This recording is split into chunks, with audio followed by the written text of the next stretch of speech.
The man squandered every year getting dubbed an absolute loser, merely to expire lonely on a frosty killing field, packing a suitcase full of absolute remorse, despite arriving on Earth as a member of a world-famous clan of blade swingers.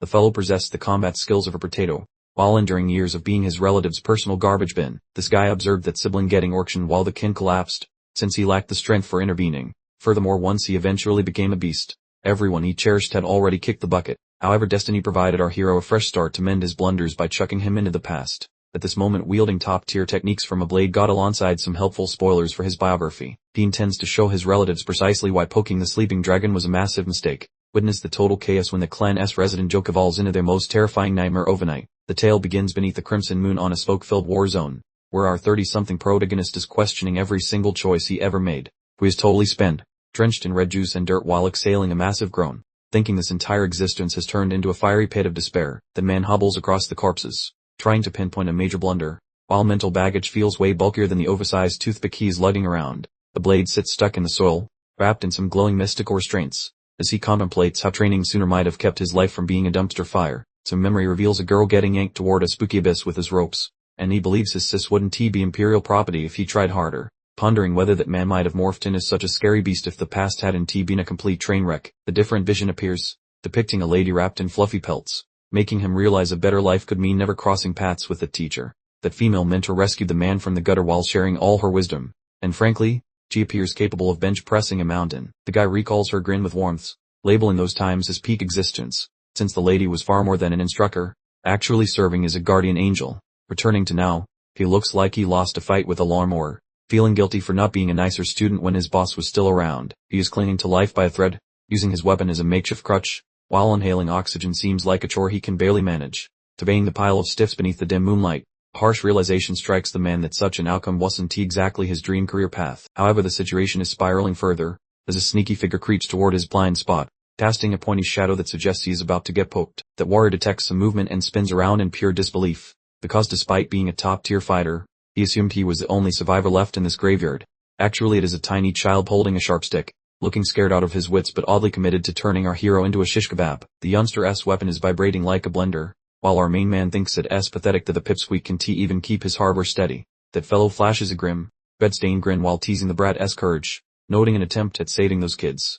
Although here stands a youngster seeking some violent revenge, the child yells how he murdered his old man, aiming the pointy end directly at our guy's nose. While the vibes are incredibly awkward and intense, this blade expert merely gazes back using those exhausted, golden peepers, looking totally bored by the whole "you killed my daddy" routine. The man chuckles slightly, describing the situation as unfortunate using a creepy smirk, having fully accepted his status as the big bad within this youngster's life. That small fry bellows about beastly natures, his leaky eyes pouring salt water while his knees do a jittery dance of terror. Our blade expert finds that particular insult as refreshing as a lukewarm soda, considering beast is basically his middle name on weekdays. He begins decorating the floor with internal strawberry jam, gripping his ribcage as his physical vessel sends a formal resignation letter, a discarded toothpick rest in a crimson puddle, while his gray matter suggests that permanent nap time sounds like a fantastic plan. The juvenile is leaking like a broken faucet, whispering sweet lies about endurance while attempting to locate his missing spine for round one.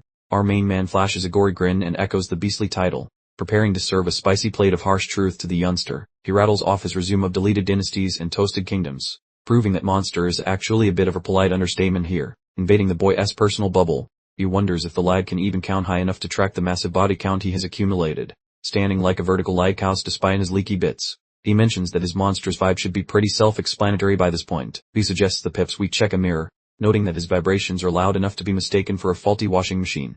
Observing the jittery youth with a shiny butter knife reminds him of his own awkward face, so he casually requests a formal introduction. The lad barely wheezes his primary label through a throat full of panic. Jack Stewart is the name provided, which makes the old killer's eyes pop like he just saw a tax collector from beyond. A wheezy laugh escapes since he also answers to Jack, proving that the universe has a real lazy sense of humor today. Luck and Gaze. He confesses that Stewart's father is just another forgotten talmark in a very long and very crowded ledger of corpses. The boy's expression becomes a masterpiece of misery upon realizing his entire family history is basically just spam mail to this old man. The youth screams that despite any flaws, the man was his hero, delivering a dose of sincerity that actually hits pretty hard. Our veteran slasher feels a weird sting of jealousy, mostly because his own upbringing lacked anything resembling a functional parental unit or hub. He refuses to say sorry for the murders but offers the brat a limited time coupon for a single free shot at glory. Tapping his own ribcage like a bull's eye, he basically gifts his vital organs to the boy on a silver platter today. He orders the youngster to perform some impromptu acupuncture with that blade and finally collect his shiny prize of cold-blooded vengeance. The intense pressure is overwhelming the lad, and his composure. The warrior sees this as the ultimate chance to clock out from his miserable shift on Earth and finally embrace permanent retirement. The stems are wobbling like gelatin, knocking on the Grim Reaper's front porch. Though destiny seems to be playing a weird prank, he dangles the title of Monster Slayer in front of the kid, making it seem like a real lucrative career move for orphans. Inside he knows he could patch up his guts and fix his knees, but he's honestly just bored of existing right now. The lad finally loses his marbles and charges forward with a war cry, swinging the metal stick with all his puny might. However, our veteran fighter has already checked his mental bags, having zero interest in continuing this whole breathing and walking routine. The blade halts mere centimeters from his heart because the boy's noodle arms decide to go on strike at the last second. The weapon makes a noisy metal sound on the dirt, signifying that the kid has officially resigned from the vengeance business. The young boar, Jack, completely collapses into a heap of tears, sobbing uncontrollably right in front of the man he was supposed to absolutely despise. The swordmaster glanced down at the sobbing figure, realizing just how straightforward the outcome turned out to be. The boy simply wasn't built for murder. He actually looked down at the weeping youngster with a surprisingly tender expression. However, he mused internally, there must be something more to this whole ordeal. He extended his hand and informed the boy that he had done well, expressing genuine pride that the child avoided becoming a cold-blooded monster just like himself. He explained to the youngster that living as a hero after committing murder leads to an exhausting existence filled with deep regret. He wished to spare the boy from having to inherit his own personal doom. He seriously advised the boy to avoid living a life steeped in regret, emphasizing that the youngster possessed plenty of time and a wide, open future stretching before him. In a rare flash of compassion, he gently placed a hand on the boy's head in an attempt to offer comfort. The sore-palled monster was actually demonstrating a sliver of humanity at the absolute finale. His personal resolve began to falter as he surveyed the gory scene surrounding him. He realized his strength was rapidly depleting. He instructed the youngster to go forth and announce to the entire world that the infamous demon was finally deceased. The lengthy war had officially come to an end. Jack lifted his tear-filled gaze to ask why a person possessing so much power would willingly select to endure such a thoroughly wretched existence. The swordmaster offered a faint, enigmatic grin in response, simply saying, "Who can say?" He admitted he truly had no idea of the answer either. As his vision started to dim, he mentally cycled through the exact same question in his mind, wondering why he chose to live in precisely this manner. He stumbled forward, his head coming to rest on the boy's shoulder just as the first snowflakes began to drift down. It certainly felt like an unexpectedly serene finish. He slowly slid down onto the icy ground, fully comprehending that this particular moment signaled a definitive conclusion to his narrative. He mentally defined the sensation of dying as losing feeling in his fingers, much like a balloon gradually losing air. It felt remarkably dispassionate. His eyelids started shutting against his will, even though a small part of him wanted desperately to linger. The entire scene was rapidly dissolving into total darkness. Just as he drew his final breath, the world immediately surrounding him fell into complete silence. The chaotic battlefield was finally completely motionless. In the very final instant, a surprising idea suddenly entered his mind. He began to ponder all the different possibilities that could have been. He entertained the idea that if he could restart his entire life, he might have the ability to change this pathetic ending. Such a decision would completely reshape his entire existence. The imagery transitions to a breathtaking, sunlit garden where enormous magical clockwork gears are visibly turning in the distance. It appears our hero is being offered a precious do-over. Our main character is currently plunging through a dark, wobbly abyss. The visual spectacle is incredibly cinematic, yet also genuinely disturbing to observe. A large text notification suddenly appears, declaring that the sensation felt precisely like dreaming. Well, obviously, since falling into the abyss usually provides exactly that feeling. We suddenly switch perspective to a child with massive brown eyes who appears completely disoriented. He's outfitted in expensive noble attire, which instantly confirms his wealth. We observe portraits of his parents, who sadly passed away just as he entered the world. Now that's a truly terrible way to kick off a brand new life. Next up is his incredibly attractive sister and a middle brother who apparently behaved like a total bully toward him. He actually retains complete memory of his past existence though. Feast your eyes on this dramatically grim image of a person wearing a red cape, perched upon a literal mountain of bodies. After abandoning his given name, he became known as the Sword Ghost, which is undeniably a very cool title. He regains consciousness in a bedroom featuring an impossibly massive, ornate window. He instantly begins questioning if what he sees is reality or merely another bizarre nightmare. He looks at his reflection in the mirror and discovers he is back in his very small, childlike physical form. He ponders if he truly expired and if this entire scene is just his life flashing back to him. The confused child is grasping his head tightly and perspiring heavily. He believes he is completely losing his mind. And honestly, I would also freak out if I suddenly found myself shrunken down. The perspective flashes back to a majestic academy, immediately followed by a city reduced entirely to rubble. This was the very conflict he began in his past life, which is definitely no heroic action. Gory metal points leak fluid while on screen captions label him a savage despot. This man functioned as a beast amidst demons formerly. Mature Jack just loiters upon a massive collection of remains under a crimson moon. He decimated an entire kingdom plus every associate because he lacked mercy. We view a tight shot of his elderly, drained visage. He attained every goal and triumphed constantly but appears about as cheerful as a funeral. Subsequently we observe him resting there, mouth first in the mud. He was completely prepared to welcome the eternal slumber and quit everything. Real skeletal remains were tossed around his person. He possessed absolutely no motivation remaining to continue existing in that specific realm. Suddenly the visuals go black with captions mentioning that his pulse finally ceased. Quite the flair for dramatic storytelling. Returning to the present, small Jack is clutching his ribs in sheer amazement. He cannot believe he truly traveled back to his youth. His eyes are bulging while he perspires, questioning how any of this logic functions. Welcome back to the beginner level, friend. The viewer sees a massive wealthy manor behind a metal fence. Things look tranquil, however knowing this plot, it probably is chaos. Multicolor glazing exhibits a mythical combat and wielding steel. It transpires that Jack represented the final infant within that renowned Volunteer lineage. Little Jack is eclipsed by a gargantuan monument in the courtyard, possessing a noble rank at that age is quite a boast. Some attractive scarlet blooms appear while the narration notes he might have lived a cozy life if he lacked a hunger for control. The boy reaches out to pluck a blossom in the so-called rose garden. It looks like an expensive cinematic fairy tale sequence. He is perched solo in a pavilion at the manor, which is basically an elegant outbuilding hidden away from every other person. The greenery looks stunning, but the words drop a bombshell. The area is actually designated for banishment. This pretty sight is his jail. He is just a tiny juvenile in a massive vacant pavilion. The entire intent of this spot was to keep him isolated from his kin. He is slumped upon the ground gazing at the scenery. He is totally secluded, which is a fairly depressing way for a youngster to develop. Wheelie Ivory series showing captions. Specifically, this localized zone, the rose garden, effortless and extremely concise. Suddenly, a figure yells to him with a beverage. Jack looks up, likely startled that anyone is bothering with him. And everything changed. The footage transitions to a radiant, transparent sapphire atmosphere, offering a lovely deviation from those depressing historical segments. Jack stares at him with a slight grin. Assuming Ron was always rather cunning. He is already evaluating people with a mature perspective. He playfully asks Ron if the liquid contains poison. Ron looks completely terrified, as though he might experience a sudden cardiac event. Jack offers him a beaming smile and says he is forever grateful to Ron, which is a pleasant change of pace. Ron appears incredibly comforted and quite satisfied. In the background, you see Jack relaxing while his servant remains by his side. While taking a gulp, his gaze turns serious. He observes there are precisely 11 people in the yard, not just Ron. We see the walkway and discover that, besides Ron, 10 guards are lurking nearby. They are essentially his sitters and wardens. Jack determines he only needs to worry about Ron and can disregard the others. Now he is left wondering about his next strategy. A high angle view shows the water fountain in the pavilion zone. It is a nice arrangement for a penitentiary, I suppose.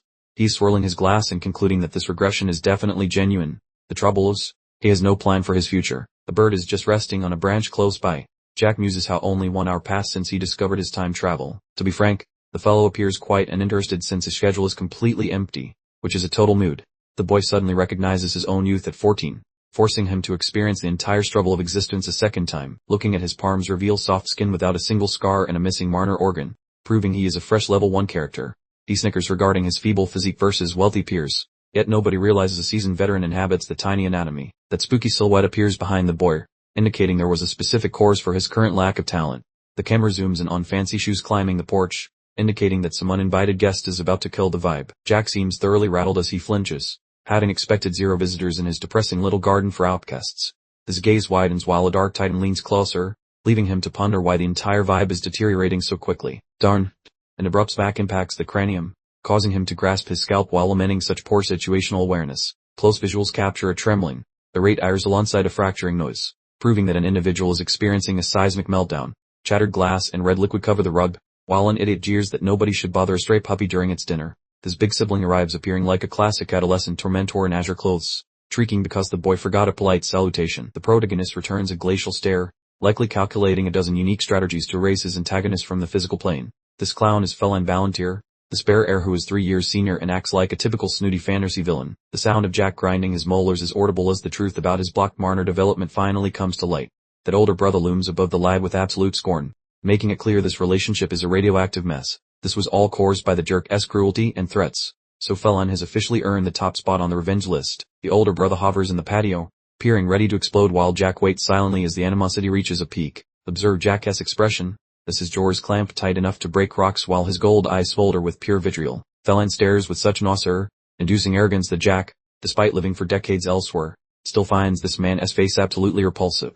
The memory depicts a hearth where the antagonist's insults repeat endlessly, as he nonchalantly mentions that their hand heartlessly dumps out a beverage, accompanied by Felon's voice echoing a promise to end Jack's life whenever he pleases. Little Jack looks miserable while soaked in tea and tears, as Felon tells him he is a useless failure at magic. The harassment never ceased. The scene when the sibling doused the helpless lad in beverages while threatening murder if he improved his station. Those heartless eyes watch as he orders the boy to live like Rokil, ensuring his brother remains an entirely microscopic and sad creature. The second son relaxes and chuckles while Jack sits hunched in agony, enjoying a truly pathetic and sick little power trip, gulping tea with a prickish smile. The jerk boasts about inheriting the Marquis title while treating his brother like a discarded rug. The boy's legs are drenched and trembling, as he recalls being too terrified to ever confront his brother during those years. Even the help joined the fun, whispering insults behind his back while being the family disgrace became his daily identity. Our hero usually escaped while crowds chuckled, acting as a joke for kin and commoners alike. But the tragedy is expanding. Currently, the siblings are busy hurling insults, mostly because Felon Mother's side, the Mantiscount bunch, basically invented being a total jerk. The camera pans across a sunny, fancy mansion that looks like a postcard but felt like a dumpster fire for poor Jack. Felon seems completely disgusted by the mere sound of his brother's voice, especially since he views their sister as a useless female spare. Jack's sister stands lonely by the glass, looking classy yet sad, being the solitary human in that mansion who actually cared if he lived or died. She is gorgeous, yet this backward society forbids her from leading the clan, which really flushes her brilliance and kindness down the drain. Staring at the lawn, she feels the weight of her blue blood, serving as the eldest kid while remaining a captive to outdated rules. Her future was doomed early on, shown symbolically by pretty blue flowers stuck inside a messy clump of pointy white briars. She is headed for a loveless wedding, destined to rot in a random palace just to produce heirs for some other guy. Which sucks. Jack glares at Felon while his temper flares, realizing his brother is the biggest creep planning to exploit their sister for personal profit. Felon keeps a cool expression, making his schemes extra gross, since he treats his own flesh and blood like a cheap chess piece. Jack grips his pants until his knuckles turn white, vibrating with fury because Felon is attempting to auction their sister to wealthy idiots and kings. Jack's pupils begin to shine with a scary vibe, as he considers that Felon really needs a permanent nap 6 feet under this very second. Felon snaps and prepares a swing, yelling about Jack's weird stare, because he hates it when his favorite punching bag stops acting afraid. Thwack! Jack snatches Felon's arm out of the sky without sweating, and the confused look on Felon's mug is worth its weight in gold. The soldiers in the rear are totally speechless, having never guessed the puny baby of the family would resist, much less stop a bull. Felon is losing his mind, his features twisting while his limbs stays trapped, shouting bug-themed insults because he is no longer the boss here. Jack simply gazes at him with those bright, tubby eyes, remaining incredibly relaxed, which is actually much scarier than some loud temper tantrum. Jack shifts like lightning, snatching Felon and tossing him over his back, executing a perfect toss that sends the big brother airborne. Felon hits the tiles with a loud groan and immediate crash, ensuring he will need plenty of ice and ibuprofen tomorrow morning. Jack looms over his fallen foe, peering bored, while Ron stands behind them looking like he witnessed a zombie, his mouth hanging wide open. Jack offers a sassy little grin and wonders if he should have helped him up, showing a level of sass that breaks the scale. Felon gets up quickly, radiating magical energy, beyond ticked off that her supposed loser like Jack made him look stupid before the servants. He shows his fangs like a hungry beast, charging up his power, while the staff retreats knowing Felon is about to flip his lid. Jack looks subtly fatigued, exhaling deeply as if this fight is a boring errand, showing zero fear toward Felon's fancy light show. Felon collects a mountain of energy, spinning a glow around his body, though to a seasoned blade expert, it looks like beginner stuff. Ron sprints forward, waving his limbs to halt the violence, scared out of his wits that Felon might actually murder Jack today. Ron begs Felon to chill and stop using magic on his sibling, but Felon just looks hungrier for blood, his eyes turning bright red. Felon ignores him, slapping Ron across the jaw and knocking the butler aside, which makes Ron moan and turns this mess into a personal feud. Jack observes Ron collapsing, pausing his gaze to freeze over, caring nothing for himself but furious that his only pal got hurt by a jerk. He flashes a tiny, sinister grin at Felon, fully aware of what Ron can do, yet deciding to finish this little spat on his own. Felon hollers like a lunatic, labeling Jack a cocky jerk, all vowing to dispatch both the master and his high horse butler in one go. Jack squints his peepers, pondering how Felon runs his trap like a broken record, so he prepares to seal those lips permanently. He beckons Felon with a cheeky finger wag, mocking the guy by wondering if his fighting style relies entirely on hot air and insults. Felon loses his marbles and unsheathes a glowing magic toothpick, making Jack realize this shiny metal stick is actually meant for some very serious business. The camera zooms on a dusty boot ready to kick off, while Jack admits his current vessel has the athletic ability of a potato. Felon charges with a flashy sideswipe that looks like a neon disco light, but Jack is already hugging him before the swing finishes. Jack slips under the defense like a sneaky cat, letting the steel breeze over his hair because he already knows the script for this beatdown. He sidesteps the frantic hack with surgical precision, watching the magical buzzing butter knife whistle past his ribs by a tiny hair. Felon boasts some tier 3 magic, but Jack views him as a mere toddler flailing around with a very overpriced and shiny kitchen utensil.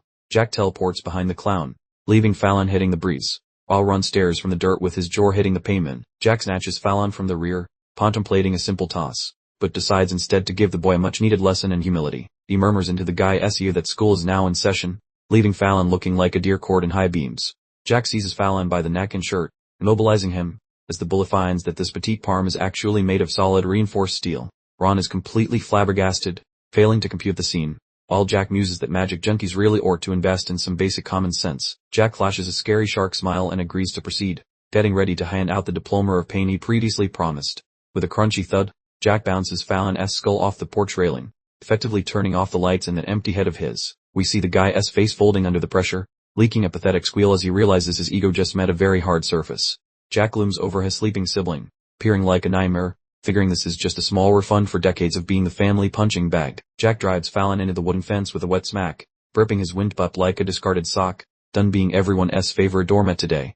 Balin wheezes for oxygen, his complexion turning a lovely shade of tomato, as he stammers a shocked sound while witnessing his brother's terrifying new personality. Jack dumps the passed out jerk like yesterday's garbage, peering down to see if there is any life left, though he honestly could not care less. He strolls off, bored by the carnage he created, whispering to himself that it is time to find the next item on his list. Ron and the Tin Can Brigade stand motionless, totally stunned, as one guard wobbles forward, debating if he should fight a kid who just dismantled a wizard. The camera shows a guard gripping his hilt so hard his knuckles turn white, terrified by a child moving with the grace of a professional assassin. Jack ignores them entirely, merely lifting a palm to signal a halt, projecting a vibe so bossy that even the grizzled veteran stop dead. His pupils sparkle with a creepy yellow flame as he warns them to stay put, unless they fancy becoming a decorative floor rug too.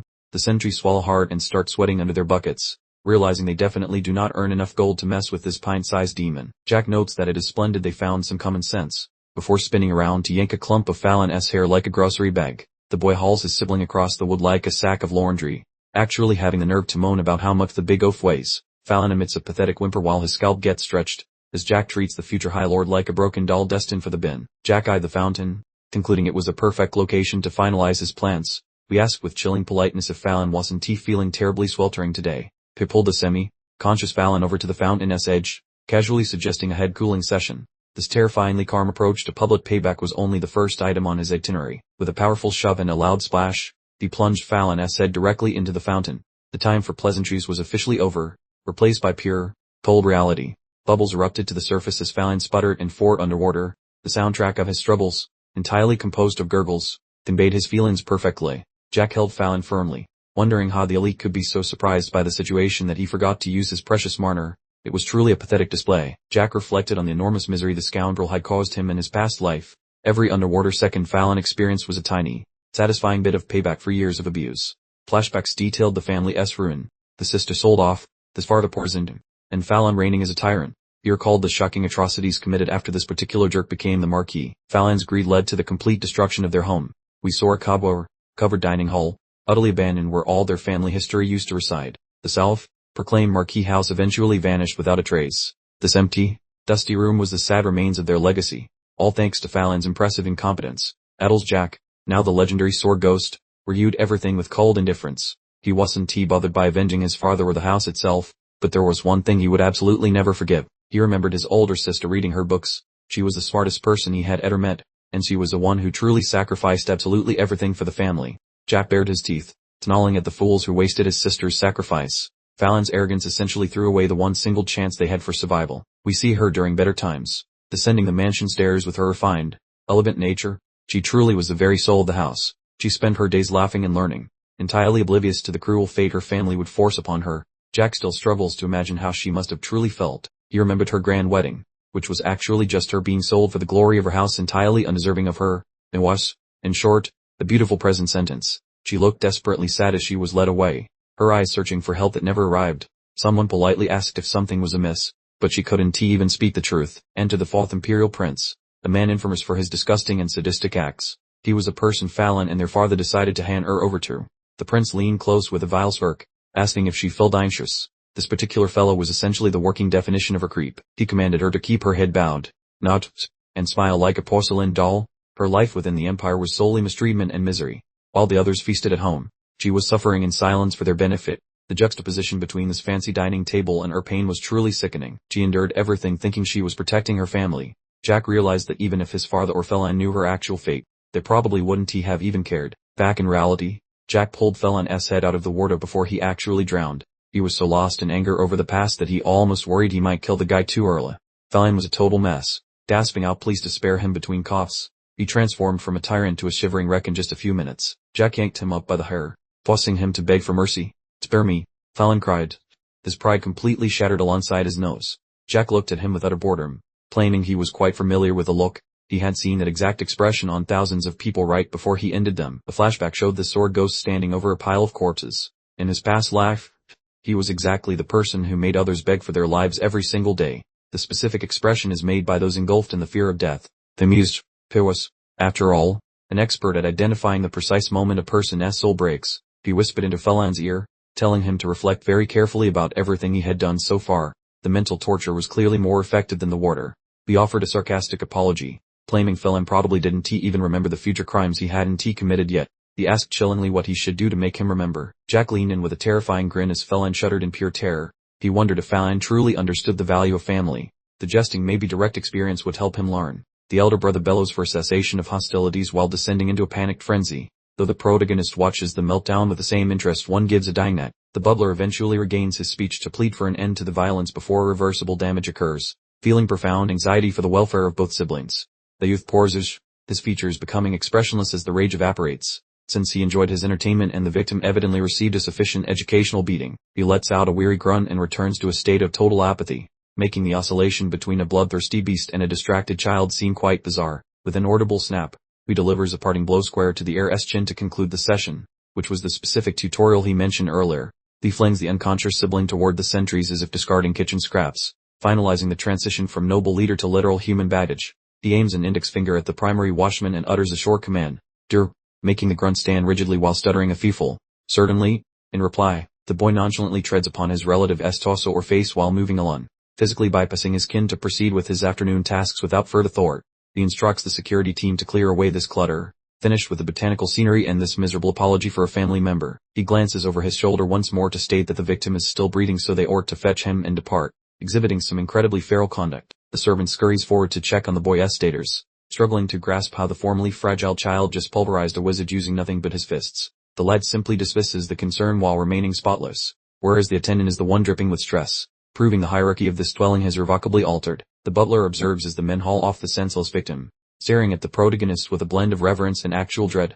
Realizing the world has tilted, the youth remains poised while pink petals float around him, appearing like a genuine aristocrat who is tranquil, composed, and exceptionally lethal. News of his feats permeates the mansion instantly, with the entire social structure of the estate being upended while the boy firmly manipulates the mechanism of change.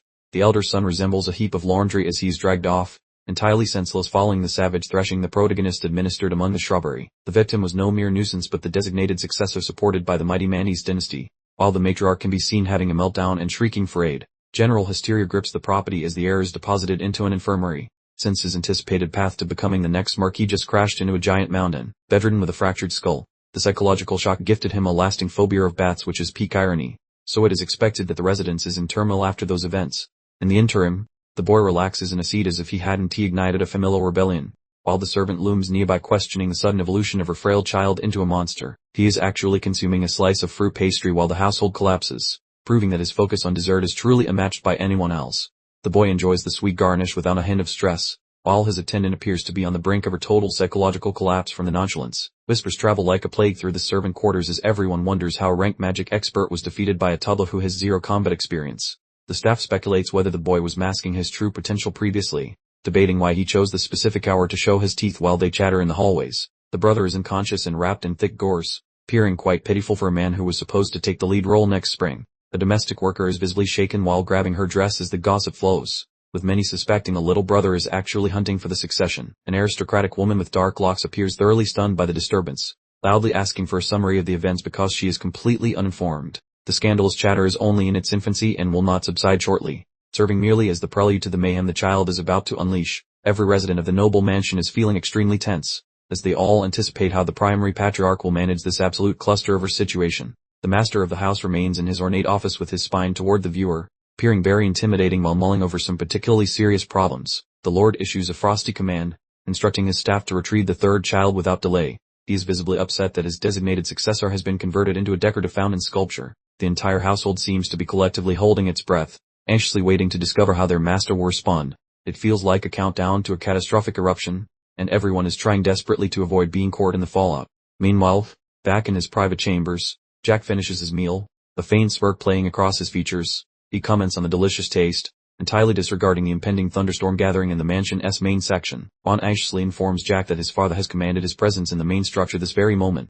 The butler's visible fear suggests he believes this confrontation marks the final chapter for his young charge. Jack merely looks up placidly, appearing completely unbothered by the command. He has already witnessed every possible misfortune and intrigue this household could offer during his prior existence.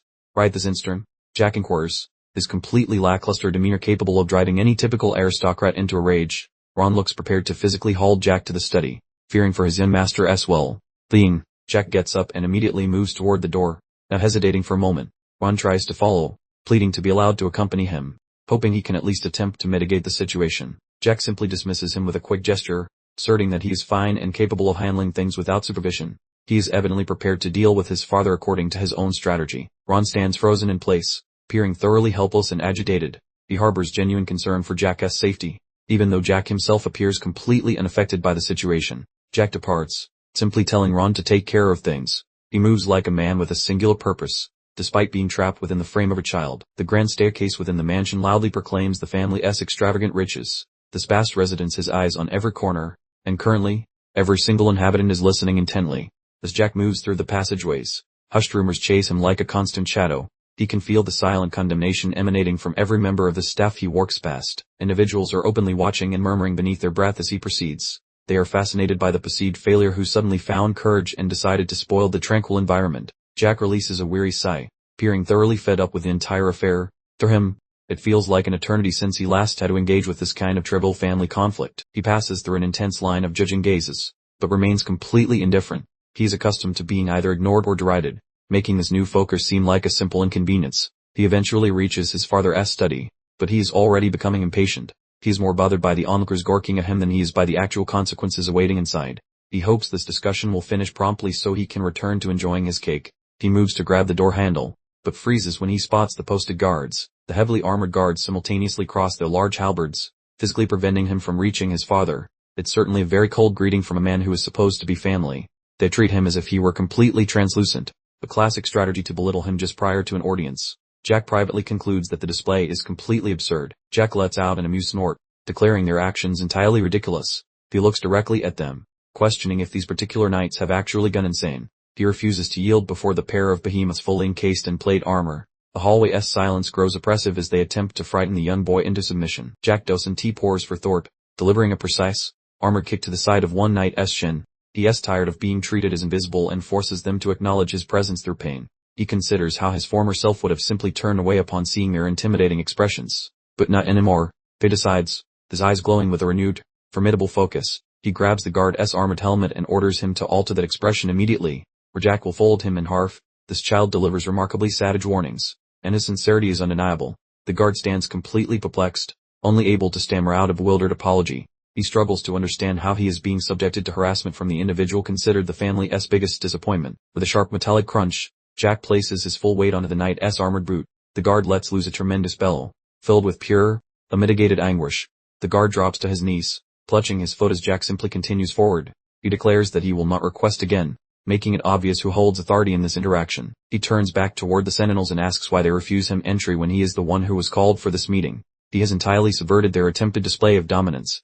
The second guard trembles visibly, stammering that he truly cannot reveal the reason why. They are stuck between the constraints of their orders and an extremely frightening young boy. Jack's gaze sharpens as he comprehends the actual circumstances. He concludes that his father instructed them to remain outside as a strange method of atonement or reprimand. They sighed deeply, realizing his father was trying to make him wait in an attempt to assert dominance. He thought to himself that his old man truly hadn't changed a bit over the past several years. Instead of waiting patiently like a dutiful son, Jack simply turned on his heel and walked away from the study.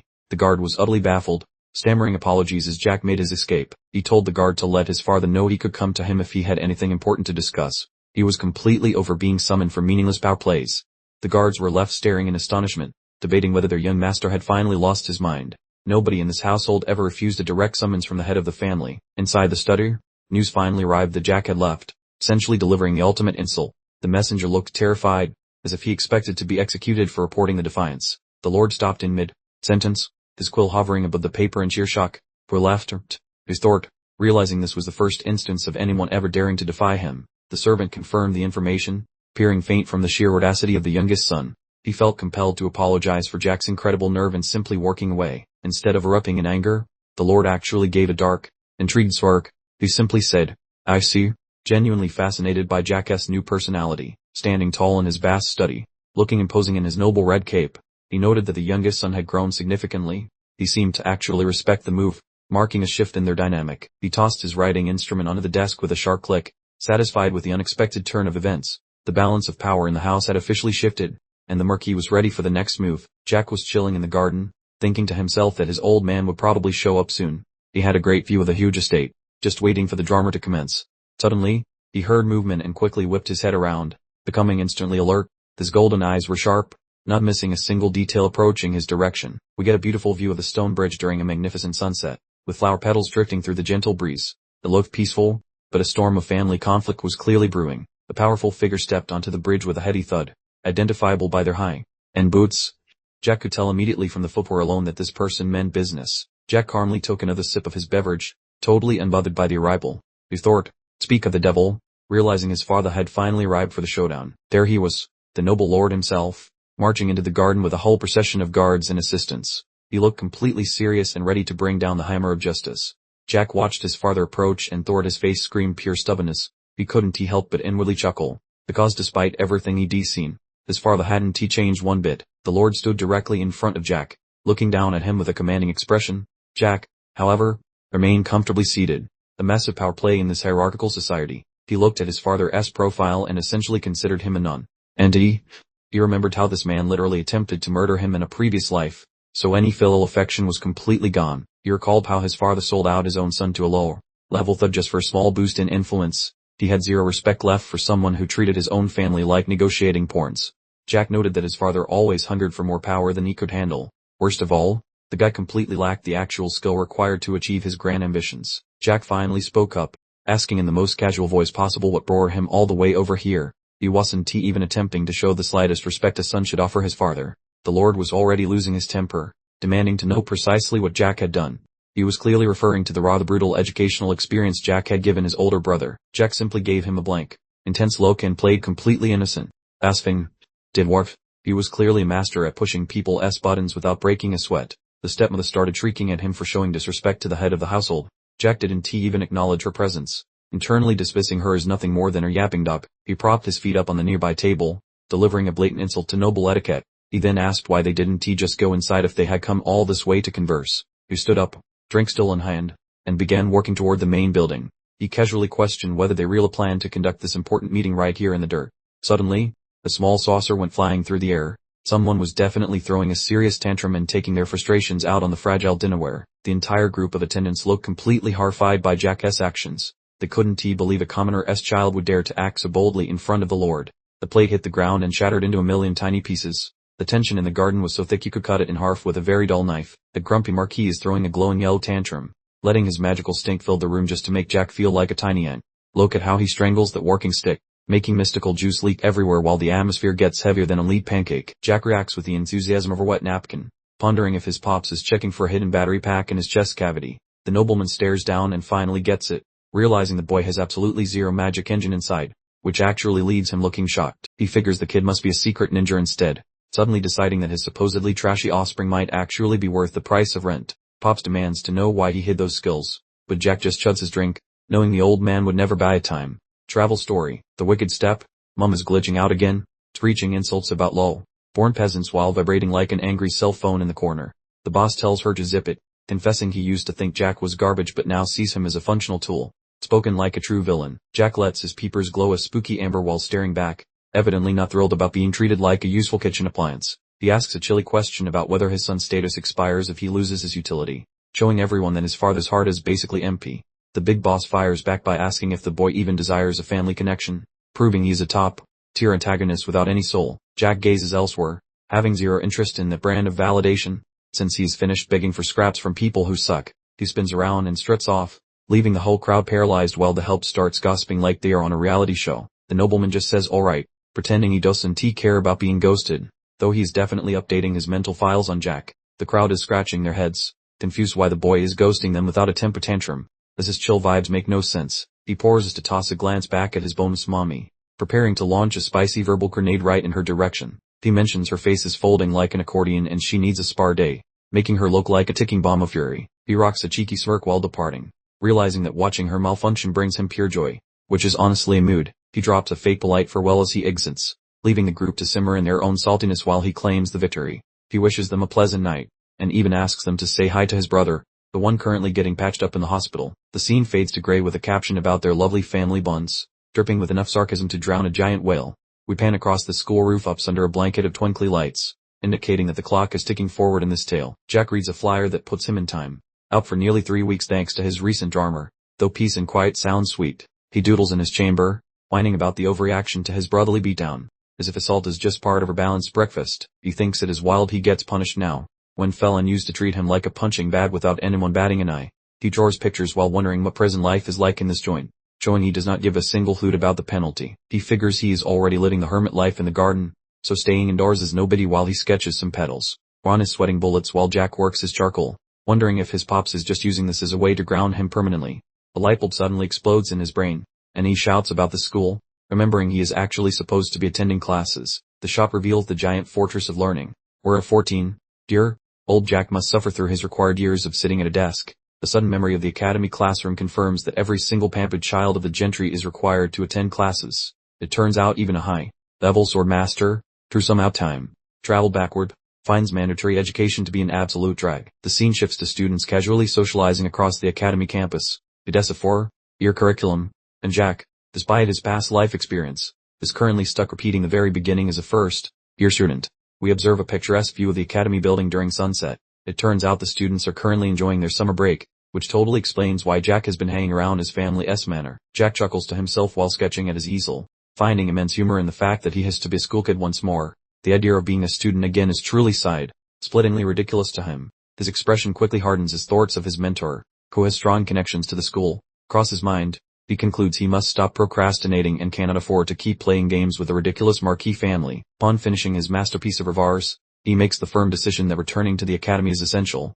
There are much larger priorities on his plate than dealing with the petty nonsense of his dysfunctional family. Crunching the numbers reveals he has 27 days remaining on break and 20 days of scheduled confinement. The 6-day journey means his father has essentially forced him into a direct, non-stop trip straight back to school the second he is released. Ron is standing nearby, looking noticeably ill at ease. Jack turns toward him and inquires whether he has finally wrapped up whatever mysterious chore he was supposedly performing. Jack rises to his feet, demanding directions to the solitary confinement cell. He is completely ready to serve his time and get on with the more significant mission that awaits him. Ron appears completely uncertain, refusing to make eye contact with Jack. Jack asks if Ron has been struck mute and insists on knowing the exact location of the confinement area. Ron lowers his voice and explains that there is only one specific location in the entire sprawling mansion that qualifies as a solitary confinement chamber. This information immediately sets off alarm bells for Jack. He reluctantly informs Jack that the location actually serves as the local holding cell for criminals who have committed serious offenses within their territory. Ron genuinely looks heartbroken to deliver the bad news. Jack's face breaks out in a cold sweat as the full gravity of the situation sinks in. He keeps thinking there must be some mistake, realizing this isn't just a simple grounded, home type of punishment. The realization hits with full force, symbolized by the word prison appearing in bold text as Jack's face registers pure horror. His father literally just sentenced him to genuine incarceration. Ron sadly confirms the situation with a nod, leaving Jack staring blankly ahead. He is completely shell-shocked and unable to process the incredible news. Jack drops to the ground, appearing utterly defeated and frustrated. He screams out a challenge to his terrible old man, warning him to wait and see, emphasizing he will certainly not cooperate peacefully. His enraged yell echoes across the extensive grounds of the estate. Jack has reached his absolute limit with his father's annex, and the situation is about to spin completely out of control. While most wealthy children volunteer for glamorous charity work during their breaks, Jack, the failure, is currently confined to bed with his head wrapped like a mummy following the infamous Fountain debacle. As everyone else attends fancy parties, dances with potential matches, and networks to secure their future as prominent heirs, Jack's life has taken an extremely sharp and unexpected detour. For the nobility, these academy breaks are just more work, not relaxation. The perspective changes abruptly from lavish ballrooms to cold iron bars and heavy shackles. This new reality is Jack's current situation, which is a major contrast to the social gatherings he just missed. The tight shot captures Jack's bare feet chained tightly to the unforgiving stone floor. He isn't even bothered about missing the social gatherings. since he never truly desired to inherit the family fortune anyway. He sits there in his uncomfortable prison uniform, wearing an expression that clearly says he is completely done with everything. He has spent his whole existence feeling like he was out of place in this oversized house anyway. That's just what people in the Marquis household keep telling me. He thinks, what a truly terrible environment where even the servants make you feel like you are not welcome there. Jack stares at his own reflection, or maybe just glares into empty space with complete hatred, contemplating his awful old man. It seems quite certain that his relationship with his father is now permanently broken. The protagonist, with impressive confidence, voluntarily walked into the prison on his own before the guards had a chance to apprehend him. He seems to be treating this entire arrest procedure like a casual check, an air resort. The heavy shackles audibly click shut around his wrists with a definitive metallic clang. It has now been officially confirmed. Our main character is safely locked up behind bars. In the background, poor Ron is completely distraught, actually wiping away tears as he witnesses his young master being escorted away. The huge difference between Jack's cool demeanor and Ron's hysterical panic is quite comical. Ron's face clearly shows he is utterly devastated by the events unfolding. Jack internally judges him as inexplicably pitiful, which is a remarkably cold observation considering this is probably the only person who likes him. Jack eventually tells Ron to cut it out because all the crying is making things awkward. P.S. being led away by fully armed knights as if he were a dangerous felon, but his primary concern is simply maintaining his image. Jack sits in the pitch black cell, assessing his new one, Sar Lodgings. While he has certainly enjoyed much better accommodations in the past, P.S. taking this whole solitary confinement thing surprisingly well. He notes his dad gave him a bed and a bucket toilet, so maybe the old geezer has a sliver of consideration after all. The bar for basic decency must be pretty low if a bucket in the corner qualifies as a perk. He gets 3 square meals a day, although calling them square is a generous term for whatever mystery sludge is floating in that bowl. It looks like something a swamp creature coughed up. A fly buzzes annoyingly around Jack's head, and his facial expression says everything is the true level of filth in this cell finally sinks in. He looks down at his blanket, noting it probably hasn't seen soap or water in at least 500 years. This entire location is essentially a health code violation wrapped in stone. A close-up shot shows flies literally landing in the soup, which makes Jack believe even the local peasants would turn their noses up at this garbage. Jack sits there with his arms crossed, thinking that even for a punishment, this feels like overkill. We spend all day brooding in the dark, which is exactly how you start cultivating some truly powerful villain energy. A wide view shows the prison looks like a massive stone pit. Apparently, nobles who own territory can make up whatever laws they like, essentially becoming absolute monarchs over their little patches of land. The heavy lock on the iron gate is a grim reminder of his predicament. In this kingdom, the vassal possesses absolute power within their own borders, which is less fun when you read the one being imprisoned. Jack looks a vision of the Marquis turning his back on him, confirming the abandonment. Even though his father dumped him here, Jack still considers himself the man's son for now. He gives a dark little smirk to himself. He hasn't even done anything properly rebellious yet, but his dad still chose to throw him in a cage just to be safe. He starts wondering what kind of fabricated story his dad will tell the public to cover for Felon.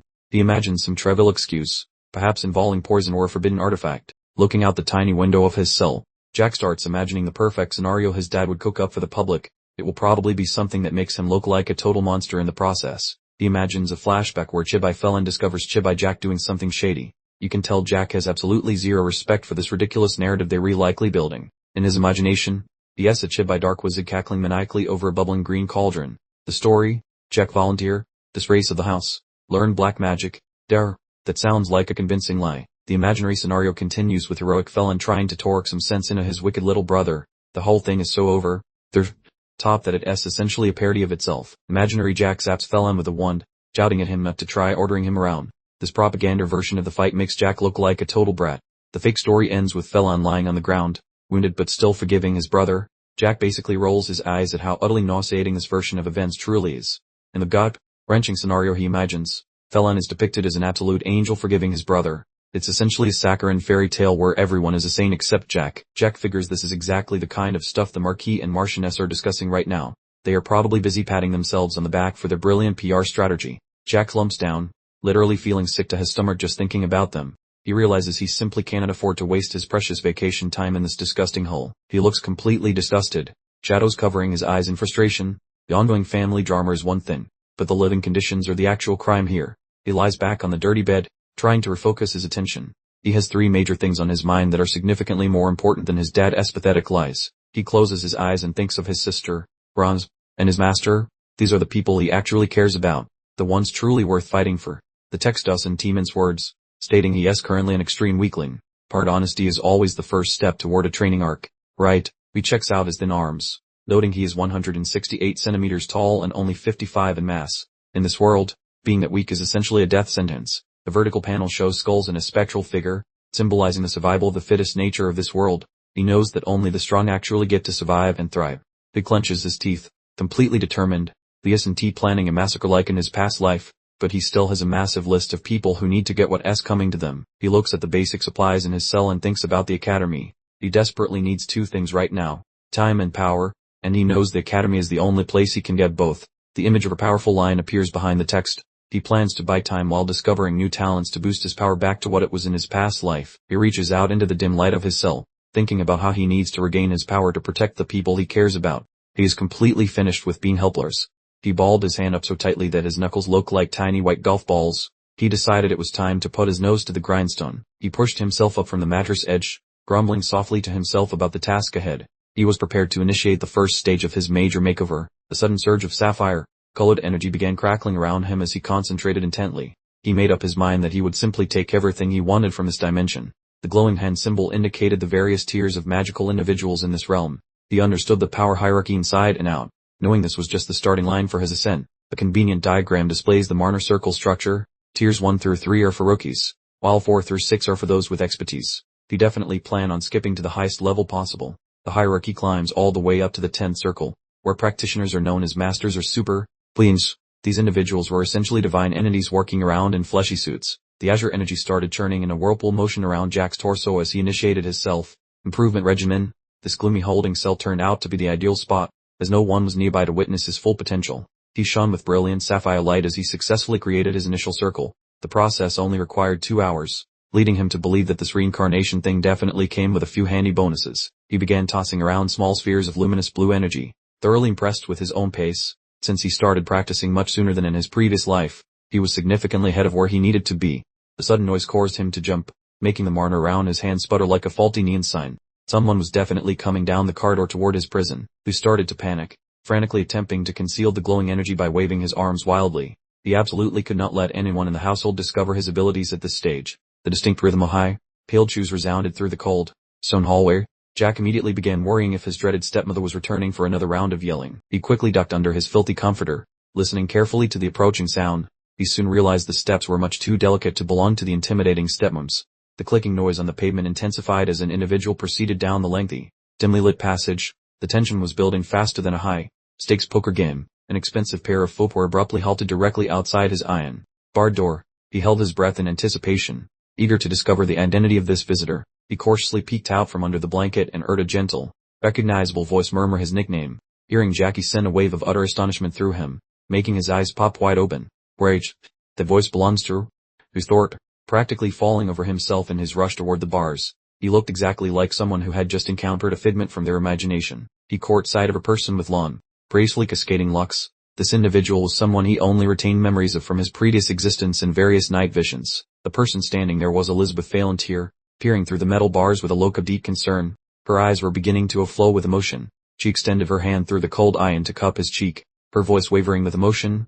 She wanted to know if he had sustained any injuries whatsoever. Jack stared back at her with large, tear-filled eyes, letting out a soft, almost inaudible sound. The cold-hearted assassin disappeared completely, leaving only the vulnerable younger sibling behind. A splash of pink cherry blossoms filled the frame as the words "kind and beautiful sister" appeared on screen. The specific family reunion was shaping up to be an emotional rollercoaster for sure. The scene opens on a close-up of Jack's tiny prison window, fitted with iron bars. It was dark outside, and the single source of illumination came from the faint moonlight. The delicate hand carefully stretched through the bars and held Jack's cheek. He recognized the gentle voice calling him Jackie, a nickname he hadn't heard in what felt like centuries. Jack gazed up at his sister, Elizabeth, who was watching him with extreme concern. He offered a slight smile in response, attempting to convince her that he was entirely unharmed. Elizabeth's expression was shattered, demanding to know why he had sunk so low as to use dark magic. She insisted through the bars that she would have gladly instructed him in any form of sorcery he desired. She practically pleaded for his mercy, stating he should have remained at the school for a while longer. It was obvious she placed all the blame for his current predicament squarely on her own shoulders. Jack simply stared back, feeling slightly dazed by the interaction. Hearing her call him by that old name and witnessing her distress was having a major impact on him emotionally. Elizabeth was now shedding tears, her eyes overflowing as she squinted through the metal barrier. She was terrified that he might be concealing hidden injuries from her view. Jack responded with a brilliant, heartfelt grin, causing the corners of his eyes to crinkle slightly. He informed her that he was not harmed at all, just overwhelmingly happy to see her again. Lunging toward the metal enclosure, He startles Elizabeth with his sudden proximity, wearing an expression so fierce it could probably melt steel or at least boil an egg. Glowing under the lunar rays, Jack wears his heart on his sleeve while staring at her, confessing his immense relief that this is not some weird hallucination. Sliding down the cage walls, he rests while Elizabeth hovers nearby, still suspicious that he might be crazy and asking once more if his brain is functioning. Jack shoots her a bold smirk and drops the ultimate bombshell, suggesting they ditch this joint and elope like dramatic star-crossed lovers. Elizabeth's jaw practically hits the floor as she envisions a life in the woods with wandering tribes, perhaps raising goats and growing winning cabbages. Glancing at her boots, her face turns somber as she mutters his name, clearly calculating the odds of surviving their current mess versus his wild plan. Propped against the dungeon bricks, Jack pleads for her to dump their fancy aristocratic titles and relocate to a quiet village where people are not total jerks. Elizabeth bellows his name with a mix of utter disbelief and enough irritation to make a statue flinch, clearly offended by his scandalous proposal. Jack jumps back in surprise, resembling a confused goldfish with his mouth agape, never imagining she would actually bite his head off like that. She forbids him from uttering such nonsense ever again, insisting that the Marquis is their blood and that family ties are tougher than overcooked steak. Gripping the iron so hard her hands turn pale, she argues that their old man's romance produced them, so Jack needs to stop being a brat. Pivoting away to lean on the chilly masonry, she acknowledges the old man's hatred for him but vows to fix their relationship even if she dies trying. Offering a melancholic grin, she begs him to survive just a bit more, asking for his trust while he hides the painful truth like a total professional. Elizabeth slides her fingers back through the cage toward him, and as Jack stares at them, it finally clicks that he has successfully time-traveled. The mood shifts to something adorable as Jack chuckles while Elizabeth ruffles his hair, teasingly calling him a giant infant during the sweet family reunion. Jack inspects his palm, preparing for his upcoming stunt because the window for chatting has officially slammed shut like a heavy door. His face hardens as he instructs Elizabeth to retreat a few paces, leaving her scratching her head and wondering if he finally lost his marbles.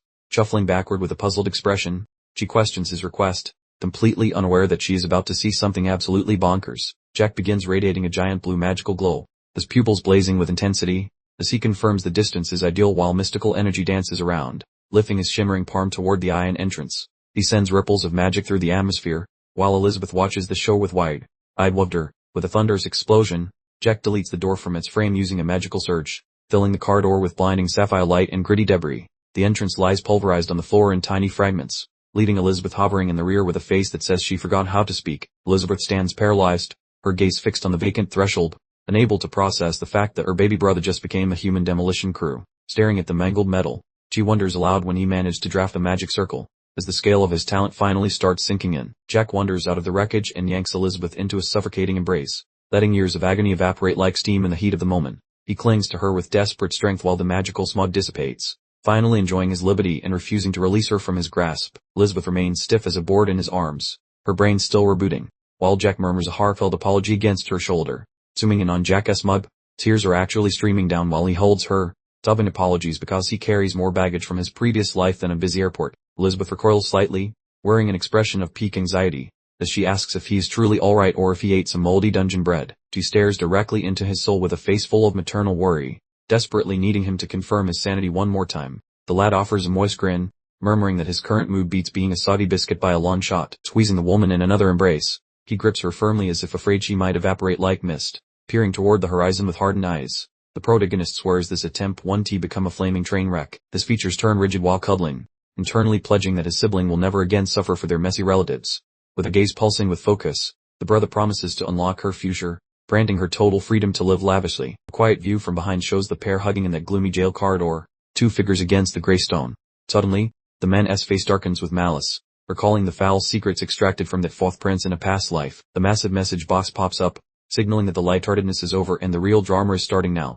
The heavy iron barrier blocks the end of the rocky hall, peering about as friendly as a shark in a bathtub. Thinking back to his previous existence in the pit, he remembers uncovering a truth that flipped his reality upside down. The hero's fist clenches until the skin turns ghostly, vibrating with a rage that could melt lead upon remembering the event. Stomping through the masonry passage, the heavy clatter of his faux pas resonates like a rhythmic march toward a final reckoning. The murky vision depicts a victim tied to a rack being questioned by a cloaked figure, showing the protagonist's old methods. The prisoner is wailing in terror, yet the masked interrogator merely watches with the cold detachment of a marble statue. Shards of old memories involving his sister surface, highlighting a catastrophic fate that only he has the burden of knowing. The captive trembles while sobbing for pity, but the past version of the hero just insults those villains with pure venom. Gripping a sharp device, the hooded man demands to know how they could mistreat his kin so horribly and unforgivably. The victim shrieks while the protagonist vows eternal vengeance against the Tolkien royals, finally becoming the beast everyone eventually dreaded. The flashback concludes as he calls those siblings absolute degenerates, a remark that leaves the air feeling thick and chilly. 10 years post-departure at 17, he observes how the global power structure has been completely demolished and rebuilt from scratch. The once mighty Teglin realm has vanished, and tragically, his own volunteer bloodline was erased like chalk on a blackboard. Rising from the wreckage, the Tolkien Empire grew into the land's sole titan, doubling every province under its iron-fisted authority. Naturally, the volunteer clan was doomed to a fleeting existence, a harsh reality the guy understood better than a dying star. He envisions his sibling groveling before the fourth Tolkien prince, the scene saturated with pathetic helplessness and overwhelming desperation. Currently, the woman is stunned by the news, wondering if her sister lied about the jail while her teacup wobbles. Within his mind, he sees his sister imploring that royal brat for mercy. Stuck in a submissive pose on the floor, the prince mocks her from his seat, and the hero recalls the grim fact that she was never a legal spouse. The royal hits her, shouting to stop annoying him with trivialities. A cruel moment forever scorched into the protagonist's brain. Even after the strike, she persisted, though the heartless prince ignored her entirely. Showing the empathy of her brick wall, she kept pleading, offering to trade her entire being for their safety, ready to toss everything away for a tiny mercy. He vividly recalled his sister's grueling non-stop 3-day begging session on the palace floor, showcasing a level of family loyalty that her relatives absolutely did not deserve. The prince, however, simply watched with detached amusement, finding it quite entertaining that her simple political hostage would exert such effort for a futile cause. That was the version of events he had received, forcing him to spend years suppressing the agonizing details of her suffering in the dark corners of his memory. But the truly devastating reality, the absolute worst-case scenario, is a secret known only to Jack himself, who alone comprehends the full extent of the nightmare she endured. We jump back to the academy, where a large building sits beneath the clear, innocent sky, marking the official beginning of Jack's new chapter in life. Two students are walking and chatting. One expresses gratitude to the other for preventing him from getting utterly lost on his way to the representative's office. Suddenly, Jack feels a distinctly malevolent presence, causing his eyes to widen considerably, and he instantly spins around, fully prepared for confrontation. A hand clamps down on his shoulder from behind, as a voice suggests he might be seriously misinterpreting a few things, causing Jack's eyes to glow with dangerous light. It turns out to be the fourth Imperial Prince, Ian, who grabbed Jack, telling him that while he could learn about the volunteer house, the timing just wasn't right at this very second. The prince leans in close with a chillingly smug smile, generously offering Jack permission to continue breathing, provided he agrees to follow every instruction perfectly. Jack knows what happens next in the future. His sister becomes the fourth Imperial Princess's personal plaything. Because for the prince, people were just disposable tools to be wielded like a sword. Given that desperate situation, Jack understood precisely what was inevitable, namely the powerful individuals taking complete advantage of the less powerful ones. What actually occurred was both simple and horrifically predictable, as he recalled witnessing his sister's state, thoroughly shattered and exploited by others. She was eventually prosecuted and summarily executed by the legal wife after the fourth Imperial Prince successfully ascended to the throne, sealing her unfortunate fate. Jack lets out a roar of agony, the memory of his sister's fate completely tearing him apart, a pain that stubbornly pursued him through death and back again. Roughly 1 year later, the volunteer Marquis house was utterly destroyed, leaving behind ruins of his family home that serve as a stark reminder of his failure to protect them. Every individual and object associated with the Tolkien name became a high-priority target, and as long as they retained even the smallest connection to the Empire, he eliminated them. After hearing the story and comprehending the full truth of his sister's agony, he transformed into a monster, which served as the official catalyst for his bloody rampage. And this was only the start. He made a vow to completely erase every single trace of their existence from the face of the earth. In the present moment, Elizabeth gently touches Jack's cheek, reflecting on how the previous timeline was far too horrific and agonizing to even truly imagine. She offers him a soft, reassuring smile and quietly asks if he is okay, genuinely trying to alleviate his tension and put his mind at ease.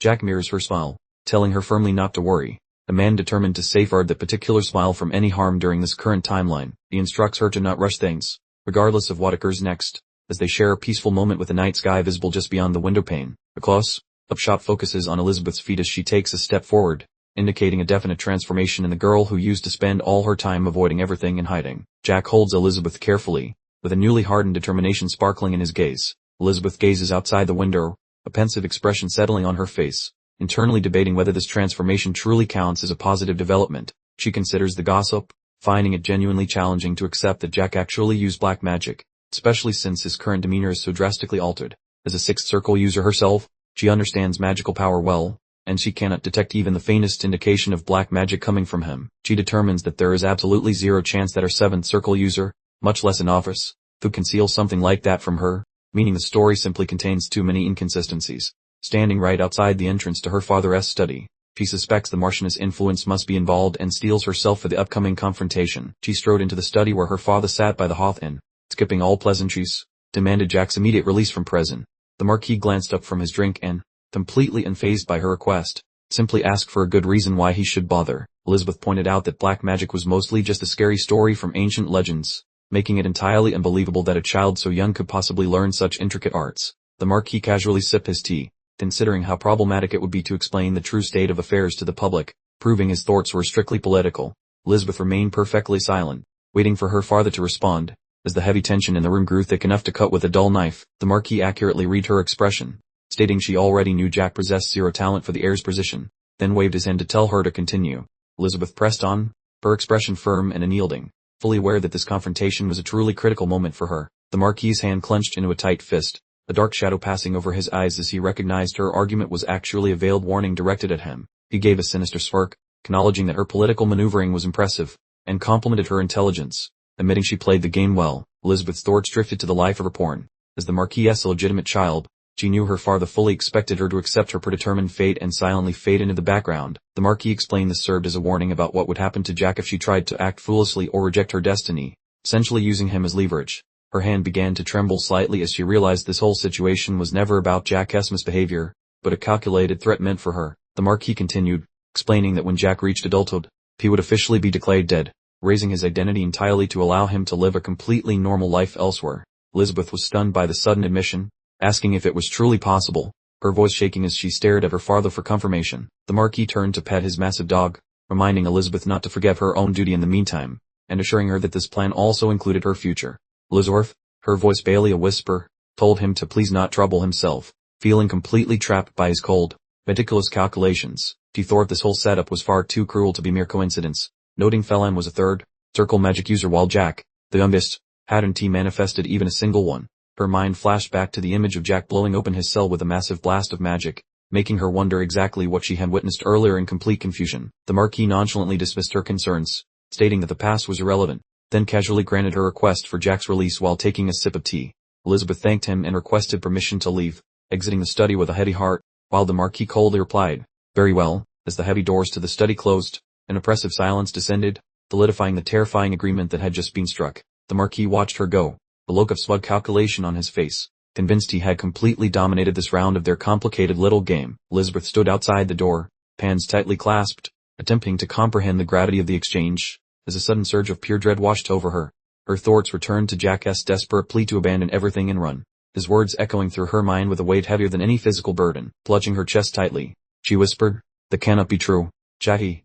Feeling completely cornered and utterly trapped by her circumstances, she sank to the polished stone floor in utter despair, burying her face in her hands, realizing there was absolutely no escape from a destiny that had already been permanently etched in stone. The sun began to climb over the Marquis's estate, illuminating the castle tower where birds took flight, signaling a new day, and a significant change in the established order. Inside his tiny cell, Jack let out an enormous yawn, finally feeling the full weight of exhaustion catch up with him after all the recent excitement and commotion. He rubbed his eyes, speculating if his extreme fatigue was due to the unusually vivid dream he experienced, where it felt like he was reliving a completely different, very long, past life. The jailer suddenly materialized at the iron door, sheepishly apologizing for disturbing his nap, declaring Jack was free to go, but Jack merely returned the news with a stony, unpressed glare, apparently not the type to throw a party about leaving. The washerman, who was inexplicably encased in clanking plate armor, reiterated his announcement, wondering aloud if Jack possessed functional ears, exhibiting an astounding amount of sass for someone addressing a peerage member, albeit one currently in timeout. Jack offered a subtle, knowing grin, mentally filing away the guard's casual, insolent address, but chose to overlook the offense this minute, deciding that dealing with such trivialities was beneath him. Honestly, finally outside the dungeon, Jack faced the knight, acidly commenting that the accommodations were charmingly snug, then quipped that for a person who once ruled empires, the knight's petty insolence seemed terribly short-sighted. The armed man sheepishly presented a pristine change of attire, which Jack accepted with a swift, utterly sincere, sounding thank you, delivered with enough obvious irony to soak the entire prison floor. The knight appeared genuinely perplexed by the whole exchange, so Jack fixed him with a frigid, tearing gaze where his pupil seemed to emit actual light, remembering the echoing disapproval of his old teacher scolding a lack of basic manners. Completely rattled by Jack's menacing focus, the guard instantly started sweating profusely, prompting Jack to inquire why he was rubbernecking, ordering him to scoot unless he happened to be carrying some shiny new footwear. The armored man recoiled abruptly, sputtering an utterly bewildered excuse, internally struggling to grasp how the supposed prisoner, a mere youth he was assigned to watch, managed to be this incredibly terrifying and belligerent. Jack invaded the Knight's bubble immediately, eyes lit like a suspicious cat, inquiring in a dangerous whisper if the guard believed they were suddenly best friends forever, leaving the poor sap only capable of senseless stuttering, his nerves utterly shattered. The soldier's mind was short-circuiting, totally unable to process the overwhelming authority radiating from this juvenile delinquent. Just as Jack's palms started sparking with raw magical power while demanding the Knight address him respectfully, calling the bewildered man a true scalawag, with energy coiling around his frame, Jack's gaze ignited with an inferno of rage, proving conclusively that he was definitely not the fragile, defenseless child the heavily armed babysitter had initially anticipated. A panoramic view displayed the stunning, extensively landscaped volunteer manor, an architectural masterpiece that appeared absolutely heavenly from the exterior, effectively concealing the shockingly dysfunctional, upper level family feuds brewing inside. Having changed into tailored, appropriate aristocratic clothes, Jack paused at the doorway of his private wing, projecting the flawless image and bearing expected of a powerful Marquis as well. Bright, slightly terrifying offspring, Bronze, the ever-vigilant butler, cautiously peered through the opening, instantly recognizing his employer, and was thoroughly flabbergasted that the young master had managed to return home in such a shocking hurry. The dedicated servant sprinted forth to welcome him. This features a complex blend of overwhelming joy and professional anxiety, managing a choked, heartfelt declaration that his patron was finally safe at home. Juan immediately dove into a flurry of hovering, clutching Jack's shoulders and anxiously checking for scrapes or bruises, while Jack, clearly a little weeded out by the intense devotion, smoothly assured him that he was perfectly unharmed. The butler maintained his deep state of alarm, his sharp eyes meticulously sweeping over Jack, searching for even the smallest physical tremor, confirming that the poor, devoted man had likely skipped several nights of quality slumber worrying about the recent incident. Juan's hysteria escalated as he demanded an explanation for the unbelievable mess, immediately fixating on the suspicious splatters staining Jack's prison garment, forcing Jack to quickly explain that the crimson stains were absolutely not his. Hoping to subdue the frenzied caretaker, Jack finally managed to cut through the noise, smoothly pivoting the conversation away from bodily fluids, mentioning casually that he sensed some unexpected company, and wondered aloud if the annex wasn't suddenly hosting a party. Naturally, Jack was spot on, finding a full detail of large infantrymen, maybe not 10 feet tall, and a fresh young squire from the prestigious Iron Blood Knights positioned conspicuously, indicating his father had gone overboard upgrading the security detail. A strikingly attractive knight with suspiciously golden hair advanced from the group, confirming his identity as the Iron Blood Knight page, who had apparently been designated to serve as Jack's extremely reluctant personal chaperone. Ron instantly regarded the handsome soldier with genuine sympathy, sighing about the unfortunate fellow, explaining that the knight's lifelong ambition was to join the esteemed order, only to be reduced to glorified young adult surveillance. The knight dropped to one knee before Jack, yet delivered an opening speech devoid of courtesy, stating clearly he harbored zero interest in playing caregiver and merely commiserated with Jack's pitiable position. A truly regrettable blunder, pal. The color instantly evaporated from the knight's features as a shocking, terrible truth clicked into place, mentally shrieking that Jack knew everything about the present incident. Realizing with dread that he was the exact same insolent jailer from earlier, he began to shiver violently, completely unable to stop the excessive perspiration that drenched his face, fully grasping that he had definitely dug himself a remarkably deep, ending hole this time. Jack and Ron simply stayed down impassively at the miserable, prostrated knight, who managed a belated, formal greeting addressing Jack as the third young lord, a formality far too late to undo the catastrophic injury he had already inflicted. The knight started incoherent blathering, desperately inquiring if the rumors regarding Jack's incarceration were false, causing Ron to shake his head in utter disbelief, convinced that the man had completely checked out of reality. The soldier remembered hearing gossip from the Mandy's clique, the very group backing Fallon, and had foolishly presumed that Jack, being the family black sheep, would just meekly accept his misfortune and keep his mouth firmly shut. Ron attempted a diplomatic intervention, gently suggesting that the knight's recent commentary was unnecessarily sharp, but the fool instantly escalated the situation, aggressively asking if there was an issue with identifying an idiot when he saw one. That disrespectful retort was the final limit, Jack's face freezing into a glacier as he addressed the doomed soldier, commandingly telling him to remain precisely where he was and perform his appointed duty of surveillance, which was the only task he was assigned anyway. Jack leaned in, his voice dropping to a dangerous whisper. We instructed the knight to simply do his job and stop discussing things he clearly didn't comprehend, offering a simple ultimatum: either dire, or shut up and obey. The knight was absolutely terrified.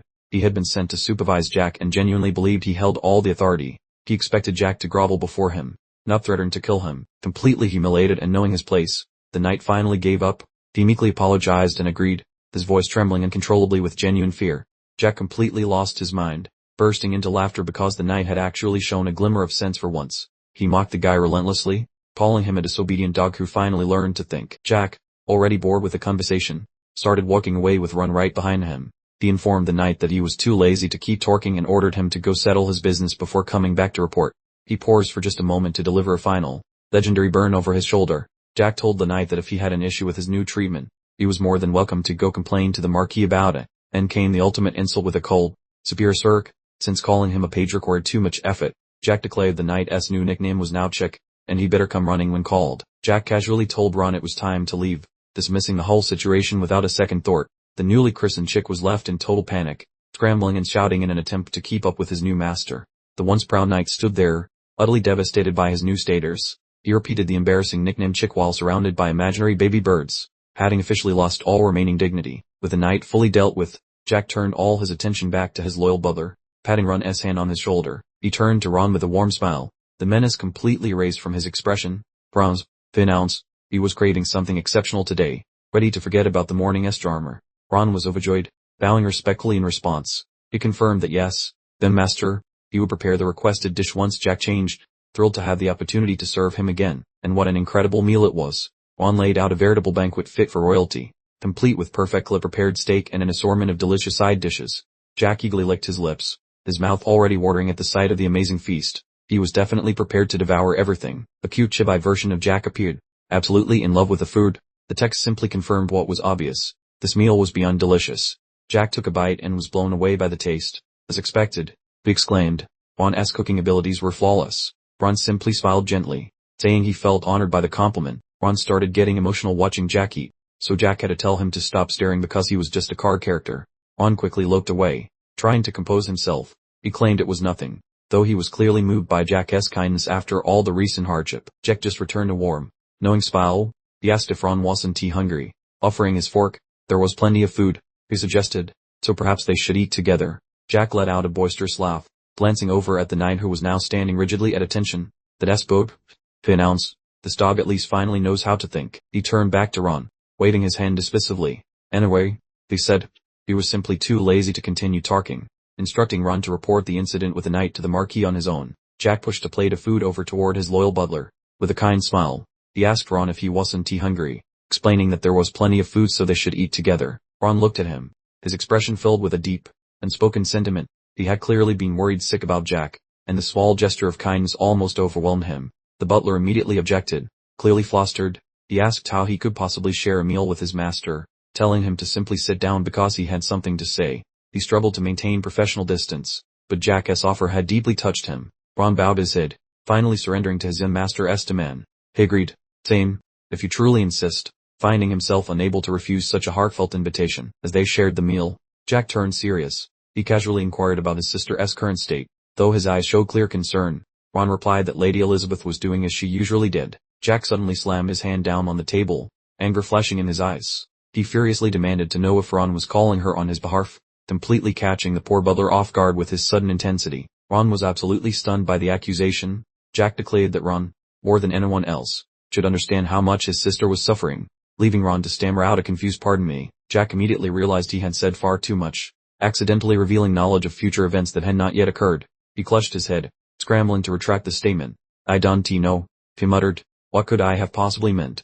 A heavy, awkward silence fell between them. Jack's lip had created a new tension where none existed before, and Ron was visibly struggling to comprehend what had just transpired. Trying to diffuse the tension, Jack smoothly changes the subject back to dinner, assuring Ron with a small grin that his culinary prowess was always good enough for a royal feast. He started explaining things by pulling on threads of his younger days, detailing everything he could recall, which instantly conjured up a magnificent, steaming pot of delicious stew. The mental image continued, featuring fragrant loaves of bread freshly cooling on a rack, proving these strong food memories were inextricably linked to some seriously deep emotional stuff, the sole reason he could always gobble down his supper without a nervous breakdown, even as the universally despised third child, was a hyper-vigilance of one magnificent human being. He dropped the truth he had guarded for decades, revealing that Ron constantly tested his meals for poison before consumption, showing the devoted butler secretively tasting Jack's dinner down in the shadowy kitchen. Ron was struck completely speechless. My lord, you knew the high-level security detail, he stammered in genuine awe, but Jack smiled mysteriously, replying, that delicious little detail is hardly the full story. Jack leaned forward conspiratorially with a sly, knowing expression, muttering, let us see what else we can uncover, mentally preparing to completely devastate his unsuspecting attendant's composure. He looked Ron directly in the eye and dropped the mic with an impossible question, calmly inquiring, with terrifying certainty, if Ron was currently practicing as a ninth circle mage. Ron could only stare back blankly, his usual unflappable composure completely obliterated. Realizing Jack had accidentally exposed his deepest, most highly classified personal secret, Jack explained his logical deduction, starting with his parents, mentioning that although his father possessed prestigious connections, his poor biological mother was merely a commoner who perished during his birth. He offered Ron a gentle, warm smile, reasoning that since his sister strongly resembled the matriarch, and gossip held that she was a wonderful soul, his mother must have been a fantastic person, too. Back in the current moment, he assured Ron that this intricate web represented his genuine, true convictions, meticulously arranging the complicated facts of the puzzle only he seemed to understand. He posed the critical, connecting inquiry that tied the entire mystery together, asking if Ron had protected his mother from the periphery, already completely certain of the answer. Ron's hand, still neatly clad in its white glove, visibly tightened, his absolute silence acting as a powerful, unspoken validation of every word Jack had just spoken. Jack delivered the mind-bending reality plainly. His mother, allegedly just some average commoner, was actually being guarded by a ninth-circle mage, basically the world's most powerful Secret Service agent. He took a measured sip of his tea, finding the entire situation wildly absurd, joking internally that if this ludicrous premise was a fictional story, he would have hurled the book away for being so utterly nonsensical. His brief moment of humor vanished as the grim weight of reality settled in, his voice becoming low and serious as he confirmed, however, this unbelievably ridiculous thing actually happened. He revealed a dark memory from his prior existence, confessing that when he made his desperate dash from the house, he was definitely not solo, depicting himself astride a horse, fleeing into the great unknown. The recollection continued, showing a small companion clinging to him on the horseback ride, right before professional assassins sent by his own father started chasing them relentlessly. The flashback detailed his younger self, utterly panicked but spurred by necessity, galloping frantically through soaking rain and pitch blackness, literally racing for the preservation of his own life. The Marquis had sent a formidable retrieval force after the runaways, notoriously including the infamous Reincarnates, who possessed a terrifying reputation for cold, efficient execution. Spearheading the aggressive pursuit was the captain of the Night Order, a brutally powerful eight-circle swordsman, who represented a truly frightening force of nature. But Jack wasn't fighting the gruesome battle alone, as the memory showed Ron suddenly unleashing his spectacular power to fiercely defend his cherished young master, and the second rider with him, whom he had innocently called a child, was actually his future teacher, a loyal soul who willingly sacrificed herself during the catastrophic escape attempt. The horrific memory concluded with a desperate, echoic scream of Ron's name as the deadly conflict roared on, a crucial moment that permanently defined Jack's whole early lifetime. Back in the safety of the present, Jack explained his past reluctance, admitting he was afraid to question Ron about his secretive history. Knowing the extent of his immense capabilities and his connection to the late mother, he briefly thought back to a time when things felt significantly less complicated. More accurately, when he was blissfully unaware of the startling truths hidden just beneath the surface. He unveiled the greatest family secret of all. His mother was certainly not a mere commoner, a highly important piece of information of which the Marquis was completely oblivious. In fact, it is highly likely that his mother never once saw fit to enlighten the Marquis regarding her actual identity, choosing instead to carry that weighty secret straight to the afterlife. Jack lowered his gaze to his cup of tea, a newly determined look etched upon his features, signaling that he was finally ready to move past all this historical drama. He decided figuring out his mother's whole deal wasn't really a priority at this very moment. Wish, frankly, made things much simpler. He'd just keep going without a complete backstory, focusing instead on the future he actually had a shot at fixing. He eventually got around to making his big ask, admitting to Ron that he couldn't trust a single other soul within those walls. He then made one specific request. "Bronze, please protect my sister for me." He gave a nod to Elizabeth's natural talent, mentioning that at just 18 years old she was already a sixth-circle mage, which basically made her the definition of a prodigy. Bronze, however, recognized her one major weak spot. "No," he countered, shaking his head knowingly. "She possesses an alarming amount of kindness, and self-sacrifice is just a minor inconvenience to her." Jack wholeheartedly concurred.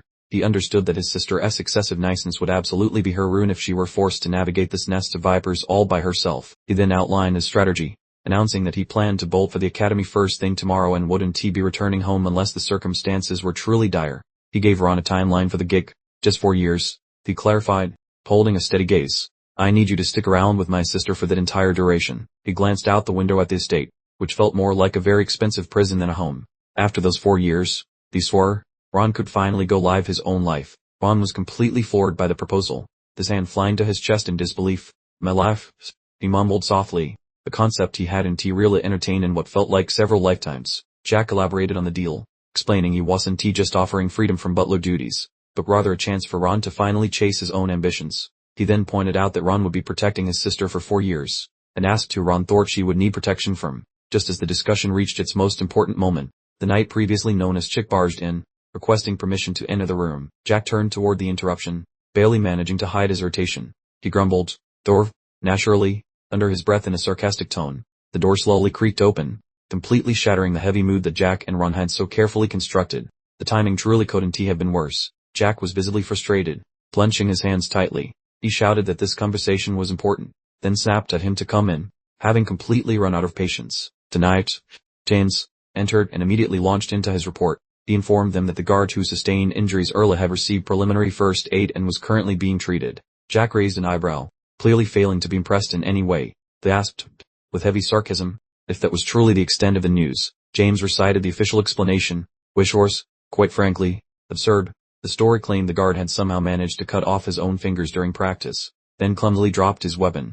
Jack smirked, finishing the obviously fabricated tale himself. He added that the dropped blade just happened to stab the guard right in the eye, and because Jack was safely tucked away in the annex, that was how they conveniently closed the case. He slapped James on the shoulder with sarcastic approval. "Fine effort," he stated. "Once you fully train as the Marquis' loyal laptop, I'll appoint you captain of the scraps." James just muttered something about being fine. Jack called out to him again.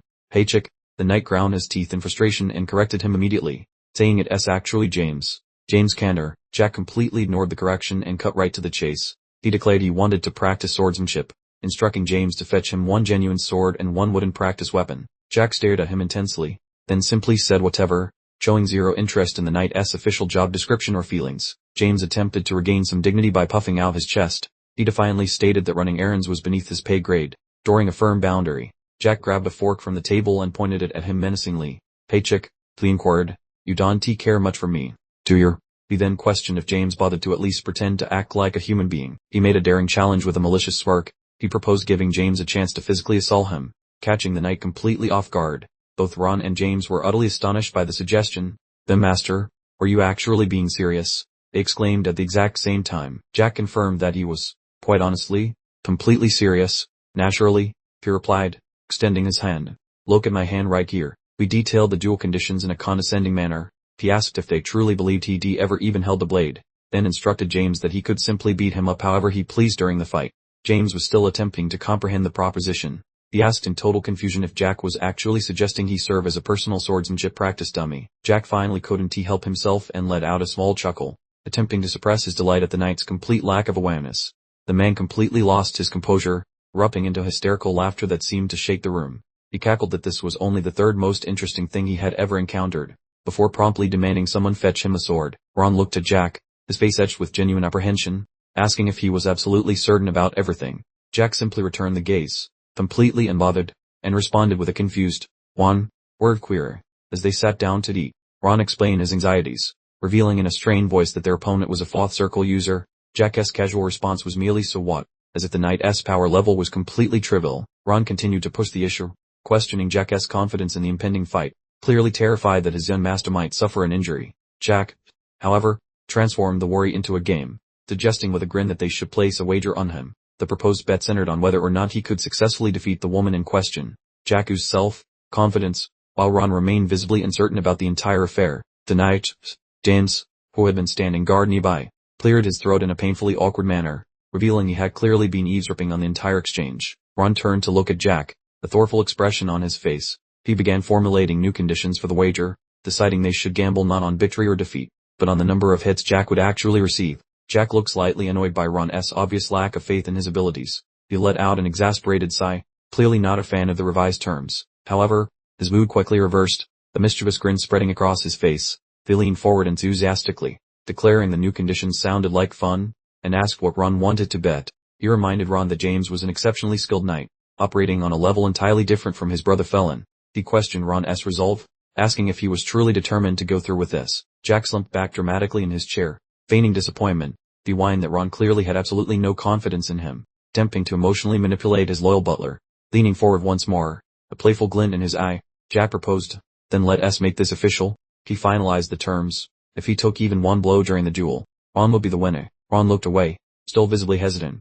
He remained quiet for a moment before stating there was something he desired from Jack, and all the young master had to do was agree to that one condition.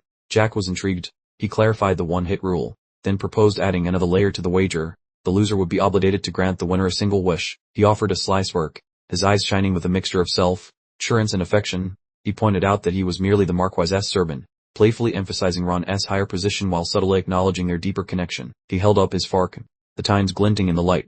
He stated that, as he mentioned before in a serious tone, he only truly trusted 2 people within the Marquis's entire household.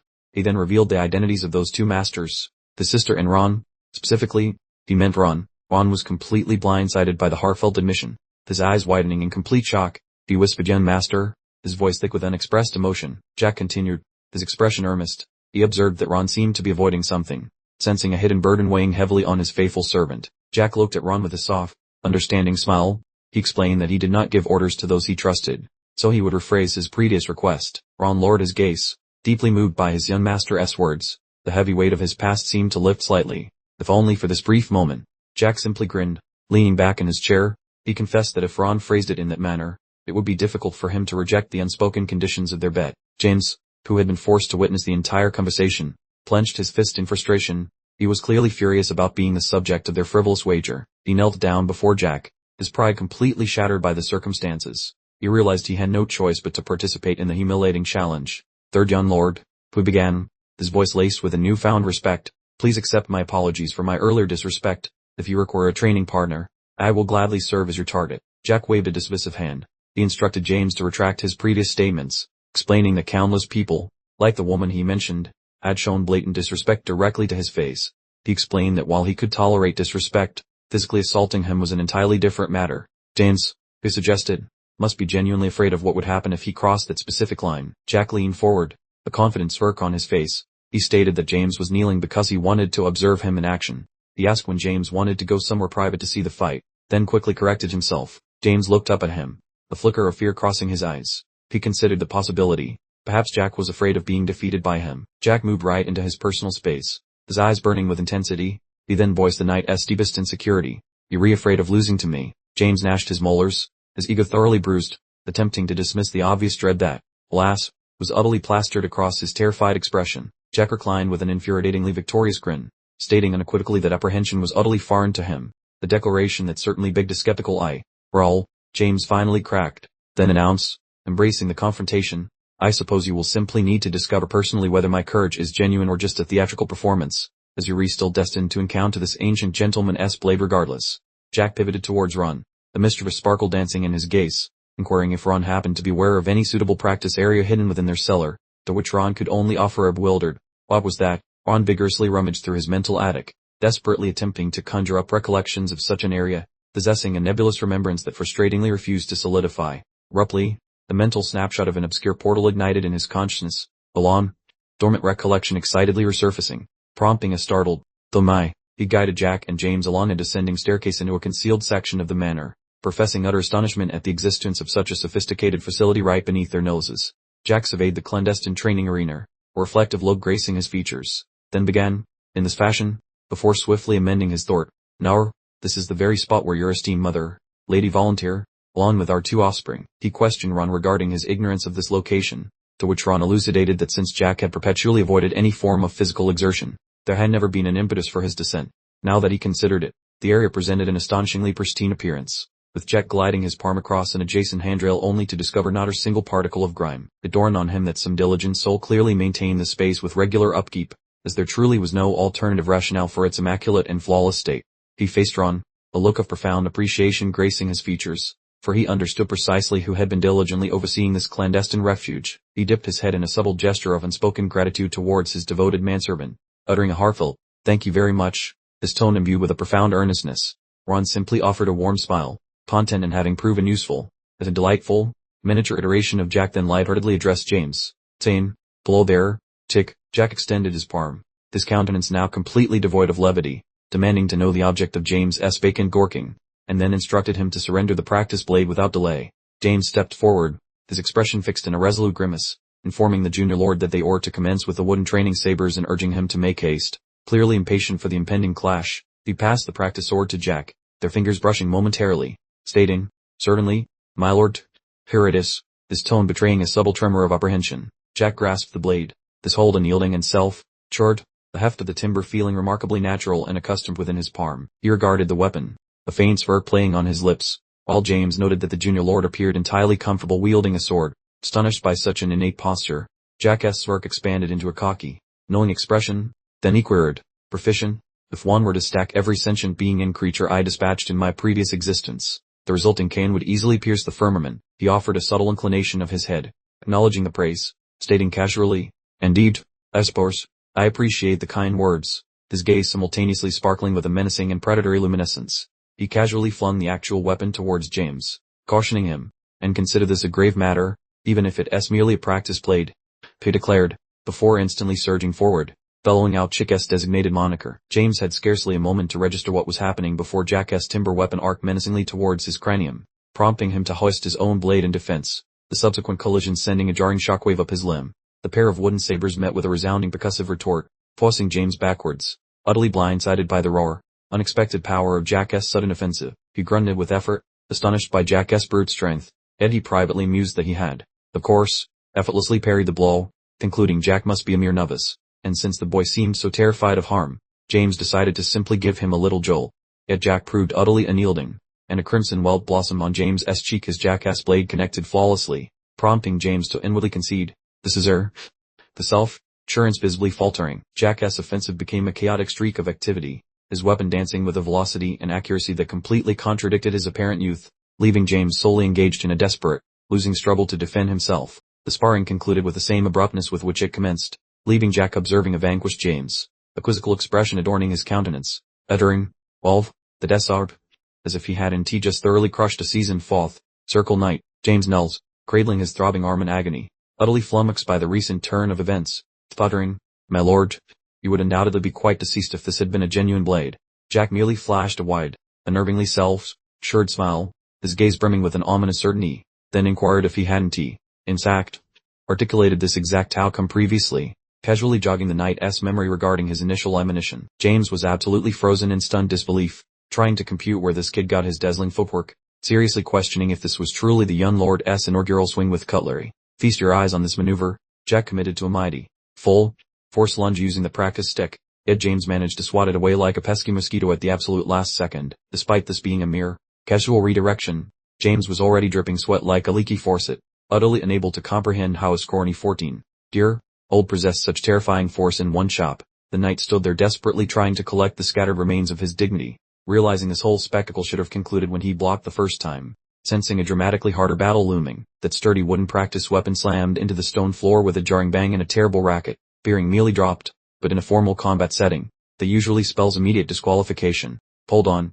Jack wasn't even close to finish, sprinting like a literal speed demon, gracefully dancing circles around James with what observers might call flawless execution, making a professional knight look like a clumsy amateur in sheer quickness. Bronze, observing from the periphery, looked like a stunned carp with his mouth hanging wide open, completely certain that if Jack were currently wielding actual sharpened steel, this friendly skirmish would instantly turn into a serious criminal investigation. And boom, there it went. Jack's sword was perfectly aimed right at James' windpipe while the knight lay utterly flattened on his spine, and judging by his expression, he definitely just witnessed a 20-year recap of every poor life choice he'd ever made. Ron was undergoing a massive, philosophical meltdown internally, recalling vividly that Jack had never handled a sword until this very morning, leaving him to wonder how on earth the boy was moving like a seasoned battle instructor.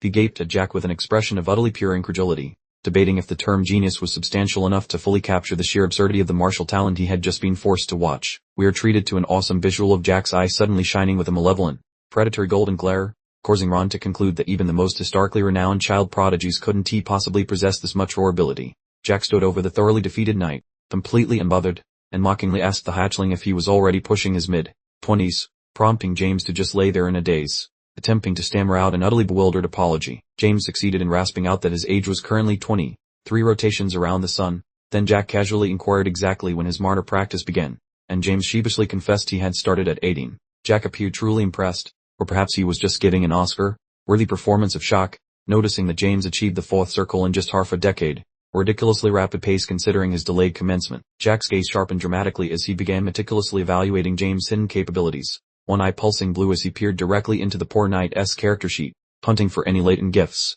He glanced around the dungeon at the battered training mannequins, concluding that despite beginning so late, James definitely harbored some genuinely helpful skill, quite the compliment coming from a guy who used to be the ghost of swordsmanship. Jack pictured a grand, influential shadow of James commanding troops, realizing this fellow could effortlessly ascend to the 7th or even 8th magic circle and take charge of an aristocratic knight corps if he maintained the pace. Jack began pacing towards the arsenal shelf with a purposeful, resonant stride, while James could be observed behind him attempting to peel himself off the floor, clearly still suffering from a severe case of combat shock. This is just splittingly funny, Jack mused, grabbing a razor, sharp steel blade, finding it utterly ridiculous that a person with James' distinct potential had been relegated to the mundane task of junior caretaker for a kid like himself. Jack flashed a small, mischievous smirk, informing the bewildered knight that he was actually growing quite fond of him, visibly enjoying this entire instructional beatdown while positioning his newly acquired weapon for the rematch. James attempted to adopt the tone of a worried guardian, cautioning Jack that serious injury was imminent if they continued this farce, but Jack merely found the notion preposterous and erupted into a round of genuinely maniacal giggling directly into the poor man's bewildered face. The boy was completely unhinged, suffering like an absolute lunatic. Since receiving a safety lecture from a mere fourth circle knight was easily the most splitting comedy a former legendary master had experienced in numerous generations, Jack eventually regained control of his lungs and released one final, patronizing exhale, staring down at the warrior with palpable disdain, finishing the moment by referring to him as a baby bird once more, simply to ensure the express train of degradation stayed on schedule. Towering above the vanquished warrior, Jack chose to impart some brutal, unfiltered knowledge, cautioning James there exists a significant gulf between sheer smugness and genuine competence, then asked if the knight honestly believed their previous skirmish was purely good fortune. James was left gazing mournfully at his discarded wooden stick in complete stillness, looking utterly devastated and profoundly perplexed, simply unable to process the realization that her supposed feeble child was thoroughly owning his professional butt. Jack pointed one accusatory digit and informed James that he was currently relegated to the status of fledgling, daring him to launch another assault. His expression sat in an impenetrable veneer of chilly superiority. James' emotional meter had officially redlined, his complexion flaming crimson, and he was grinding his teeth in raw, undiluted fury because some tiny brat dared to completely ridicule him. The knight roared like a hungry bear and charged ahead, hacking his weapon with every ounce of strength available, the visible streaks indicating that he was finally moving with seriously impressive velocity this time around. Jack responded only with a disturbingly serene grin while James sprinted toward him, scoffing at the knight for biting such an elementary piece of bait, asserting this failing was precisely why he remained a mere apprentice, a decision that would prove catastrophic. With a deafening clang, the two weapons connected in a collision of tremendous force, the resulting sound effect practically leaping off the paper and slapping the reader in the face as the steel was firmly interlocked. However, Jack possesses superior finesse, slicing straight through James' defenses as if they were made of airy nothingness, leaving poor James utterly aghast that he completely whiffed his attack. And just like that, this whole charade concludes again, with Jack's steel tip resting precisely near James' jugular. That marks the second time the poor chap has met an untimely end today. James' practice blade tumbles onto the ground as he throws in the towel, utterly vanquished, feeling broken in both body and spirit. Bless his heart. A massive, wickedly playful smirk cracks Jack's face as he flashes a pair of fingers skyward, cheerfully announcing your double demise for the day. A level of pure insolence that is simply legendary. James is practically liquefying from nervous perspiration, demanding a breakdown of that last move, utterly unable to process the unbelievable sorcery he just witnessed firsthand. Jack casually pivots away, dismissing the feat as trivial, explaining he merely shifted the blade's trajectory at the precise instant their weapons met, a seemingly simple but truly advanced maneuver. James stares blankly into the middle distance, completely shell-shocked, beginning to suspect he isn't just sparring a gifted youngster, but rather some other, far stranger entity. A close view of James reveals his face quivering with a volatile mix of rage and pure terror, undoubtedly contemplating every past decision that landed him in this damp basement. Jack offers a casual little hand gesture and labels it an expert flourish, then has the sheer gall to inquire if James desires an immediate encore, which is just sweetening the bitter pill. James snaps, yanking out his real weapon with a look that promises violence, declaring he'll employ actual steel this time, to which Jack merely shrugs, responding with a bored, sure thing, whatever you say. Jack glances back toward Ron, who is observing with an unnervingly composed expression, the atmosphere in the chamber so tight it could honestly be sliced with a dull butter knife. Jack delivers a playful wink and a decisive thumbs up to Ron, confirming his victory in their little wager, while Ron just emits an exhausted sigh, conceding the terms of their agreement.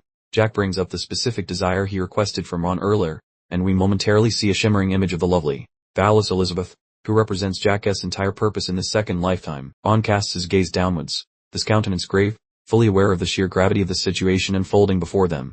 Indeed, esteemed young master, Ron affirms, bowing his head respectfully, vowing to stake his entire existence on realizing Jack's ambition. Now that is what one calls devoted servitude. James resumes his fighting posture, looking dead serious as if the stakes have suddenly become life or death, informing Jack that this attempt will be decidedly different, prompting a skeptical, really from Jack. Jack begins to radiate an intense, brilliant azure aura of pure magical energy, flashing a distinctly predatory smile as he condescendingly permits the little fledgling to employ magic this round. He leans in close, displaying a chilling intensity in his gaze, confirming he plans to utilize his own formidable abilities too, as the surrounding atmosphere visibly crackles with raw power.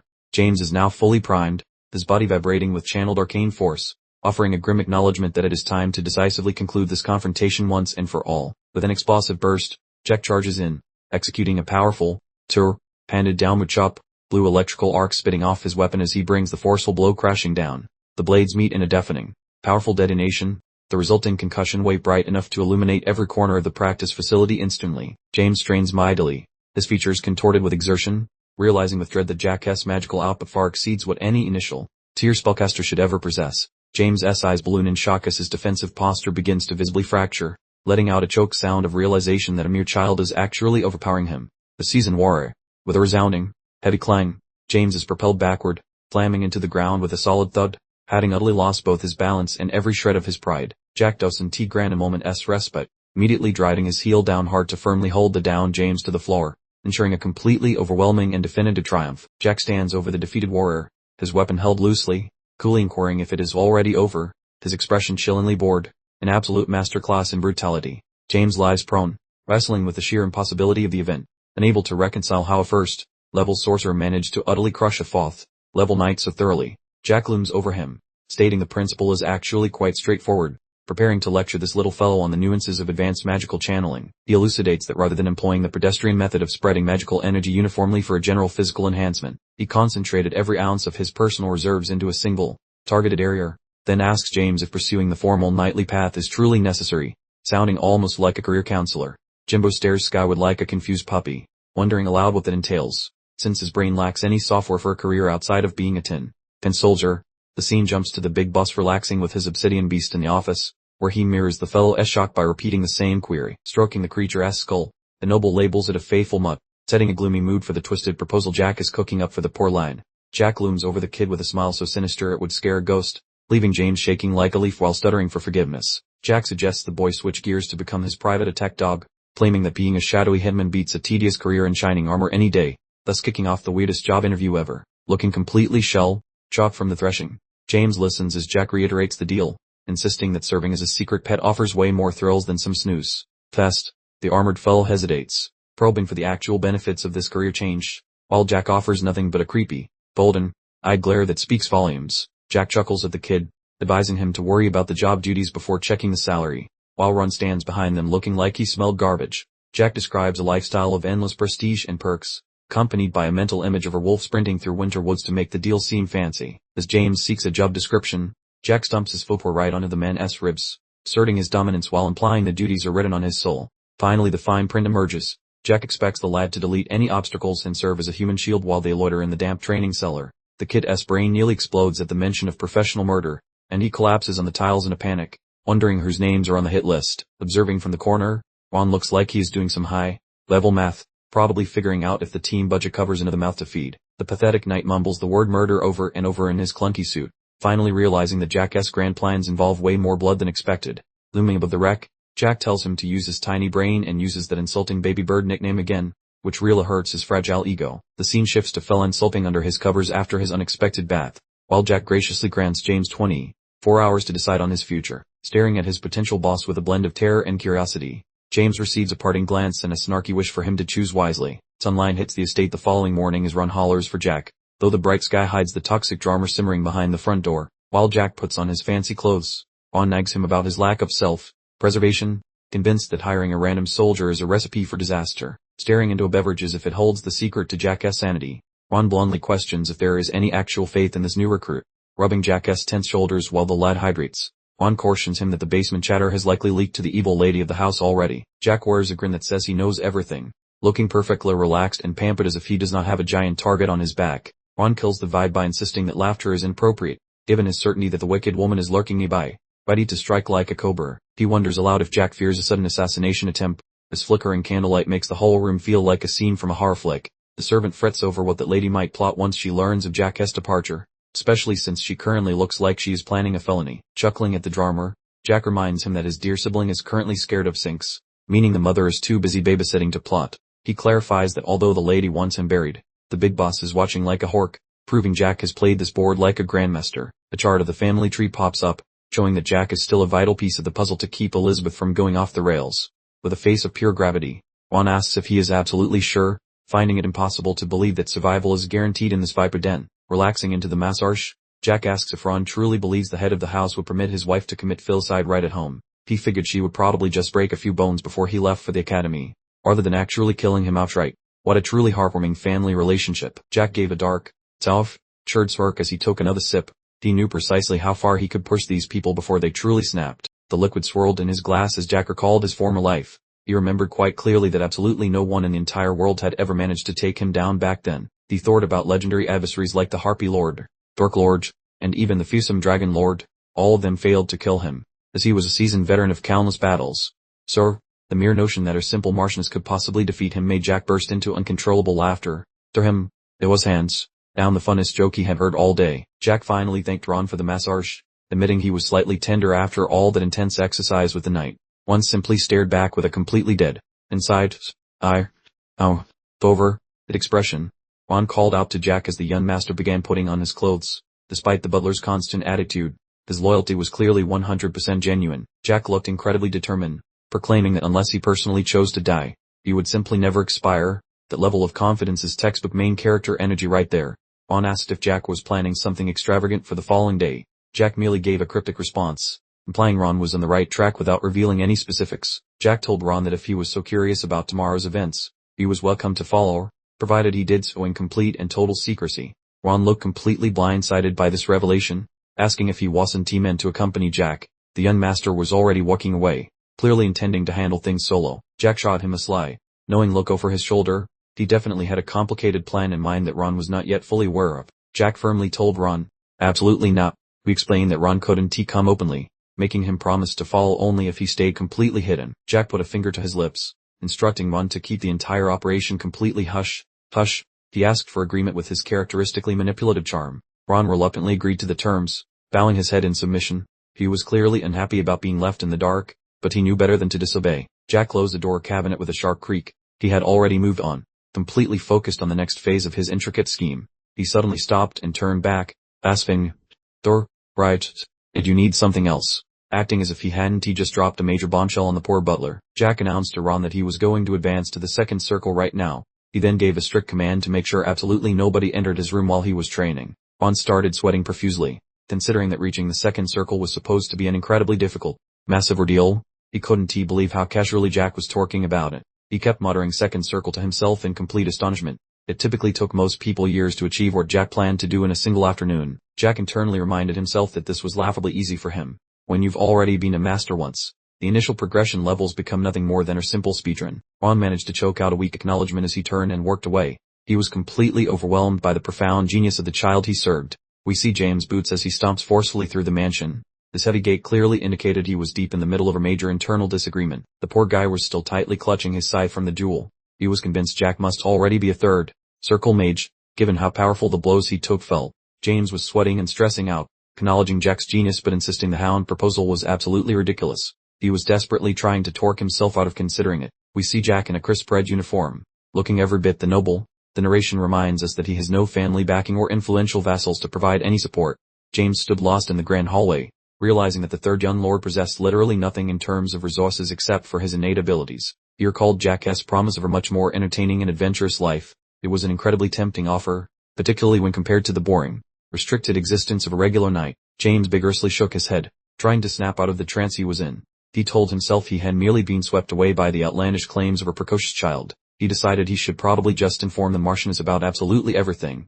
He remembered hearing the rumors about Elizabeth and Jack's martial skills and realized he had a major scoop. James' face contorts into a truly unsettling, calculating grin. He is convinced this moment is his express pass to finally make a name for himself with the Marquis and Marchioness. A maid or attendant gasps dramatically, clearly stunned by the situation. Meanwhile, James is absolutely certain he has just stumbled upon the perfect shortcut to social advancement. Mentally, he dismisses Jack as a bothersome child. He firmly believes that even with all of Jack's brilliance, he need to be a supernatural villain, not just smart, to outmaneuver the Marquis household. We get a glimpse of this ridiculously opulent space, which must be the Marchioness's private sanctuary. The excessive pink and lavender color scheme is frankly quite nauseating. The Marchioness's hands are folded precisely in her lap as she delivers a scathing lecture to Elizabeth. She makes sure to emphasize that Elizabeth's mother was nothing more than her simple commoner. Sipping casually from her wine glass, the Marchioness completely brushes aside Elizabeth's magical aptitude. In her mind, becoming a potential archmage is utterly insignificant next to maintaining social standing. Elizabeth sits in agonizing silence, looking utterly devastated. The Marchioness informs her that as long as she resembles her mother, none of her other qualities hold any value. Elizabeth lowers her gaze, her face reflecting a profound sense of emptiness and sorrow. Her stepmother's venomous remarks are systematically dismantling her spirit. The Marchioness flashes a phony, syrupy smile before offering Elizabeth a glass of wine. This entire interaction is clearly a twisted psychological game designed to torment the young woman.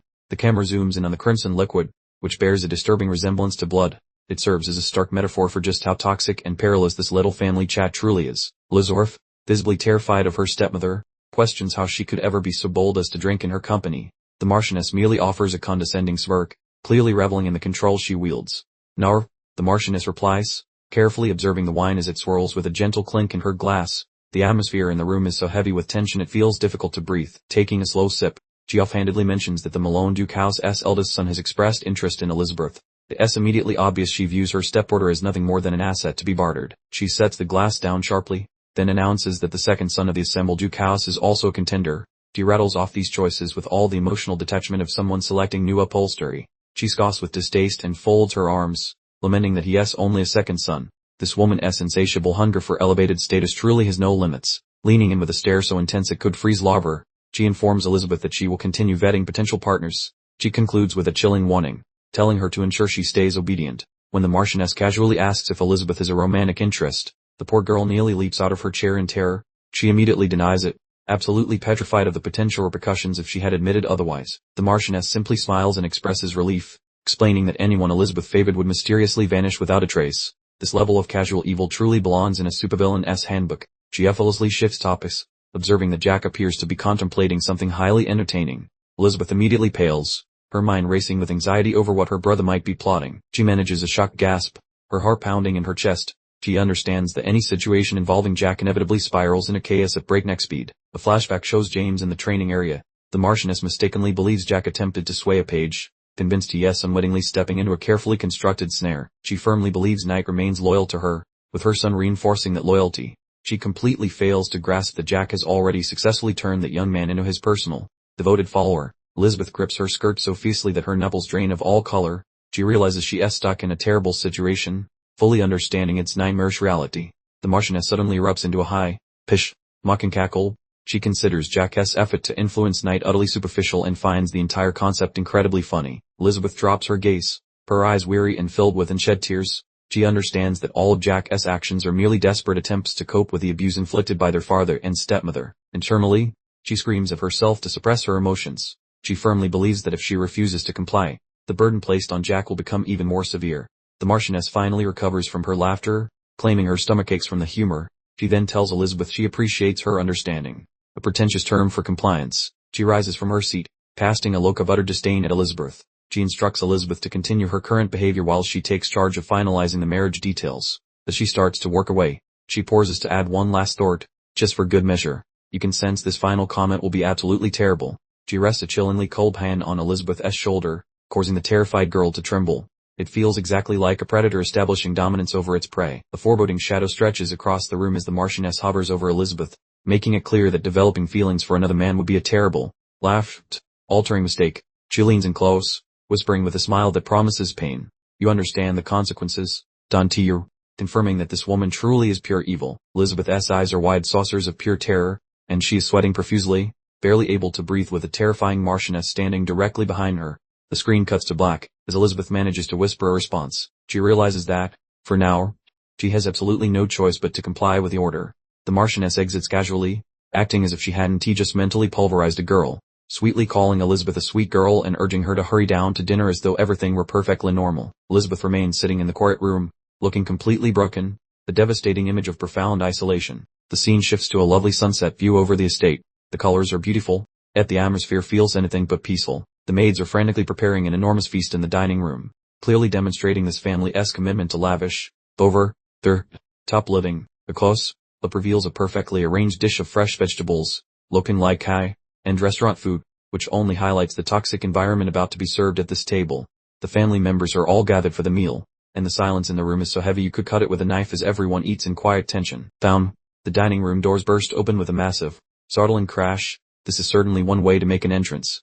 Jack strolls in looking utterly bored, complaining Jesus if *key*, we're the inconvenience party. leaving the Marchioness and Elizabeth absolutely stunned by his arrival at their formal dinner. Jack offers a wide, arrogant grin and immediately mocks the summer mood, asking why everyone looks so miserable, especially since the entire nation isn't tea-doomed yet. Elizabeth jumps to her feet in total shock, gasping out his name, while the Marquis sits stone-faced, appearing ready to physically attack someone. Jack dramatically places a hand on his chest and demands a spot at the table, reminding them that he's the family's precious third young lord and deserves to eat with them. We quickly interrupt for a magic explanation. There are two methods for using BunRv, the first being physical reinforcement, where you spread BunRv to boost your strength and speed. The text box appears indicating a few minutes ago, taking us back to Jack's room just before his sudden dinner interruption. BunRv reinforcement functions essentially as a super athlete buff, enhancing senses, intelligence, and, most importantly, providing a massive increase in raw strength. Then there's the more visually spectacular method, where mages like Ron utilize specific formulas to conjure fireballs and ice arrows. The second technique involves systematically pouring BunRv into precise formulas to materialize powerful magical effects into the real world. This difference explains why people are divided into mages and swordsmen based on their chosen BunRv application, establishing the standard power system for this universe.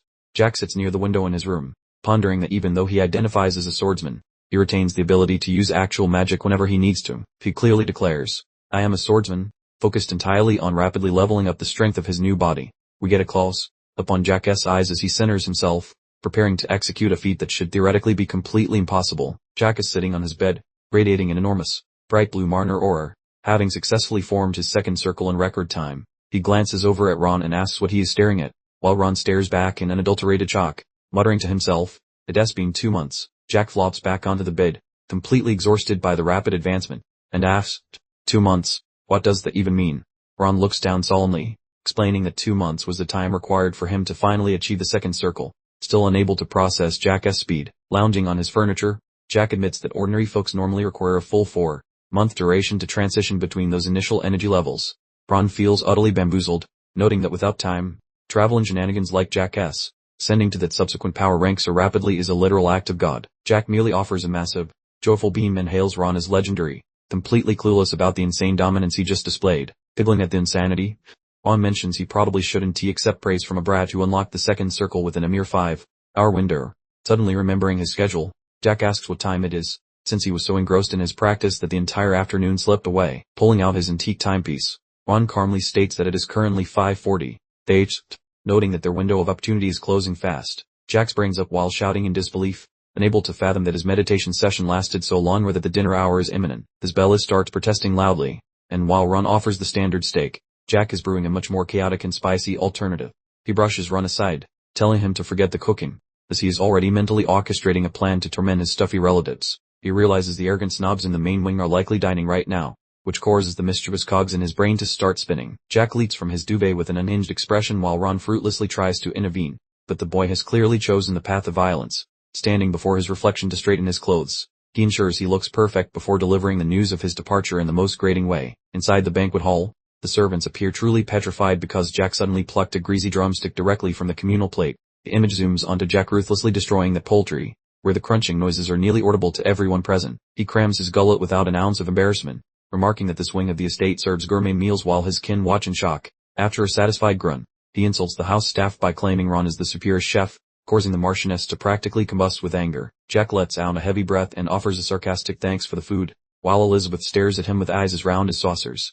The patriarch eventually finds his voice and barks Jack's name, catching the boy with a confused grunt mid-flurp and a chin glistening in poultry fat. Wearing a face as cold as a tombstone, the Marquis demands to know if there is actually a significant reason for this unannounced visit. Jack nonchalantly cleans his fingers with his tongue, asking why else he would ever step foot in such a boring dump while showing his father zero respect. A creepy shadow close-up shows Jack's mouth twisting into a sinister grin just as he prepares to drop a massive truth bomb on them. The lord of the house is absolutely seething with disappointment, having expected a quiet son but now concluding that the boy has lost his marbles. Jack flashes a cheeky and deceptively sweet smile, asking why his father is making such a scary face and ruining the pleasant dinner atmosphere. Observe the hilarious difference, with a smug Jack having the time of his life while his father on the right looks medically unstable. Elizabeth is freaking out and pleading for a private chat, but Jack just shushes her with a hand, keeping his grip on the chaos. The old man finally yields and crosses his arms to listen, although it is obvious he is just waiting for an excuse to explode. Jack wears a wicked grin that is way too scary for a teenager, preparing to detonate a verbal grenade in the middle of dinner. Jack reveals the update, stating he is returning to the academy tomorrow, while the noblewoman nearly vibrates with fury over his bold attitude. The patriarch immediately agrees and tells him to get lost at sunrise. Looking relieved to finally get this massive headache out of his sight, Jack shoots him a cunning, disrespectful smirk to signal that he never required authorization. Successfully seizing control of the social environment, Jack finally stood up, giving his father a thank you so sarcastic it could peel paint off the walls. Any other parent would ground their kid for a decade, but Jack was just happy to escape the main dining hall. But hold your horses, we wasn't finished yet. Jack turned his attention to his brother Felon, who seemed to be suffering from a severe case of looking like absolute garbage since their last run. And Felon was literally sweating bullets and shaking like a leaf, visibly traumatized by the unfortunate water feature encounter. Jack leaned in close with a perfectly artificial, friendly expression, asking after his brother's health. Jack pulled out a wine bottle and began pouring. The jesting he heard Felon couldn't even stand a glass of water due to his new, specific phobia. He then mocked him mercilessly, saying how parched he must be feeling. Jack fixed Felon with an icy stare, recalling how Felon had beaten him up whenever boredom struck. He then twisted the knife by reminding Felon that they were still technically family. A truly cold-blooded observation. A close-up shot revealed Felon's hands trembling violently on the tabletop. Jack announced with feigned sympathy that it was quite unfortunate, but his eyes absolutely screamed that he was enjoying this moment of vengeance immensely. Jack then began pouring the wine directly onto the table, soaking Felon in the alcohol. He reassured him not to worry, claiming it wasn't tea water, and then offered the dripping Felon a sip. Pure, unadulterated evil. As the wine splattered everywhere, Felon began to gag and choke from the sheer horror of it. Jack had successfully annihilated what was probably the most expensive meal in the entire kingdom. The Marchioness finally snapped, leaping to her feet and shrieking "You impolite little savage" at the top of her lungs. The entire dining experience had officially devolved into total pandemonium. Jack didn't bother to look back, simply dismissing her screaming as little more than her nearby dog barking. He had said exactly what he intended to say and was now prepared to make his quick getaway. Elizabeth observed the scene with complete despair and anxiety, while Jack seemed to be relishing the resulting chaos. She was the one who would have to survive the disastrous fallout of his latest performance. The Marchioness leaned heavily on the table, spitting out the insult vulgar son of her gun through tightly clenched teeth. She was utterly incandescent with rage that her commoner's offspring had managed to humiliate her so completely. Her eyes began to glow with a terrifying purple energy as she promised this transgression would not stand. It was clear she was already devising a dozen different methods to make Jack pay for this moment. Jack paused for a fraction of a second, feeling the murderous intent radiating from behind him. He wasn't scared. If anything, he simply looked like a man who had anticipated this very moment. He gave a final smirk over his shoulder, casually mentioning that he'd be looking forward to her next move. He was essentially extending a personal invitation for her to try something, fully prepared for any attack she might launch. The dialogue box showed the household staff, all chattering amongst themselves about the disrespectful kid who totally trashed the dining hall. The gossip was going to spread faster than a wildfire through dry kindling. The Marchioness was still shrieking from off camera about ripping Jack's throat out. The terrified maid simply stood frozen, listening to her complete and total meltdown with increasing dread. The gossiping continued in the hallways. One maid wondered aloud if Elizabeth had been giving Jack lessons on how to infuriate the madam so thoroughly. No one could comprehend the significant transformation in his personality. The maids came to the conclusion that cleaning up was probably the smartest course of action before they became targets of the Marchioness's explosive rage. A very wise decision. Honestly, the next morning arrived, looking bright and cheerful. The narration informs us that, against all expectations, absolutely nothing out of the ordinary happened throughout the night. This fact stood in stark contrast to the Marchioness's threats, implying her promises of vengeance were, for the time being, just empty noise. Behold this amusing panel. Elizabeth is giving Jack a solid smack across the face while he apologizes, crying because she was so worried sick about him.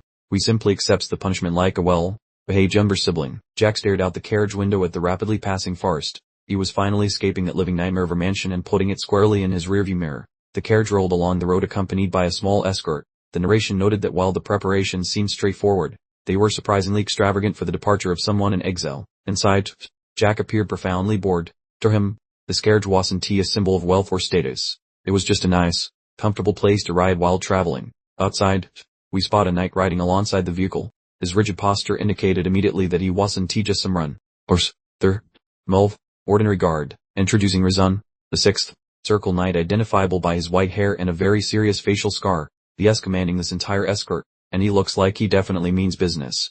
Razan glanced suspiciously toward the carriage, letting out a small, dismissive scoff. He plainly held no affection for the youngster he had been tasked with protecting. Jack smiled to himself inside the carriage, knowing precisely what was running through Razan's mind. He was completely certain the Marchioness had ordered this guy to take care of him during the journey. Even James, the nervous wreck, was riding along, looking incredibly stressed. He was clearly caught between fulfilling his old orders and serving his new, unpredictable master. Elizabeth leans through the carriage window, anxiously quizzing Jackie on whether he will actually be okay. She's been riding right beside him this entire time because her worry levels are currently through the roof. Jack gives her a calm look and reassures her that everything is fine. We see her on a white horse next to him, resembling an extremely dedicated and protective older sister. GS still completely stressed out, convinced the second mother is definitely hatching some evil plot. Elizabeth desperately wants to accompany him just so she can personally keep an eye on things. Jack offers her a sly, knowing smile and repeats his assurance that he's fine. He asks if he didn't already tell her that their circumstances were going to be dramatically different from now on. He settles back into his seat, radiating total confidence, and tells her to relax about him. He's already seen everything awful this world has to offer and survived. He gives her a gentle look, reminding her that they wouldn't dare actually kill him. Thanks to the political situation, he has already figured out the whole power dynamic. Elizabeth looks incredibly defeated and sad, her posture instantly slumping. She realizes she can protect him forever, but letting go of control remains incredibly difficult for her. The carriage progresses along a scenic river path under a bright, clear sky. It looks perfectly peaceful, but inside the small traveling party, a major emotional conflict is brewing. Jack finally tells her she should return to the mansion, asking how much longer she plans to shadow his journey. It's time for him to embark on his own new path. Elizabeth reluctantly agrees, but not without giving him one final, serious warning to be careful. She finally pulls away from the carriage, leaving him to face his destiny alone. Ron now rides alongside, looking incredibly serious himself. We ask Jack if he genuinely expects to be fine, noting that the atmosphere from the main household has recently been pretty toxic. Jack assures Ron that he'll be perfectly fine and reminds him about the promise they made yesterday. He's counting on Ron to keep everything secure at home while he's off at school. We are shown a quick montage focusing on Jack's mouth as he practices saying his standard noble greetings. He's mentally preparing himself to play the part of a model student once more. Ron closes his eyes momentarily and offers a respectful, "Of course, the master." He understands the commands perfectly and confirms his readiness to follow them precisely. In the distance, we observe the carriage and horseman rounding a far-off corner. The official departure from the volunteer estate is finally completed. Ron turns to Razin and confirms that he remembers the specific request. The secret plan, the vital part of the operation, has officially been set in motion. Jack glances out the carriage window one last time, telling Ron to head back and look after Elizabeth. He absolutely doesn't want her left alone with those deceitful snakes. Ron turns his white horse around and begins riding back toward the mansion in the distance. The trusted guard heads home, while Jack continues forward with his new escort. The narration informs us that Ron will be following the march from a discreet distance, just to observe exactly what kind of chaotic mess the Marquis faction attempts to start. The simple text box pops onto the screen declaring, "This is her." The brief moment of tranquility preceding the inevitable chaos has officially concluded. Jack relaxes comfortably in the luxury carriage, describing this whole situation as his personal gift to Ron. He wants to give his loyal butler the chance to see exactly how much he has changed. Jack lets out a huge yawn, complaining that the beautiful weather is actually making him sleepy. He's completely unbothered, which is a bizarre attitude for someone being escorted by a potentially murderous knight. We get a gorgeous aerial view of the carriage traveling through the lush green rolling hills. The scene looks like something lifted straight from a high-budget fantasy film. The carriage wheel keeps spinning as the rhythmic plop of horse hooves continues without interruption. Razin remains positioned alongside, watching Jack with intense, predatory focus. Razin stares into the carriage through the mirror or window, his expression completely devoid of any emotion. He is clearly waiting for the exact right moment to execute his plan. The sun dips below the mountains, painting the sky in stunning shades of orange and red. It's a beautiful sight, but in this world, a pretty sunset usually signals that things are about to get dark very quickly. The scene shifts to the deep blue of the night sky, with a bright, luminous moon hanging over the Rocky Mountain peaks. The journey is continuing, and the quiet stillness of the wilderness begins to envelop them. Inside the carriage, Jack slowly wakes up from his nap, blinking his eyes to shake off the grogginess. He lets out a sleepy hum while shifting around on the cushioned seat. He looks out the window and realizes the world outside has gone dark while he slept. He wonders if it's evening already and questions why none of his bodyguards bothered to wake him up. Outside, the carriage has come to a full stop as the soldiers begin setting up camp for the night. Jack watches them unload supplies, thinking to himself that this exact spot is likely where the real fun starts. James stood just outside the carriage door, wearing a smug, satisfied expression on his face. Jack exited to meet him, looking completely unfazed by the sudden and dramatic shift in the atmosphere. James fixed Jack with a severe, almost menacing glare, his blonde hair catching the subtle light of the rising moon. We initially kept silent, allowing the thick, awkward tension to build between them. Jack matched the knight's silence, staring him dead in the eye with a bored, analytical expression. He had already precisely deduced the entire situation without James needing to open his mouth. Suddenly, Jack offered a subtle, mysterious smile that would make any sane person incredibly nervous. He was clearly operating on a completely different level than these knights could ever understand. Jack let out a little laugh and called James our little chick, asking if he had finally gone through with his plan. James just sighed heavily and admitted that things had ended up following that exact path. Jack stepped forward decisively, resting lightly on his cane as he accepted the situation. He told James it was entirely his decision to make and that he had zero plans to try and change his mind now. He worked past the night, muttering under his breath about how he shouldn't have expected much from a little chick anyway.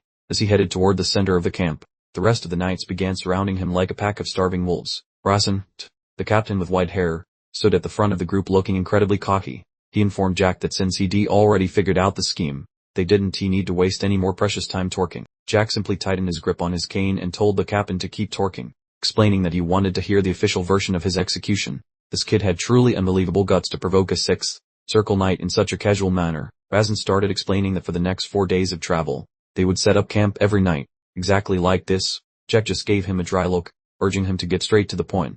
Rasen developed a truly twisted, malevolent grin, his eyes lighting up with malice. He was clearly looking forward to this particular part of the job with sadistic glee. We get an intense close up of Jack's glowing yellow eyes just as Rasen dropped the devastating news. The plan involved breaking Jack's limbs every single night, and healing him with potions, only to repeat the entire ordeal the very next day. Rasen hovered over the boy, confirming that he had indeed ordered this brutal treatment. Jack simply looked up at him and calmly asked, "Do what?" As if he hadn't just heard a horrific torture plan. Jack tightened his grip on his cane, the distinct thud of his hand connecting with the wood echoing in the quiet camp. He wasn't scared. He was just patiently waiting for the captain to finish his overly dramatic monologue. Rasen revealed that they knew all about Jack secretly forming a Marner circle. He stared at the boy with total contempt, convinced he had caught him dead to rights. "We're going to destroy it." Rasen sneered, leaning uncomfortably close to Jack's face. Destroying a Marner circle was generally regarded as a fate worse than death itself in this world. The entire camp fell silent as Jack stared back at the small army of knights and asked what, with a tone of pure disbelief. "It was a classic. Are you guys serious right now?" "Moment." The narration explained that shattering a heart-located Marner circle was functionally a death penalty. Even if you survived, trying to reconstruct it was 1,000 to 1 shot that usually just resulted in endless misery. Jack looked down at the grass, realizing they fully planned to leave him as a permanent cripple for the rest of his existence. He couldn't believe they were actually plotting something so vile against their own family member. Jack placed his hand on the hilt of his sword as Rasen mocked him, claiming James had told him about Jack's talent. He casually dismissed Jack's skills as nothing impressive compared to a seasoned veteran, with deep shadows covering his eyes. Jack listened as Rasen called his talent completely unremarkable. It was a truly catastrophic mistake to underestimate a man who had been known as a genuine monster in his previous life. Rasen drew his sword with a sharp, metallic ring and ordered Jack not to put up any resistance. He claimed that fighting back would only make the impending limb-breaking session significantly more painful. Hidden deep in the bushes, the couple of commoners watched the entire scene unfold in sheer terror. They decided it was far too dangerous to interfere in a fight between nobles and resolved to just remain concealed. Jack thought to himself that this entire atmosphere felt surprisingly reminiscent of home. He reminded himself of his true identity, known as I and the Sword Ghost. Jack held his ground in front of the carriage, drawing his own blade. He wondered internally if Ron was still watching from the shadows exactly as they had planned. A quiet shot of the wildflowers in the camp provided a brief moment of tranquility before the impending explosion of violence. It was the absolute calm before the storm hit.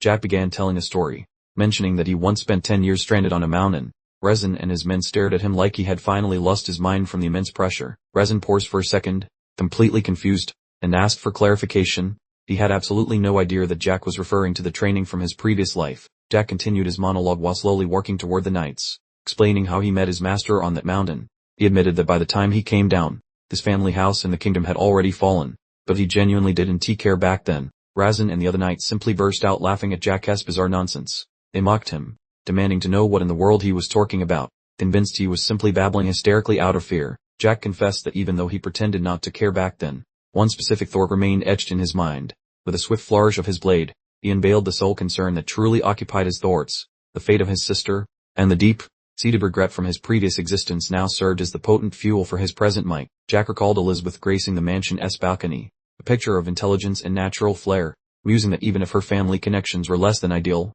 she was surely destined for a most advantageous marriage. He envisioned her gazing wistfully out the window, a pang of loneliness in her heart as she worried if her little brother was faring all right, firmly believing that her happiness with a beloved partner would be his own peace. The image of her tear-streaked face was utterly heartbreaking, and he reflected that for her sake, he would have overlooked any other transgression, signaling his decision to unleash his full potential without reservation. Rasen continued to taunt him, inquiring if sheer terror had muddled his senses to the point of wielding such a pathetic excuse for a sword, wanting that the pursuit of vengeance was a delight that would inevitably lead to his mental undoing. Jack casually concurred with Rasen, admitting that mere talent or swordsmanship alone wouldn't cut it. And then, a colossal surge of azure Marner began to emanate from his being. Jack flashed a chilling grin as crackling arcs of electricity danced across his features, confessing that while he could have tolerated physical harm, any attempt to sabotage his Marner circulation was an unacceptable transgression. gripping his sword upright. The cerulean energy spiraled skyward, forming an immense pillar, and he sarcastically commented that while talent was certainly a factor, they were about to witness the true definition of overwhelming strength. With Marna practically bursting from his temples,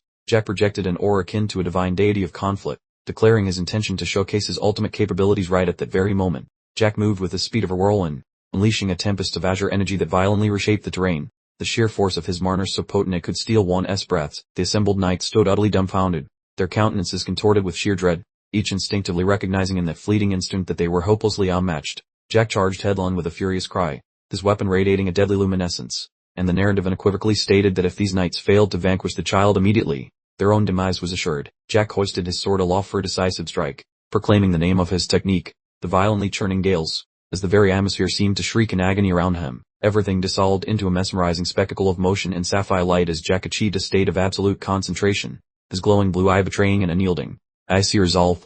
A deafening thunderclap reverberated through the woodland as Jack's devastating blow landed, this command for the winds to obliterate all opposition leaving the knights completely at his mercy. The scene momentarily shifted to a serene depiction of Jack clad in his noble attire, presenting the image of an impeccable young heir, a stark contrast to the son everyone believed him to be.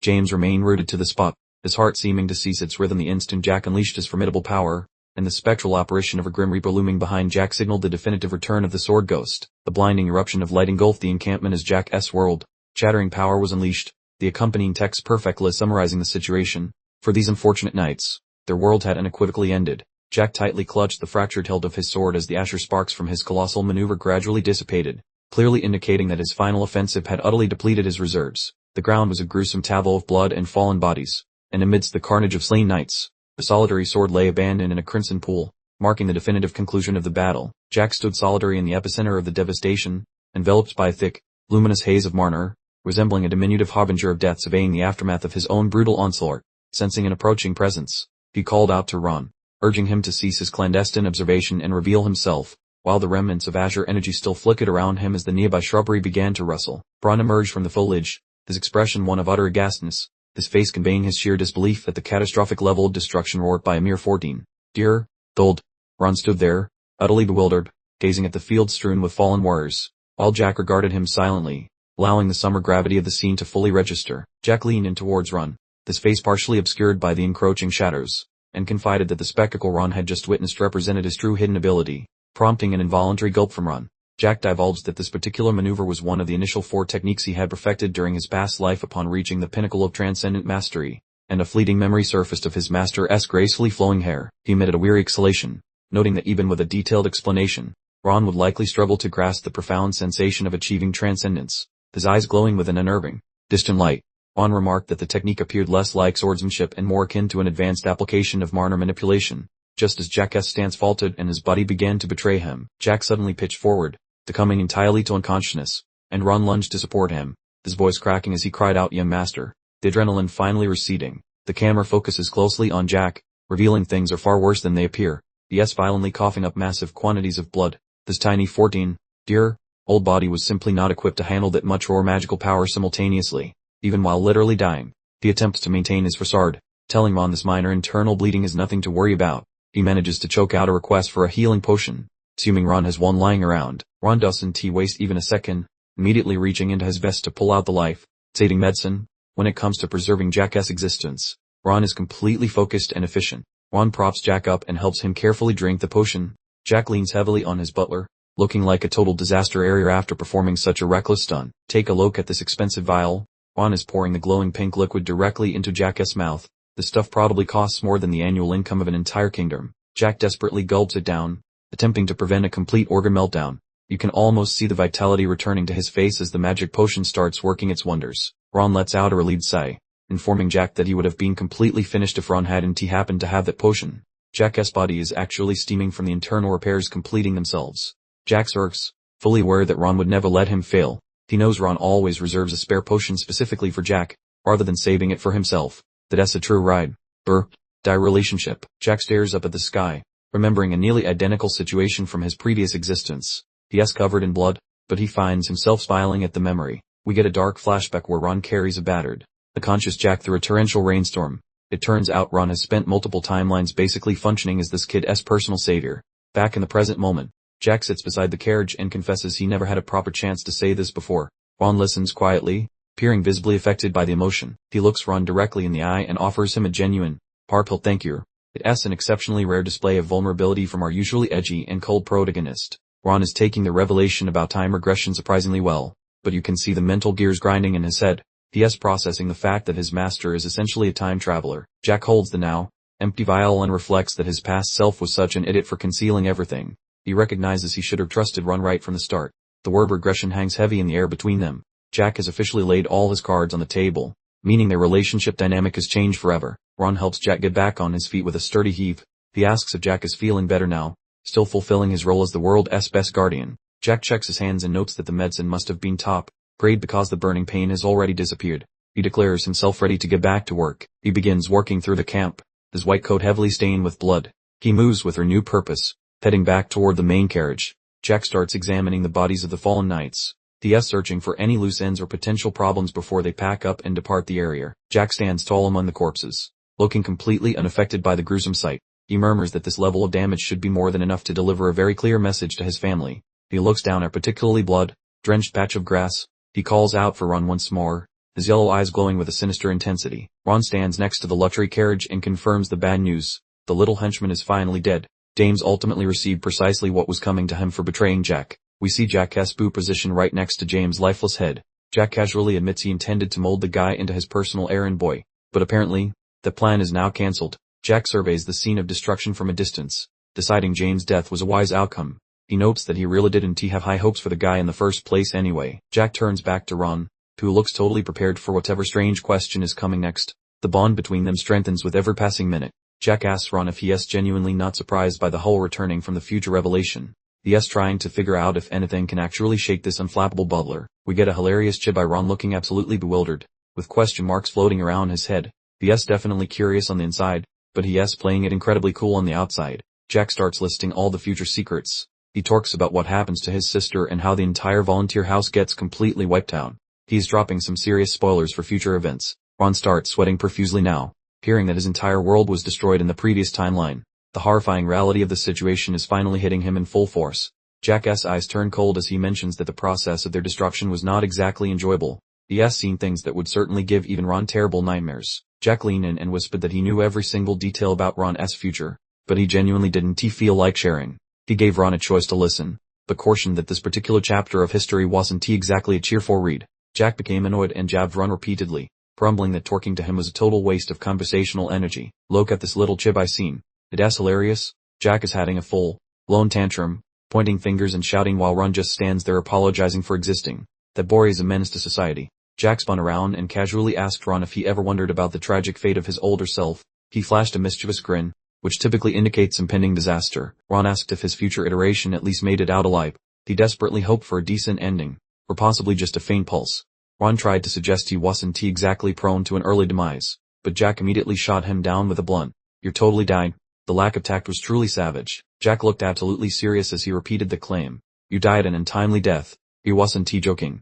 This was a cold, hard piece of information retrieved straight from his memory bank. Ron looked completely defeated after hearing about his eventual demise. Chibai Jack patted his shoulder reassuringly, telling him not to let a little thing like death ruin his entire day. Jack hopped back into the carriage and casually mentioned he needed a nap. He acted completely normally, as if he hadn't just dropped the most devastating piece of news in history on poor Ron. As Jack slept peacefully, Ron stayed outside to survey the dead. He was studying the devastating results of Jack's attack, trying desperately to understand the precise technique. Ron reached down and gently closed the eyes of one fallen knight. He was extending a small measure of mercy to the soldiers with whom he had once served. The deceased knight's eyes were finally closed. It was a quiet, summer moment in the absolute chaos of her violent evening. Ron surveyed the 24 corpses before him. He realized that this entire massacre was a result of a single attack from Jack. He couldn't even bring himself to call it a regular sword move. He noticed that every single person had their heart pierced in exactly the same spot. It was definitely not a standard stab wound. It was something far more precise and terrifyingly efficient. Inside the carriage, Jack was sound asleep with his hand covering his eyes. He was finally getting the rest his severely battered body desperately required. Ron watched the scene from outside, his expression filled with genuine concern. He was trying to reconcile the image of this sleeping child with the monster who had just slaughtered 25 trained knights. He looked down at the deceased white-haired captain. Ron was completely lost in thought, wondering exactly what kind of traumatic life Jack had alive to achieve this horrifying level of skill. The camera pulled back for an overhead shot of the clearing. Ron stood by himself amidst the wreckage, silently acknowledging to himself that he was seriously worried about what was going to happen next. Ron was absolutely desperate, screaming for his young master to wake up immediately. Jack's eyes snap open, glowing brightly with a creepy yellow light as he finally regained his senses. Jack gasped for breath, jolting upright in the carriage as the adrenaline finally began to dissipate. Ron was right beside him with a concerned look, checking to see if the kid was actually alright after gulping down that ridiculously potent healing potion. Jack looked completely drained, sweating and admitting that he still felt terrible despite the healing effects. Ron stood nearby with a sack of stolen goods, probably thinking his master was completely crazy for pushing himself so hard. Take a look at the haul. Ron thoroughly searched the pockets of every dead knight and recovered 5 high-grade potions, 60, 3 gold pieces, and 40 shillings. If you're going to go through all the trouble of surviving an assassination, you might as well make some profit from it. Jack managed a tired smirk, finding it laughable that even the Marquis' minions carried such a hefty amount of pocket change. He was already thinking several steps ahead while still covered in his enemy's blood. Jack handed the money bag back to Ron as if it were no big deal. He told Ron that drinking more potions was pointless since the immediate danger had passed, which greatly confused the butler. Ron looked pretty down in the dumps holding the collection of stolen potions. Jack told him to keep the loot as payment for the expensive life-saving potion Ron used on him. Now that's what you call a fair trade. Jack stuffed his items into a trunk while Ron grumbled to himself nearby. Ron was jokingly complaining that Jack had turned his single top-grade potion into just 3 high-grade ones, noting that the exchange rate in the house was absolutely brutal. The sun was beginning to peek over a literal field of dead bodies. Ron asked Jack what they should do about the numerous corpses, and Jack simply and coldly told him to leave them for the wild animals to find. We received a grim image of the armored corpses lying abandoned in the field. This wasn't just a simple battlefield, it was a powerful statement to everyone back at the manor about exactly what Jack isn't. Jack pointed out the very obvious dilemma. If Ron returned home as the only person left alive, people were going to become extremely suspicious. He was teaching the Ninth Circle mage a thing or two about creating a decent cover story. Ron asked who in their right mind would dare question his authority. Jack's answer was simple and truly terrifying. The Marquis. Even a butler with this much power has to play the complicated game of noble politics. And Jack hauled his bulky trunk aboard the conveyance, feeling psyched to launch the next phase of his brilliant scheme. Serve him as dad. Even if wise to the plot, couldn't he stop the train? Ron, observing Jack's annex with an expression of utmost gravity, dryly mentioned that if he held the head honcho's title, Jack would be instantly teleported back home the nanosecond the uproar began. Jack simply chuckled inside the conveyance, complimenting Ron's crystal ball skills for anticipating the move, knowing his paternal unit wasn't crafty enough to spring a snare he couldn't escape.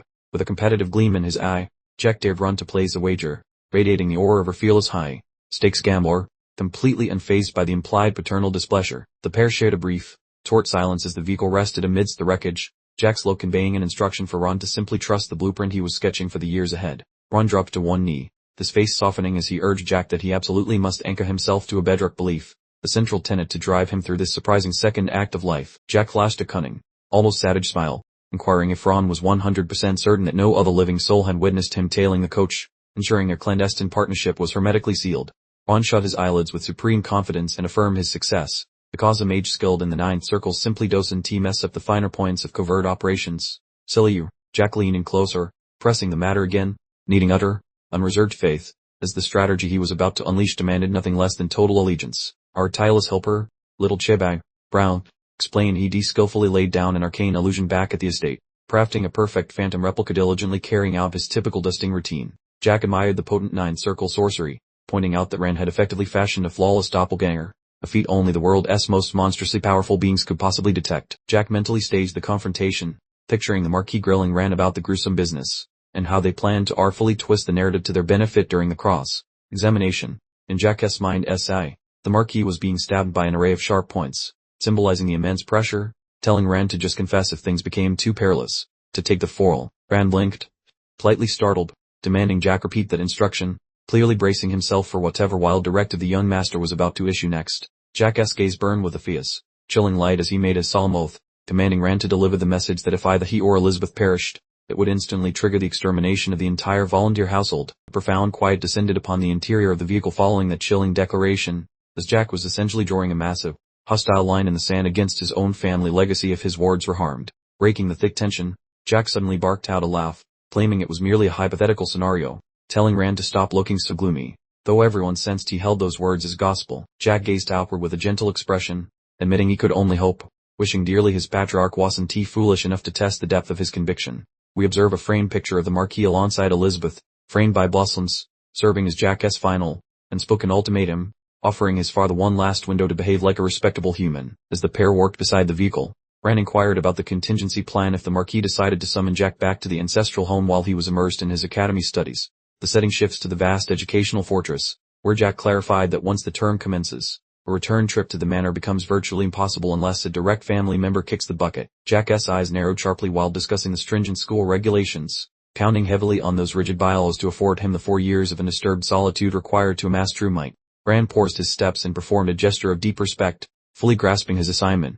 Remain here, act the devoted valet, and keep meticulous watch over all matters for Jack's sake. Jack playfully ribbed Ron to keep an eye out for rogue beasts on his return journey, prompting Ron to sigh, probably musing that the most dangerous creature present was a 14-year old who was currently teasing him. Ron regarded Jack with a complex mixture of devotion and sorrow, evidently not keen on separating from his young employer, especially after witnessing the raw power he now possessed. Jack pondered whether he would ever cross paths with Ron again in 4 years, offering a cryptic, "Who knows?" The map isn't finalized, though he was dead set on redrawing this era's history. Jack delivered his ultimate, non-negotiable command to Ron: "Make sure to protect my sister," emphasizing that this singular task outweighed all others, and Ron was the sole person he trusted with it. Ron dissolved into the surrounding woods, leaving Jack standing alone near the coach and the grim reminders of the conflict, marking the temporary conclusion of the partner plotline, signaling Jack's solo mission launch. Jack quickly glanced at his hand and performed a quick mental calculation, realizing the journey would consume 4 full days, which he intended to fill by traversing the rugged mountain paths instead.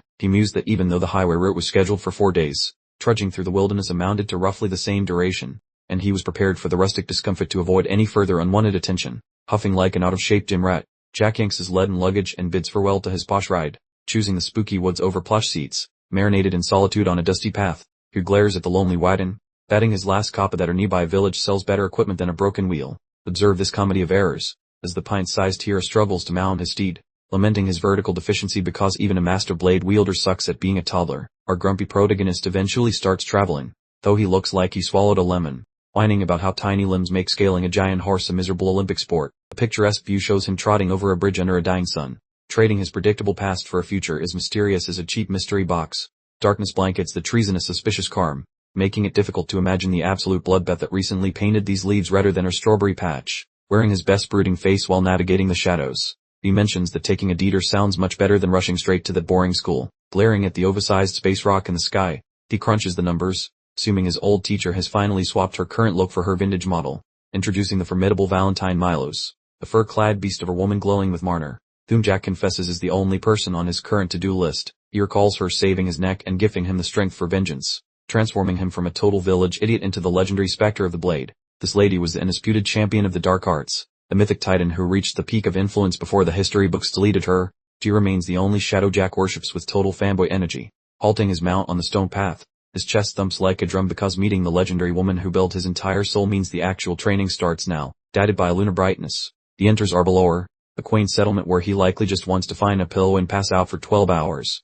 Targeting a decent tavern for a snooze, he notes the bustling crowd, perfect for a kid who wants to vanish like a ninja in a circus. The interior is disgustingly adorable with children chasing a massive canine, offering a sharp contrast to the gore and mayhem he just escaped from earlier. Flashing a rare grin, he figures the happy brats prove the neighborhood is decent, since even an ex-demon enjoys some serenity without people screaming in terror. Stepping into the dining area, he finds the usual medieval pub scenery, featuring aromatic barbecue and a cloud of fur pretending to be a security guard. Woozy laughter echoes through the air, creating a chaotic wall of sound that is absolutely ideal for harvesting juicy gossip from unsuspecting locals. Gaze upon those glorious meat links, a culinary masterpiece that radiates enough salty goodness to make your heart skip a beat just by looking. Grabbing a chair, he prays that no drunken idiot starts drama, although a weary child looking for soup is usually a magnet for pub brawls in this genre. Arnold the tavern mascot waddles over with a lolling tongue, causing Jack to stare at the silly furball and question the creature's life choices. An upbeat lady sporting battle scars greets him, offering food or bed while radiating the vibes of her tough sibling who would hide your mistakes. Her eyebrows shoot up at the sight of her lone toddler on a journey, remarking that he is officially the tiniest solo traveler she has ever hosted.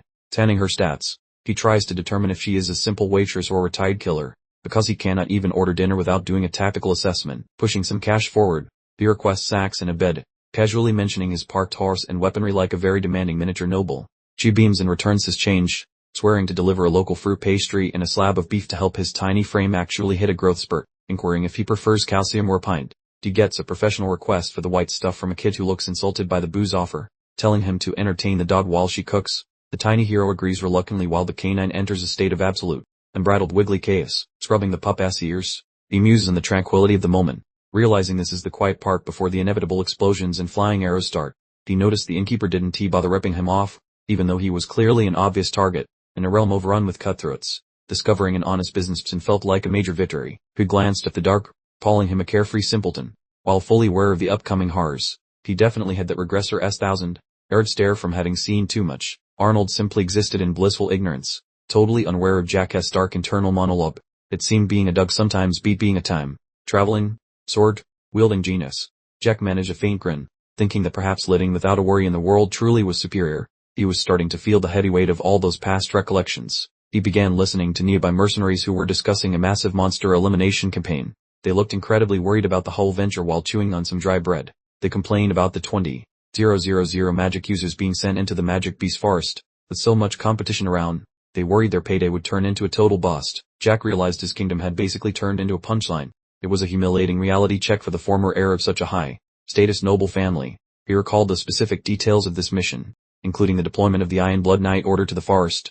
A shot of sizzling meat on the tavern grill reminded us of the current atmosphere. Apparently, the Teslan King personally commanded every house's private soldiers to assemble for this mission. It was less of a military operation and more of a desperate everybody-in situation. We saw a long line of soldiers marching toward a faraway castle. The grand scheme involved a large-scale conquest of the magic beast forest, alongside a massive group of mercenaries. The forest was enormous, located near a place known as the Grand Canyon. It was one of those neutral territories that looked calm but was actually a high-lethality death trap. The area was packed with all sorts of creatures, including ogres, darks, goblins, parpas, and even elves. It was basically a legendary loot drop zone for the kingdom's greedy aristocrats. Monsters here were essentially working piles of treasure. Troll blood made great potions, ogre tendons crafted superb bowstrings, and monster iron forged durable weapons. No wonder everyone wanted a piece of the action. Jack petted Arnold while contemplating that the true motive for conquering the forest was simply human greed. He knew how messy things got when people started hunting exclusively for profit. He considered how harpies were hunted for their decorative feathers, and elves were kept as attractive pets for their appearance. This world definitely wasn't all sunshine and cuddly bears. Jack stayed down at the table, knowing for certain that this entire subjugation mission would end catastrophically. He wondered just how much the kingdom would lose this specific time around. I remember this now. Jack thought as the devastating memories flooded his mind once more. The inn's warm lights reflected in the window while he brooded over the past. We saw a flashback of a dragon-like monster incinerating a formation of knights. The Iron Blood Order lost a third of its troops, and the private noble armies didn't fare much better. Due to this epic failure, the king's popularity plummeted and public sentiment completely evaporated. It essentially marked the beginning of the end for the current government. The narration made no effort to soften the blow. It was a devastating defeat. This mission served as the unfortunate starting point for everything that went wrong in Jack's previous life. Jack noted that this loss initiated the kingdom's internal conflicts, leading directly to a civil war just 1 year later. Talk about a destructive chain reaction. The king is the root of all our problems, the drunk man yelled, slamming his mug down hard. Beer sloshed everywhere as the tavern debate quickly grew heated. The tipsy man kept ranting about incompetent individuals taking control, while a man in the background appeared utterly stunned. The tension in the inn was clearly escalating. The other patrons stared silently as the man continued his drunken lecture.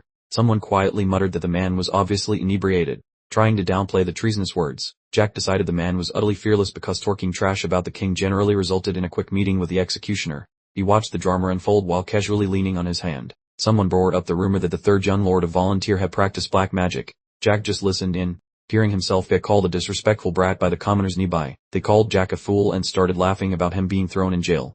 That's hysterical, one man shouted, sitting just a few tables away from Jack himself. The blonde man ridiculed Jack, asking how such an idiot could possibly learn black magic when black mages had been extinct for ages. He had a smug, highly punchable expression. The red-haired woman joined in, labeling Jack as the idiot of the Marquis family. She guessed he probably just found some dusty book and assumed he was a wizard. The innkeeper looked over at Jack and asked what he found so amusing as he sat with Arnold. She had clearly caught him enjoying all the mockery. Jack was vigorously assaulting his plate, a peculiar cartoon light bulb flickering above his head, attempting to remain invisible despite the loud chorus of character assassinations surrounding him. Clapping a palm over his grin, he understood he found the verbal attacks hilarious, realizing stealth is difficult when the heckling is genuinely great material. The realization dawned that his face muscles were working independently. He murmured slightly shocked to discover that being insulted was proving quite entertaining. The proprietor slid onto the bench beside him, bemoaning the lack of patrons tonight because she was dreadfully bored, though Arnold the canine seemed delighted by her presence. Deer recounted the gossip about the third noble's son being an absolute simpleton,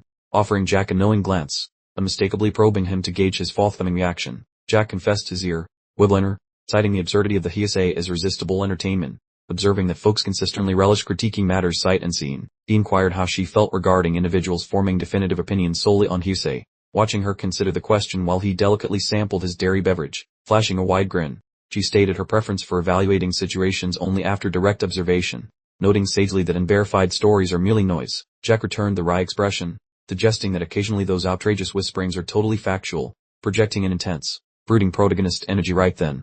They exchanged an understanding chuckle while Arnold quietly loitered nearby, marking an unexpectedly warm interaction between two unrelated patrons inside a watering hole. Jack took a monumental and tidy chomp of the spice fruit dessert, the sweet insides gushing forth as he fully committed to consuming the snack masquerading as dinner. He seized a further portion with a determined ripping noise. This fellow was dedicated to destroying the entire pastry, which honestly appeared completely magnificent. He chewed contentedly, musing that although the quality didn't quite rival Ron's culinary masterpieces, this was still highly palatable, showing absolute delight with the chosen establishment. The proprietor reclined, folding her arms and regarding him cheerfully, declaring that judging from her current vantage point, the terrible gossip clearly missed the mark entirely. Jack merely continued his consumption, his face distended like a storage unit for nuts, maintaining utter devotion to the meal while shrugging off her character assessment. She delivered a cheeky flicker of the eye, proclaiming that since the third lordling was surprisingly handsome, the slander must be baseless fabrication, meaning Jack's genetics finally paid dividends. Jane playfully fluttered an eyelid at Jack, needling him regarding the tall tales,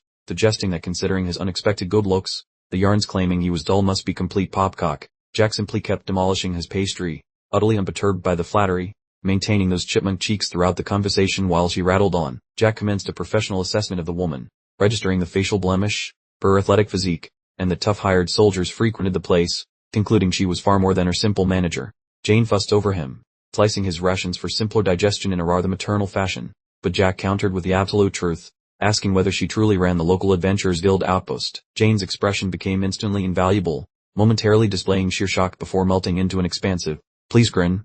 Evidently impressed this youth had cracked her disguise so quickly. Jack grabbed another mouthful of dinner, utterly composed, informing her that his accurate assessment was no mere stroke of luck, confirming he had perfectly placed her identity. We are given background information as Jack elaborated that hired fighters traverse all settlements seeking employment, noting existence is rugged for those lacking aristocratic lineage. These professional warriors are recruited for tasks ranging from full-scale property disputes to locating missing house pets or slaying mythical beasts, meaning if the treasury is full, they handle the messy business. The official Adventurers Guild typically operates directly within the city center to coordinate these assignments, serving as the central nexus for those desiring easy cash or heavy lifting personnel. Jack grinned knowingly, pointing out that organizational offices practically always sprout up adjacent to hospitality locations, suggesting Jane must possess an unbelievable surplus of leisure hours. He exposed her dual role as a high-ranking executive who secretly managed a tavern, commenting that for someone considered a dunce, he was certainly utilizing substantial brain power. Jane exhaled deeply and conceded the neighboring organizational headquarters was her primary career, but this jurisdiction is minuscule, leaving very little actual employment, so she was merely juggling responsibilities. Jack understood immediately that this whole tavern functioned as an elaborate waiting room for the association, recognizing it as a brilliant arrangement for monitoring all movement and arrivals. Jane let out a hearty peal of amusement, informing Jack his current activities were quite audacious given his notoriety, beginning to suspect the gossip concerning the alleged idiot was pure nonsense. The star-white screen practically screams the truth. All that gossip is merely whispered tall tales, spun by bored mercenaries after one too many ales, because real always knows real. Jack pondered how this woman managed to spot him in a town so utterly disconnected from civilization, especially given how far he was from the Marquis' grand estate. Jane offered him a knowing smirk, and Jack's mind immediately clicked, realizing exactly where his secret, totally inconspicuous infiltration had gone hilariously wrong. Our narrative rewinds several minutes to the impressive, formidable stone gate of the town, just as the sun began its dramatic descent behind the distant horizon. Jack had ridden into town atop his horse, brimming with an almost comical self-assurance, convinced he could simply vanish into the crowd without a single soul noticing. What an epic blunder. The guards, with the speed of hungry wolves, instantly blocked his path, demanding his purpose for visiting, clearly not taking any chances with random vagabonds. Jack, with an utterly nonchalant flick of his wrist, revealed his family crest, subtly reminding them who actually mattered. The guards practically needed smelling salts upon recognizing a volunteer noble.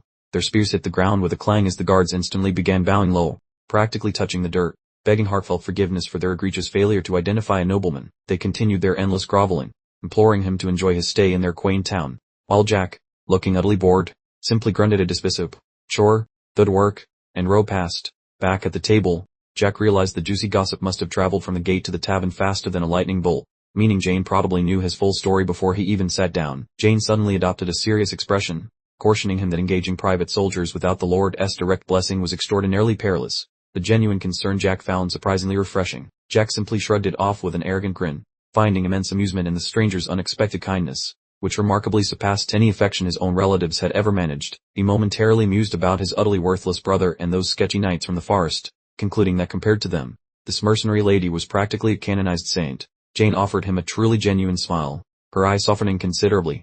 She seemed to genuinely appreciate that Jack wasn't behaving like a typical, insufferable noble brat. She extended a friendly hand across the table toward him, and the prior tension in the air dissolved completely, replaced by a much warmer, more inviting atmosphere. She formally introduced herself as Jane Arbalower, the capable manager of the Alaves Guild, possessing a bright, energetic smile that was genuinely, charmingly infectious. Jack shook her hand, slowly repeating the name Arbalower, clearly connecting some significant, crucial dots about her true, surprising identity in this territory. He suddenly realized the entire territory shared her surname.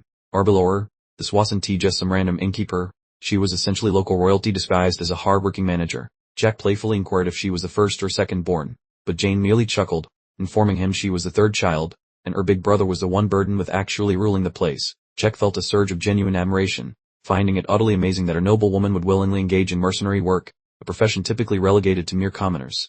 Jane enthusiastically stated her love for the job, while Jack inwardly noted how most noble families cruelly peddled their daughters off for strategic, joyless political marriages, making this town incredibly progressive. She simply laughed, adding that no one in her family had ever harbored thoughts of selling her off, suggesting she enjoyed a robust, supportive network Jack could only sadly dream of. Jack's eyes momentarily clouded, a sharp pang of envy slicing through him.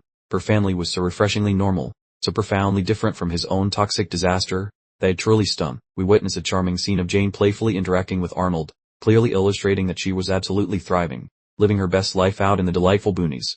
Shifting back to business, she quizzed Jack about the whereabouts of his escorts, expressing disbelief that a high-ranking noble would choose to travel completely unchaperoned. Jack calmly continued eating, casually remarking that a self-respecting moron certainly didn't require an escort, actively leaning into his terrible reputation as a clever way to stay incognito. Jane simply stared at him, her face a perfect mask of blankness, genuinely unsure how to process or respond to that astonishing level of self-inflicted comedic genius. She finally let out a peal of laughter, declaring him both amusing and utterly unexpected, now 100% convinced that all those terrible rumors about him were nothing but utter balderdash. Jack then decided it was high time to acquire some assistance, considering the rather extensive journey ahead, so he asked her to procure some reliable escorts for his trip's next segment. Jane leaned forward conspiratorially, inquiring precisely how many people he needed, clearly eager to provide the most impeccably tailored service possible. Jack raised his 5 fingers and presents his specific criteria. He wants veteran travelers with wilderness experience, but the most crucial requirement is superior cooking talent. Apparently, priorities shift when food is involved.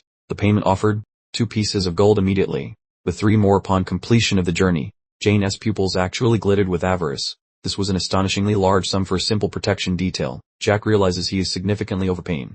Since typical merchant security missions only cost 30 shillings, he is essentially purchasing their absolute, unquestioning loyalty with this generous gold infusion. He dabs his mouth with a napkin and offers thanks for the meal. In under 20 minutes, he finished his dinner and successfully enlisted a small private army. The miniature version of Jane celebrates enthusiastically with Arnold, clearly hyped about the sudden payday. She guarantees that all preparations will be complete by tomorrow morning. Jack rises to go to his room, peering deep in contemplation. Despite the productive negotiations during dinner, he still carries significant burdens on his mind. He gives her 3 additional gold pieces and asks her to arrange a carriage and horses as well. The man spends money as if he possesses an endless supply of it. Jane offers a mischievous, predatory smile, calling him an exceptionally generous client. She promises to ensure he receives the absolute best, most comprehensive treatment. She hands him the key to his chamber and advises him to rest well. She pledges to assemble only the most skilled veterans available for his upcoming expedition. As Jack works away, he privately reflects that Jane is an amusing individual. He is glad he decided to stop in this town. He has provided a pleasant respite from constant bloodshed. The scene shifts to the now quiet hallway of the inn. The commotion of the evening dining rush is finally beginning to subside. The heavy wooden door to Jack's room groans open. He finally has privacy to process the multitude of events that have occurred. Jack immediately flops backward onto the bed without bothering to remove his boots. He is thoroughly exhausted after everything he has endured. He stares at the ceiling with heavy eyes, internally admitting just how completely drained he feels. Returning to the past takes an extraordinary amount of effort. He knows he really should clean up before sleeping, but his eyelids already feel like solid lead. The physical struggle is profoundly real, and that's all for Jack. He is sound asleep the moment his head finds the pillow, though night to the most lethal 14. Dear, old on the entire continent. The perspective shifts to a powerful flashback of Jack's original timeline. The small Jack appears completely shattered, weeping uncontrollably. He sits in a dark, cold cave, where water steadily drips from the ceiling. His heartbroken sobs echo through the oppressive silence, amplifying the feeling of profound loneliness. The view changes to show a bright moon visible through a crack in the cave's roof, encircled by massive chains. A mysterious voice labels him a pitiful child, gazing down upon his misery. The voice poses a brutal question, asking if he will accept living so helplessly forever. Little Jack looks up with wide, haunted eyes, his small hands trembling fiercely. Behind descends, adorned with heavy links of chains. It marks a moment of destiny as a loud clatter sounds, signifying the final breaking point of his former existence. Narv, Narv. Jack frantically shakes his head, tears streaming down his face. He has reached his breaking point, refusing to continue as the weakling he has been. The enigmatic woman stands over him among a pile of skeletons. She notes that while possessing a kind nature isn't necessarily a fault, incompetence certainly feels like one in this world. She leans in with a wicked grin and asks the life-altering question, "Do you truly wish to change?" Jack's desperate face is clearly reflected in her eyes. Jack drops to his knees, his voice small but resolute. "I want to change," he whispers. This exact moment marks the creation of the spectral swordsman. She reaches out and they clasp hands, sealing a dark covenant. She gives a simple, "Very well," accepting him as her new pupil. She pulls him into a hug, informing him that from this day forward, he will refer to her as master. It is a cold, heavy embrace that permanently alters his fate. Jack's eyes snap open in the present, glowing intensely with a yellow light. He is sweating and gasping, the memory of his master still fresh in his mind. He sits up in bed at the inn, struggling for air. He is attempting to separate the terrifying nightmare from the confusing reality of his regression. Outside, the town awakens to a beautiful morning. The contrast between the bright, cheerful sky and Jack's dark, lingering memories is truly jarring. Jack collapses against the cushion with a miserable groan, grumbling about how it is dawn already, and he is totally unprepared for reality after his mental marathon of misery. Out of nowhere, the entrance gets booted wide with a loud bang, suggesting the vista lacks any concept of boundaries or early bird manners. It is Jane, barging inside with a noisy greeting while declaring the travel preparations are finished, though Jack just yells that she should knock like a regular person. Arnold the Pooch zooms inside as well, pouncing on Jack with an enthusiastic woof while a giant screech echoes during the canine wrestling match. Eventually he stumbles out, appearing exhausted while hauling his luggage, as Jane observes him with a grin, since she is obviously a terrifyingly cheery early riser. The duo moves down the lodge stairwell, noting the environment is far more hushed compared to the boisterous pub madness from the evening prior. Jane feels fantastic, guessing that Jack rested wonderfully, unaware that he actually spent his night starring in a personal mental thriller film. The lad provides a faint, civil grin and expresses appreciation for the top-tier wagon she secured, returning to his performance as a polished young noble. Jane waves toward a bunch of rugged fellows waiting in the foyer, explaining she recruited only seasoned warriors to guard him, and they seem quite intense. A pair of sellswords are leaking sweat, and Jack recognizes them as the same idiots who were badmouthing him during the previous day. The fellow presents himself as the commander of the Fire Ant Legion, stating that people call him by the alias John Doe. The boy mentally echoes the title John Doe, feeling instantly dubious since that is clearly the most unimaginative false identity on the planet. John Doe simply offers a relaxed beam, mentioning his moniker is usually reserved for nameless dead bodies, barely attempting to mask his obvious pseudonym. The pair grips hands, and while Jack expresses pleasure, John finds the name hilarious. But the boy is already internally dissecting every twitch the man makes. John Doe maps out the path, noting the trek to the Stone Peaks takes time and requires 2 nights of camping in the middle of nowhere. Jack releases a massive gape, questioning if these guards were once professional cooks, as he cares way more about dinner than dangerous beasts. John Doe flashes a massive, filled smirk and admits the boy is right, as these sellswords are actually world-class chefs specializing in forest cuisine. Jack feels satisfied and commands an instant departure since he is sleepy, which makes the soldiers stand straight and bark a loud confirmation. While stepping outside, Jack peers back at the lodge once more, leaving Jane and her companions looking entirely baffled by the strange young boy. Jane observes the departure, musing that Jack brought her a hilarious new acquaintance, and she flicks her hand as her old soldier pal departs.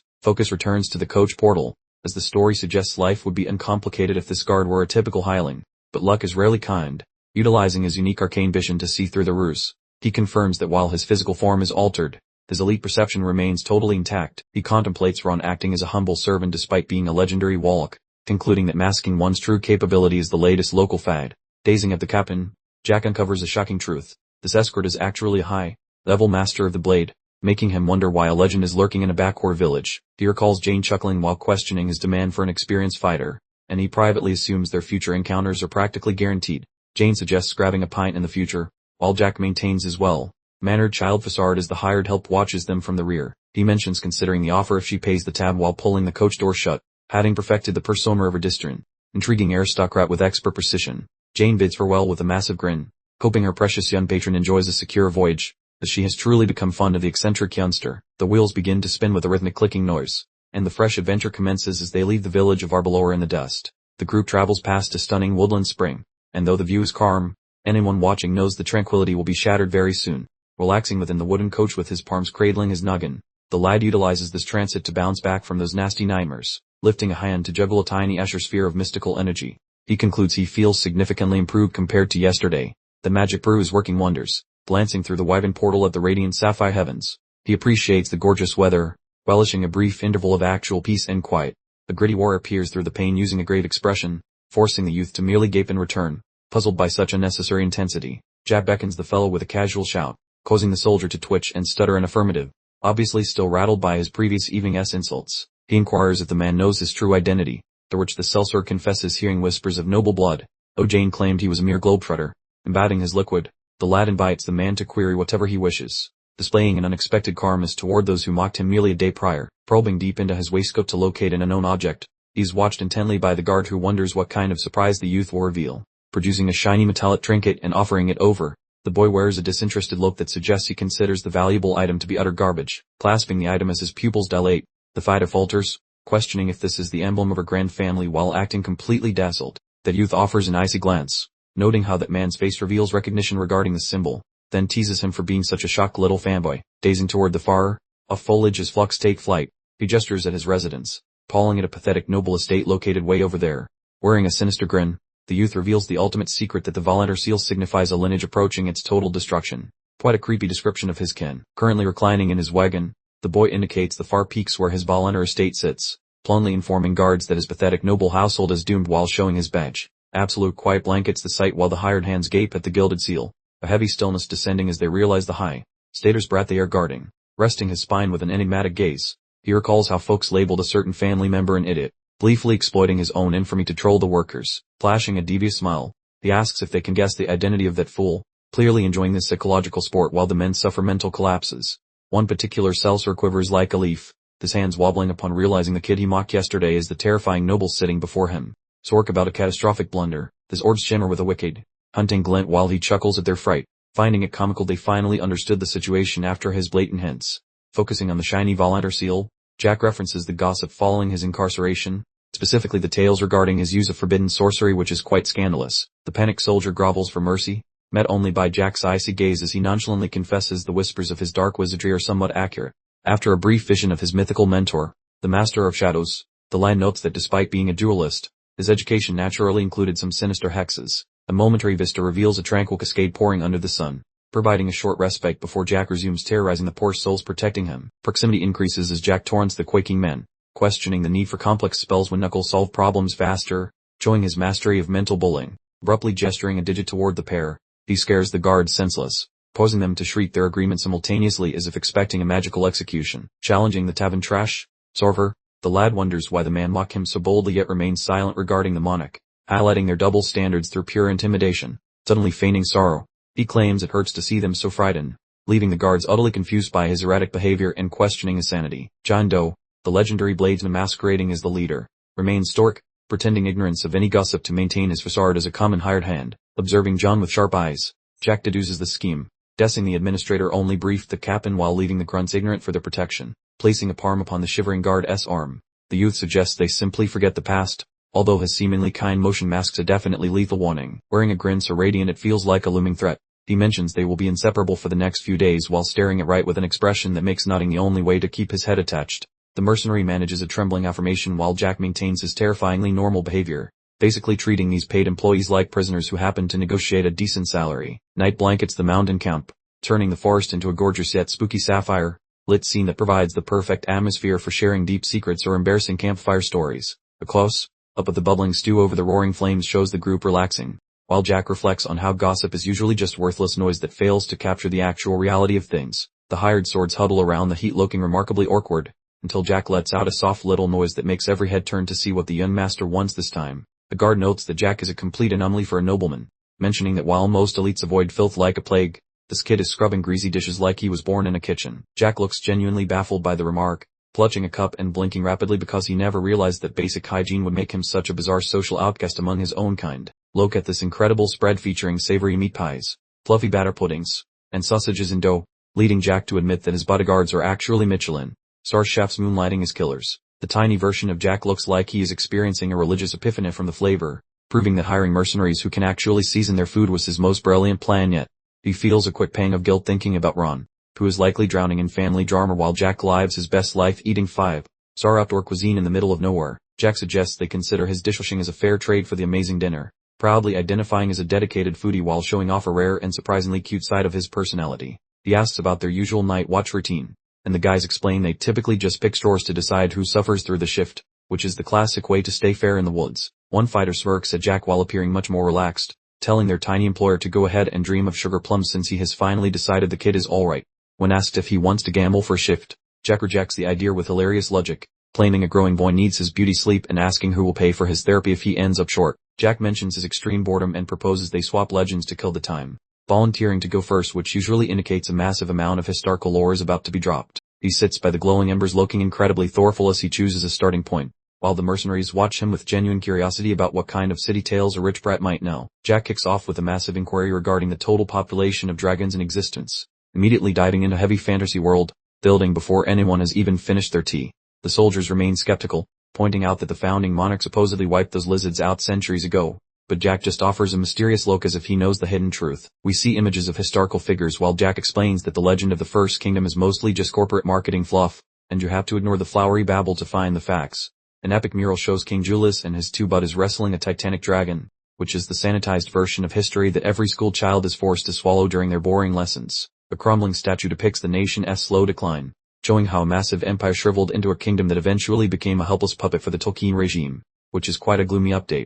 Jack flashes a small and knowing smile, labeling his previous summary as the official story that everyone knows while hinting that he is about to reveal the top secret version nobody knows. Here comes the massive revelation. Jack claims there are 2 elder dragons in the Black Sea, a hatchling in the palace, and 5 more hiding in the woods like he read the world's cheat codes. He does not stop there, asserting that 8 additional dragons are wandering the continent in human disguises, totaling 16 active monsters, which is a truly terrifying thought for anyone wanting a peaceful life. The entire camp falls into a heavy silence as the mercenaries stare at him, likely wondering if this child is a secret genius or just has an incredibly overactive imagination. We see a vision of a colossal fire drake breathing absolute destruction, though Jack knows they will not believe him since these creatures are treated like extinct fairy tales from the ancient past. Jack asks if it was a fun story while wearing a mischievous grin, clearly enjoying the look of absolute mental collapse on their faces after dropping the information on them. He explains that dragons avoid humanity because of a binding pact that limits their actions, which is the kind of high-level magical politics that a 14-year-old definitely should not be aware of. The mercenary is completely stunned, asking if that means the legendary king was a lying forward who never actually killed any beasts. His entire worldview shattered by a kid drinking juice. Jack smirks and calls the founding monarch a total coward, explaining that the guy never committed any extinctions but simply survived long enough to beg for a favorable negotiation with the dragons. As the fire crackled, Jack finally dropped the last shiny piece of the puzzle. He explained that the true heroes who handled all the boring grunt work were the king's 2 mysterious, nameless cronies. With a ridiculously smug expression, Jack reclined, letting the mercenaries chew on the new information. He clearly relished his new identity as the world's most dramatically dangerous raconteur. John Doe, however, was clearly the only person treating this bizarre yarn seriously. His eyes narrowing in suspicion, he cut straight to the chase, demanding to know what those dragons were doing right now. A detailed map suddenly materialized, displaying the western and eastern continents divided by the vast expanse of the Black Sea. Jack prepared to launch into a full briefing on the dragon world's geopolitical security situation. Jack revealed that the Lord Dragons were basically stuck with one primary job, protecting the magical barrier within the Black Sea. John Doe repeated the word barrier, genuinely fascinated by this new idea. The camera panned over a vast, turbulent ocean as Jack continued his explanation, noting the barrier had been installed millennia ago specifically to divide the continents. A glowing silhouette of a giant dragon lord materialized, radiating ancient magic. Jack explained the specific, thankless job of barrier guarding was passed down through generations. A close-up shot revealed a truly terrifying dragon face. Jack casually mentioned that he was quite curious to know what exactly was on the other side of the eastern continent, which these creatures were so desperately blocking. The view pulled back to the peaceful camp beneath the starry night sky. The mercenaries paused for a moment of silence, trying desperately to process the ridiculous details of the tale. In an instant, the entire group erupted in hysterical fits of laughter. They had collectively decided that Jack's entire lore dump was simply a massive, ridiculously exaggerated campfire story. The mercenary clapped Jack on the shoulder, teasingly calling him a masterful storyteller and dismissing all the dragon talk. He figured Jack must have just been lonely and needed to provide some entertainment for the fire. Jack simply offered a faint, knowing smile in response, while John Doe stared at him with an intensely suspicious, serious expression. John was clearly the only one who suspected the kid might actually be telling the truth. Jack immediately told the guy to remove his arm and jokingly asked if he'd been drinking too heavily. He thought to himself that he never truly expected these simpletons to swallow such a completely unbelievable story anyway. Perfecting his nonchalant facade, Jack rose from the campfire and began working away from the group. He casually remarked that their lack of belief in his crazy dragon stories really didn't make a difference to him. One mercenary asked if he was turning in for the night already. Jack paused by the carriage and explained that he planned to wash up and change out of his travel clothes before sleeping. The mercenaries offered to escort him for protection, but Jack simply brushed them aside with a dismissive wave. He insisted he was fine and perfectly capable of handling his own personal hygiene. Jack placed a small lantern carefully on a rock next to the flowing stream. He dipped one foot into the water, gauging the temperature before committing to a full plunge. He released a long, completely relaxed sigh as he submerged himself in the stream. This rare moment of genuine tranquility felt well deserved after all the insanity he'd recently endured. Jack mused over how the boisterous mercenaries hadn't believed even a fraction of his story. He could clearly hear their loud laughter and drinking echoing from the main camp. He splashed cold water onto his face, pondering why he had suddenly become such a chatterbox. He generally preferred the silent, deadly type of demeanor. He floated idler, asking himself the reason for his changed attitude. To be completely honest, he thought the traditional protagonist who hides all their strength was just incredibly dull. We stared up at the night sky, feeling completely revitalized. The frigid water felt absolutely amazing for his surprisingly tired 14. Dear, old body. Jack's eyes hardened as he continued his inner reflections. He recognized that there was something far deeper at play regarding his current circumstances. Back in the main camp, the mercenaries were still partying hard around the blazing fire. They remained entirely clueless that their supposed moron employer was currently analyzing every single move they made. Jack's thoughts turned to John Doe, the captain of the mercenary group. He strongly suspected the man might actually be a clandestine operative dispatched by the Tolkien Empire. He sat in the water with his hand propped on his chin, thinking the entire scenario felt far too vague. He even began to suspect Jane, the branch manager at the local inn, was part of something nefarious. He leaned back his head, sensing that the pieces of this elaborate puzzle weren't clicking into place properly. He felt certain that the seemingly random encounter was far too strange. Jack smirked to himself, realizing it was ridiculous that he requested an escort and immediately found an 8-circle Marner user. That was essentially a 0.01% drop rate for a real-life encounter. He recalled that even the captain of the legendary Iron Blood Knights was an 8-circle user. It defied all logic to find someone so incredibly powerful working as a simple mercenary. The story emphasized just how elite an 8-circle user truly was. Individuals of the caliber simply did not hang out in forgotten backwater towns unless they had a very specific, serious mission. Jack stared into the distance, pondering John Doe's true circumstances. A guy with that much power shouldn't be performing simple, level grunt work in the sticks. The scene tightened on Jack's intense gaze as he continued to puzzle over the situation. He needed to figure out if John Doe was an ally or a major threat that required immediate elimination. The moon hung high in the sky, casting a pale, cold light across the forest floor. It was the absolute ideal setting for either a secret training montage or a very tense interrogation. While still in the water, Jack suddenly pulsed with a massive surge of bright blue Marner. He decided he had a more critical issue to address before worrying about the mercenary's fate. He examined his hand, realizing he had mostly recovered from the exhausting repercussions of using soul speech. His travels had apparently served as a decent physical therapy session. Jack finished his bath, shaking the water from his skin. He felt reinvigorated, much more like his old, confident sword ghost persona. He let out a huge horn, stretching dramatically in the stream. Knowing his master was nearby, he needed to be in top form for that family reunion, which was sure to be awkward. Jack stepped out of the water, splashing onto the grass with a wet sound. He decided that if John Doe turned out to be a spy, he absolutely would not allow him to travel with them anymore. He pulled his shirt back over his shoulders, setting his face in a stern expression. He realized he had no choice but to confront the man face and demand answers directly. Back at the campsite, the campfire still crackled cheerfully under the cooking pot. The mercenaries were unwinding, completely oblivious that their tranquil evening was about to be interrupted. Jack strode back into the ring of firelight. The mercenaries looked up, slightly stunned that he had finished his bathing ritual in such a short amount of time. Jack approached John Doe, casually gripping his sword. He stated that something had been nagging at him too much to let the situation go. Jack's eyes flared with an intense yellow glow as he fixed John with a sharp stare. He asked, without hesitation, if the captain was seriously going to pretend he knew nothing. In a flash, Jack had a dagger pressed right against John Doe's throat. He informed the captain that he had officially become an annoyance and needed to start spilling the beans immediately. John Doe didn't even flinch. Maintaining perfect composure, Jack demanded to know why a powerful 8-circle Marner user was wasting his immense talents on basic mercenary work in the middle of nowhere. Jack stressed that his ultimate destination was extremely vital to him. He would much rather continue the journey alone than travel with someone clearly concealing their real background. One of the other mercenaries completely lost his cool in the background, horrified that his boss was actually an 8-circle master. John Doe simply told him to keep quiet and avoid interfering. John Doe stood up slowly, facing Jack without the slightest trace of fear. He accepted the challenge, telling Jack to assume he was an 8-circle master, then asked what exactly the kid intended to do about it.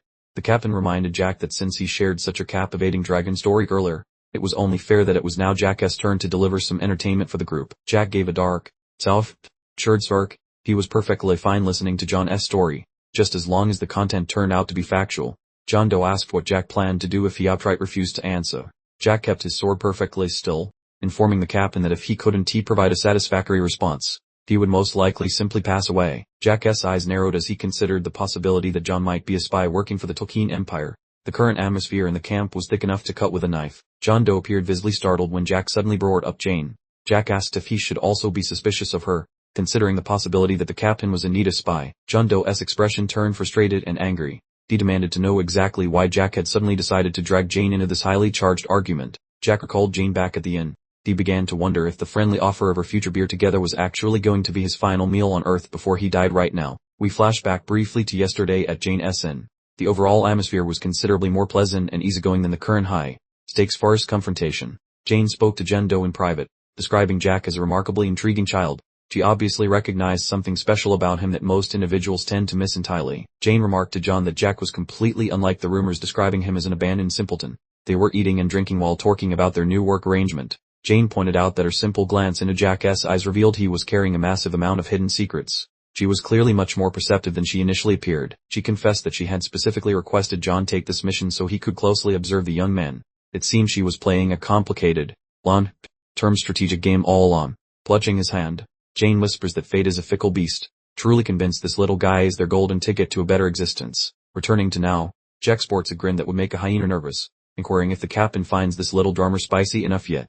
John grumbles, visibly vibrating with stress from the tyke's intensity, finally grasping that he massively miscalculated the threat of this prepubescent powerhouse. Jack observes that despite his bullying, the captain's manner flow remains rock steady, leaving him wondering if John is a paranoid genius or just insanely blessed. Confessing his lack of fine motor skills, Jack explains he simply cannot play nice, intending to slice John the second any magic starts tickling the air. Striking a relaxed pose, Jack suggests the choice is basically a no-brainer, granting the leader 60 seconds to pick between breathing or becoming a corpse.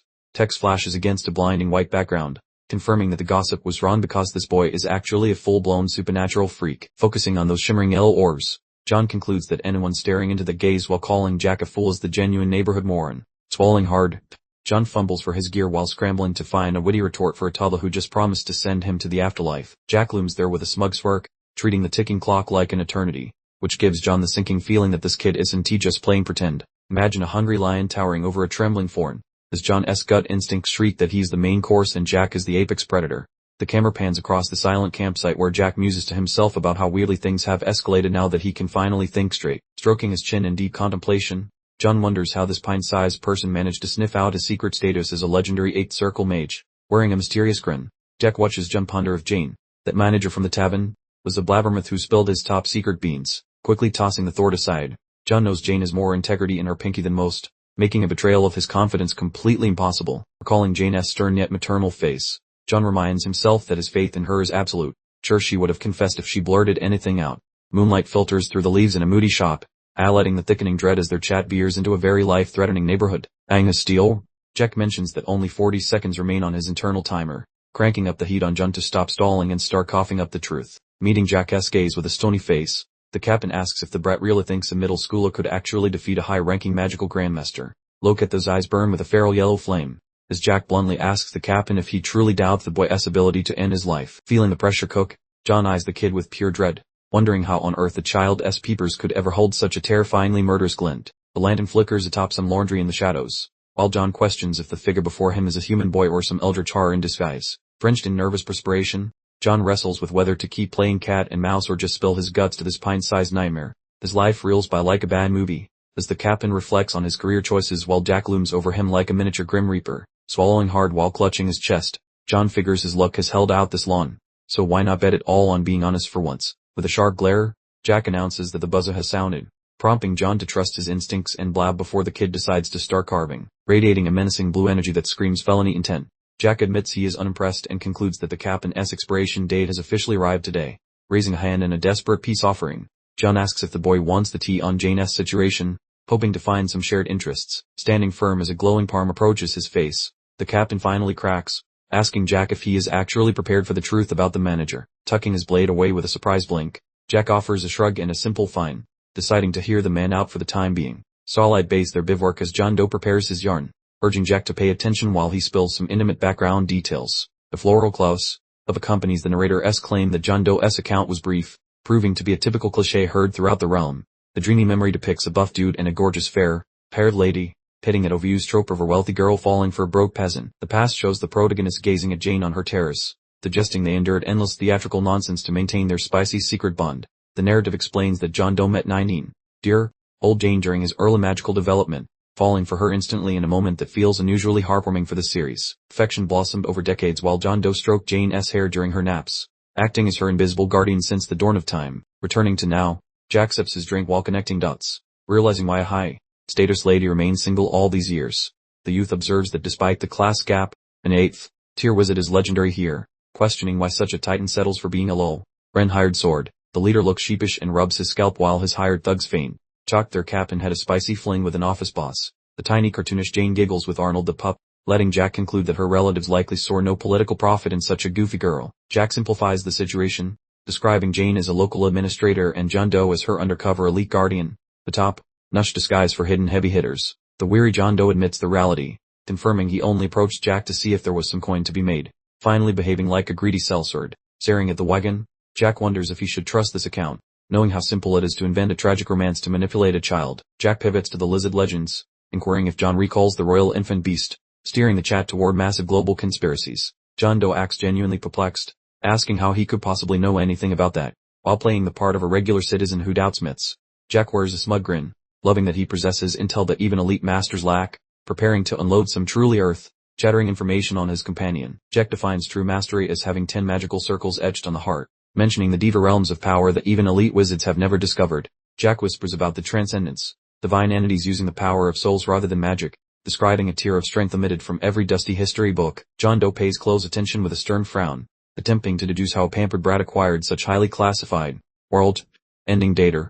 The boy rummages through his pockets with a nonchalant air, chatting about the apocalypse as if he were just discussing a casual lunch menu. The portrait of Heinkus Beckerman appears, while Jack predicts this Imperial Guard will soon shatter the Wall of Master to become the continent's most powerful swordsman. Heinkus stares downward solemnly while the youth claims he will revive the legacy of godhood that was once thought to be just mythic fluff. Look at those girls celebrating in a floral park, though Jack adds a grim twist, claiming the man relied on shady secrets rather than his own inner strength. Jack asks if the sellsword is entertained yet, and John Doe, now totally obsessed, begs his young companion to continue providing the juicy details. Jack spills the gory tea, revealing how Heinkus swapped his blood and bones for dragon parts, becoming a freakish hybrid that is neither man nor beast. Wearing a stone cold face, the boy notes the man's shock, knowing he has successfully melted the soldier's brain with these spoilers from the future. James is sweating buckets while looking utterly petrified, just a normal square attempting to survive a trek with a kid who talks about human dragon mutations. John Doe mulls over the info, wondering why these wild tales matter during their little farce confrontation, seeking the missing link between the two.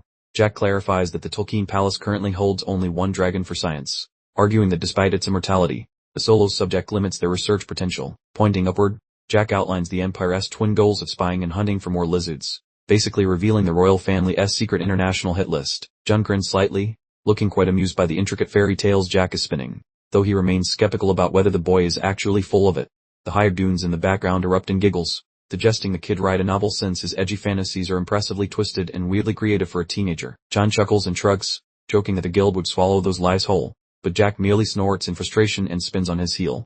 Clearly done with them, Jack exhales deeply, concluding from the goofy response that John lacks the brains to be a secret Imperial spy, finally allowing himself to relax a single muscle. Jack saunters toward the wagon, teasing John about his future domestic bliss with Jane and demanding an invitation to the wedding. What an absolute savage he is being. While retreating, he fixes his messy collar and puts his blade away, having reached his limit for social interaction and craving some quality shut-eye in the coach. Without warning, Jack's iris flares with a menacing amber hue as his instincts scream danger, prompting his limbs to snap into a sudden blur of violent motion. A streak of steel flashes faster than a human sneeze, and suddenly a chunk of their campsite is reduced to splinters and regret in less than a single instant. Jack flickers like a pale phantom, his white cloak dancing behind him as he strikes with a speed that absolutely nobody in this dump could have ever anticipated. Boomer!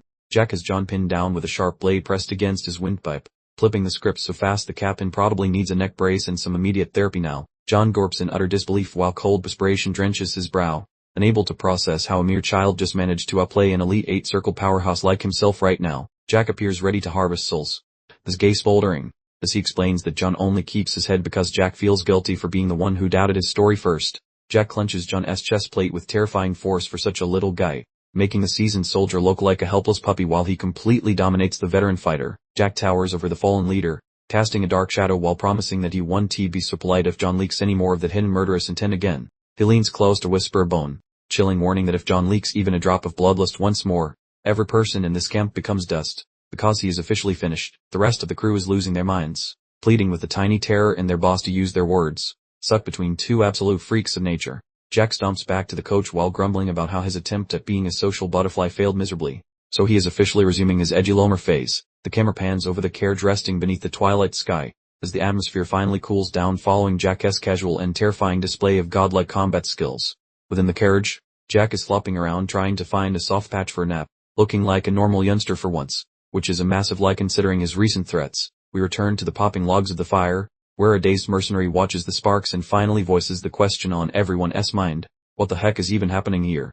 John looks incredibly summer while chatting with his teammate, as they are both struggling with the fact that their employer is a monster and their leader is an undercover legend. The panic-tired sword lets out a massive groan while struggling to comprehend all the deception. So John reminds him that they have been together for years and he even saved his neck. The poor guy is having a total mental breakdown while John observes him, as it seems the team's sense of loyalty just took a very heavy beating tonight. The soldier manages a pathetic little grin, noting that having a demigod on the payroll is quite comforting, and wonders if they might actually become the strongest mercenary group around. John remains stone-faced, asking if the man thinks being the mercenary king is some easy joke, because raw power alone won't keep you alive at the top of the food chain. John gulps his booze while staring at the horizon, mentioning that with 4 other masters roaming about, being an 8-circle master feels pretty unimpressive in the grand scheme. The rookie of the group squeaks out a concerned noise, asking the boss if all that wild talk from Jack about ancient dragons and empires is actually true. John gazes at the dirt, moisture dripping from his chin as he grunts a confirmation, finally accepting that Jack is a working encyclopedia of terrifyingly accurate secrets. The lad tries to brighten the mood, suggesting it is fine since everybody hides things, and lets out a shaky giggle to cut the very thick tension. He questions why John did not bother to fight back during the scuffle, wondering why an elite 8-circle master would allow himself to be pinned down by a teenager. A rapid memory pops up showing Jack basically giving John a free shave with a dagger, and the move was so lightning fast that even a pro would have blinked and missed his own funeral. John Doe emits a weary groan while looking like he just saw a ghost, as he is definitely trying to play it cool, though his soul is clearly still doing backflips from fear. The camera zooms in on John Doe fumbling with some dried meat like a nervous wreck, and he confesses his digits are vibrating because he almost took a permanent vacation to the afterlife. Scrubbing his mug, he realizes that admitting he nearly ruined his pants in front of Rotubla would absolutely murder his reputation, making it a massive hit to his captain pride. As the wagon wheels spin past the sleepy stream under the dark sky, the voiceover agrees with Jane that Jack is a fascinating little gremlin, but he could also end your life. The map of the lines reappears, showing the Tolkien Empire melting down over royalty issues. So Jack entering the scene is basically tossing a lit match into a room full of dynamite. Finally catching some ZS in the back of the transport, Jack looks like a little angel for once, and although he senses doom on the horizon, he knows even geniuses need a nap first. A notification pops up fast, forwarding the journey by several days, showing the squad now wandering through a leafy paradise under a sunny sky, getting closer to their new spot. Hanging out of the window with a sneaky smirk, Jack offers to kill the boredom with a spicy tale, as it is officially time for more history lessons that nobody asked for. The hired swords look like they would rather fight a dragon than listen to him, and John asks what the topic is, looking like he already needs 3 aspirin. Jack mentions the big green boss of the monster woods, and when someone bets the beast is a level 9 threat, Jack smirks and says it is actually a level 10 nightmare. Everyone goes quiet as the kid prepares to drop some ancient knowledge, as they are totally hooked on his words, even though they are pretending to be bored out of their minds.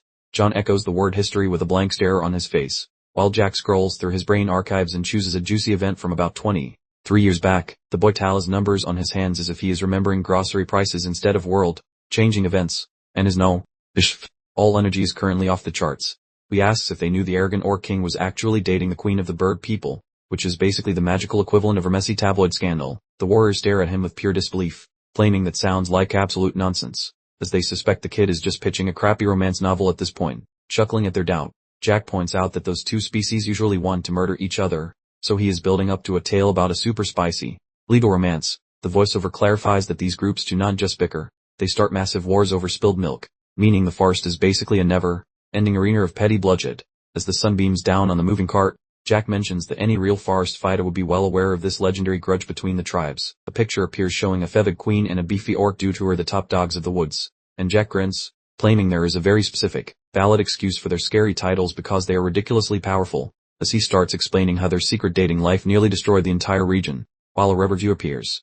Within the forest, Jack mentions their bond wasn't always so toxic and they used friendly neighbors living next door to one another, so we see a young version of Blattman the orc rising to fame, looking like a savage warrior ready to smash heads. John asks, what kind of drama unfolded after 5 years had passed, and Jack continues to hang out of the wagon, guiding the listeners, like a seasoned narrator until the big reveal hits, as the secret dating life of Blattman and the Harpy Queen Balor finally leaked to the public, and the illegal love was finally exposed for the world to see, and Jack flashes a toothy smile while watching his audience squirm, knowing exactly how much chaos this caused, as dark shapes of people, birds and green beasts are shown while Jack remarks that every living creature shares one specific, annoying craving that destroys everything, which is the thirst for power, as Jack squeezes his hand into a ball, explaining how greed turned a sweet romance into a woodland disaster, while a group of feathered snitches and green traders teamed up, using the illicit affair as a perfect reason to try and kick the two leaders off their thrones, and we see messy feathers on a red battlefield as Jack explains the rebellion failed, though the couple kept their titles for a very good reason, and John is actually engrossed in the drama. He wonders why their romance soured after surviving the rebellion, so he quits being a skeptic, while Jack details how following the inner conflict, Blattman and Vala both picked a lane, choosing to boost their kingdom instead of indulging in their own steamy love affair, with their species above romance. The wagon turns quiet as the hired swords absorb that sad finale, realizing that being a boss usually means lonely nights, leaving John Doe pensive, pondering if this youth is spouting facts. He thinks the tale is cool, yet he remains skeptical whether Jack is just a world-class bullshitter.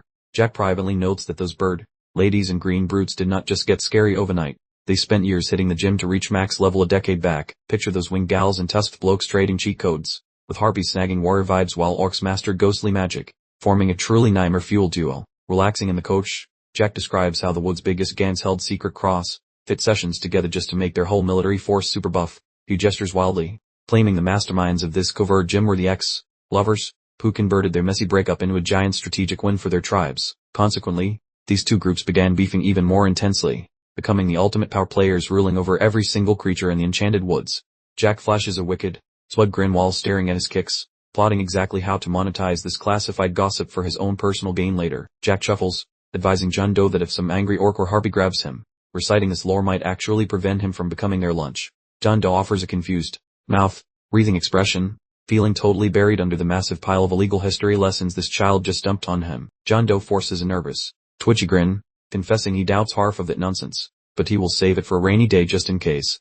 Jack abruptly shifts gears, offering snacks, which prompts a hungry guard to yell with joy as he grabs for the dried meat like a scavenger. Everyone chews on the treats, Jack mentioning Jane was the chef, creating an oddly wholesome vibe following the heavy lecture on ancient monster politics. Returning to the nobleman's mansion, a loud scream of confusion echoes through the giant bookshelves, nearly rattling the expensive chandeliers off the ceiling. The big boss sits frozen, reading a document with wide eyes, having just learned that every bodyguard assigned to Jack was slaughtered near Arbalor. That ginger assistant, Gonzalez, clarifies that professionals blame some high-tier sorcery, leaving the Marquis gaping at the sheer size of the body count. The Lord points out that the hit occurred precisely while the top-tier knights were out of town, noting the timing is suspiciously convenient. He ponders who the culprit is, maybe the monarch or some salty duke. As he scrolls through his mental burn book for someone that capable, he commands Gonzalez to launch a top-secret probe right now, desperate to identify the killer before his family reputation goes down the drain completely. The nobleman abruptly notices that Jack's corpse was missing from the list, asking with a look of concern if the brat might actually be alive. Gonzalez delivers a dry update, stating that since the kid was not in the pile of bodies, he probably sprinted away while they, closing his eyes, the Lord hands Gonzalez the keys to the kingdom for this search, certain that a living Jack is a working witness. The master glares at his help, demanding some actual answers, causing Gonzalez to salute like a toy soldier while barking his agreement. Gonzalez pivots and storms out of the study, looking ready to hunt, prepared to scour the whole world for that little runaway apprentice. The Lord grins as his aide departs, admitting he pegged Jack as trash, but if the kid exposes a hidden wizard, he might be valuable. Pausing at the exit, Gonzalez shoots a shady look back, clearly hiding some very spicy opinions regarding his boss in this entire messy disaster. Daylight hits the slopes of the big hills, finding our hero Jack alive and kicking after his sleepover, prepared for the next level of chaos. Jack tosses a fat sack of gold to the hired help, casually saying take this, as if he were just getting away loose nickels. Johnny grabs the satchel and his eyeballs practically exit his skull upon spotting the stash, since a mountain of golden circular boys is sparkling inside that leather pocket. Big John argues that the payout is overkill, yet Jack ignores the complaints entirely, claiming he merely requires 10 shiny bits and a few magical juices. Jack throws a cheeky eye twitch and a B sign while appearing like the neighborhood's swaggiest youngster, mentioning the remaining treasure as a gift. What a legendarily generous lad. Smiling widely, Jack expresses gratitude toward the squad for keeping the journey spicy, while John unexpectedly says sorry for being a hater, marking a massive change in energy. Jack announces their paths must diverge now and wishes them luck, wearing a radiant, angelic expression that completely masks the terrifying beast lurking beneath his youthful skin. The hired swords remain frozen like garden gnomes, completely stunned, so Jack wonders aloud with total sincerity if they ever intend to actually start working away. John adopts a remarkably solemn face, inquiring if a final comment would be acceptable despite being inappropriate, which sparks Jack's curiosity regarding whatever random thoughts are coming next. John attempts a bit of professional counseling, suggesting that life as a blade for hire is actually decent, essentially pitching a job offer to bring the boy into the business. Jack merely flutters his lashes while metaphorically slapping him with a plank, because he honestly has zero clue where this strange conversation is headed right now. Jack explains that his knowledge base is already sufficient, as his future destiny is clear and definitely lacks any requirement for becoming a bottom-tier sword for hire. The solitary view shows Jack's backside as he contemplates how silver spoon youngsters lacking backup typically conclude their existence lying flat in a muddy gutter somewhere very sad. His gaze turns icy and remote while noting he has witnessed folks in his shoes expire repeatedly, proving this youngster harbors no fantasies about his harsh survival situation. The remaining pair of guards are spectating the scene, core at his spirits, while John prepares to deliver his ultimate sales pitch for the mercenary lifestyle. Jack chuckles, questioning directly if John is suggesting a career change to bounty hunting, since the vision of an elite phantom guarding merchant carts is pure comedy gold. The captain remains incredibly earnest, reiterating that the profession is superior to Jack's assumptions, as he truly feels concern regarding what will happen to the young man later. John describes a lifestyle of global tourism and cozy living provided one dodges the lethal hazards, believing this journey is way healthier than whatever sketchy road Jack currently treads. Jack grins, recognizing John alone perceives his true lethality, and he teases the leader for concealing such juicy information from his loyal band of brothers in arms. Jack brings up that evening in the woods, mentioning he could have effortlessly deleted him, which makes John swallow hard because the statement is undeniably accurate and scary. Sunlight filters through the foliage, creating a serene atmosphere, but Jack remarks that even lacking soul energy, a high-tier master would have detected his murderous vibes from miles away. John appears bummed out, confessing that Jack's immense gift feels like a curse, because the boy is far too powerful to ever enjoy a basic, cheerful existence. John reveals that in a kill or be killed society, he felt forced to mask his true power from his teammates, making peak performance a very solitary experience. Jack offers a tender, slightly melancholic grin, thanking him for the kindness while informing John that he will act like this entire conversation never actually occurred today. Jack signals for him to lean in for some classified gossip, whispering that a colossal catastrophe will rattle the entire landmass within just a handful of years. He advises John to simply keep his head down once the madness erupts, while John stares back as if he is witnessing a literal harbinger of the apocalypse. John looks at him with a gentle, wise expression, stating that even if he explained it now, Jack might not comprehend, but the sensation will hit when it matters. Jack flashes a completely devious smirk, mentally rehearsing his reaction for when the situation blows up, looking like a total professional in the field of dramatic theatrical performance. John eventually retreats, conceding that gold is worthless compared to staying alive, while he internalizes Jack's scary prediction about the future with a very heavy heart and need. Jack delivers a brotherly tap on the man's arm, feeling satisfied that they have finally managed to see eye to eye after all the tense and awkward bickering. Jack begins strolling into the dense shrubbery alone, finally making his way toward the specific location where his future teacher is currently waiting for a talented student. He flails a hand over his back, shouting for them to stay safe on the return trip, as the true legend officially exits the stage with great style. The boy jerks his neck backward as if someone just whispered free pizza, maintaining peak man character paranoia despite merely ditching his buddies. The random man halts and requests some identification, desperate to unmask this mysterious toddler before their paths diverge into the unknown. Displaying a puzzling facial expression, the youth asserts his companion possesses the answers, insisting on being identified solely as Jack. Two beefy legends lingering in a forest opening within mismatched meat suits. The protagonist inquires about a name to establish some professional courtesy. The lens zooms onto the guy as he sucks in air and swallows hard, preparing to peel away his secrets like a smelly onion. Our friend reveals his actual identity as Diers Desmo, the title resembling a fabled champion or a monarch who simply misplaced his crown. The youngster echoes the designation while staring intensely, clearly storing the info in his mental archives for later use. Our hero flashes a disgustingly bright and joyful grin, suggesting a reunion if fate allows, hitting every single cliché in the departure handbook, foregoing a casual walk. The boy decides to sprint instead, kicking up massive clouds of soil while vanishing into the background art. The youth streaks through the terrain like a caffeinated electrical discharge, exhausting every ounce of stamina to achieve his intended objective. The kid tries some terrifyingly vertical parkour, scaling a cliff using one limb while carrying his luggage like it weighs absolutely nothing. Upon summiting, he gasps for air and leaks moisture everywhere, scanning the horizon to confirm if his journey is nearing its end. Standing atop a giant, uneven summit, the boy surveys the endless ridges, proving he is on a lonely trek to absolute nowhere. Focusing on his footwear striking the stone, he ponders whether his current tiny body is just too pathetic for this hardcore hiking. Completely wrecked and bent double, he gasps for oxygen, admitting that his current mobility is a total downgrade from his former peak. Once darkness falls, our hero explores a spooky subterranean tunnel, utilizing a tiny sphere of magical energy for illumination. The boy freezes as his palm radiates light upon detecting a presence. Realizing he has arrived at the specific coordinate he sought, our hero waits in front of a giant, smooth rock slab at the cavern terminus, feeling completely certain about the specific location. Touching the chilly surface, the youth believes passing through will reunite him with his mentor. Recalling how he stumbled here by accident previously, resting against the rock, he appears utterly knackered, pondering the suffocating and draining existence he endured back at the charity home. Retrieving a tiny vial, he spills the contents onto the boulder, remembering when his previous incarnation suffered through identical feelings of hopelessness.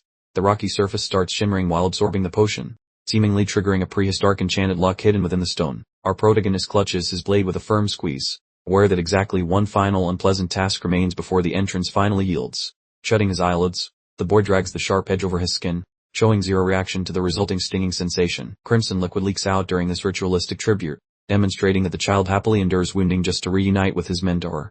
The scene opens with a gloomy memory of her damp grotto, a place so lonely and miserable it probably invented seasonal depression. Recalling his 17, dear, old self prior to the time jump, we see him vibrating with terror while pressing a blade against his own neck. The boy previously spent his life escaping and concealing himself, now appearing completely shattered and shivering within his dark, pale garment. Following the demise of his comrade, only one path remained, particularly while surrounded by fallen warriors who made the situation feel truly doomed. His hand muscles eventually give up and the steel drops to the ground, signaling he has officially surrendered to the surrounding misery.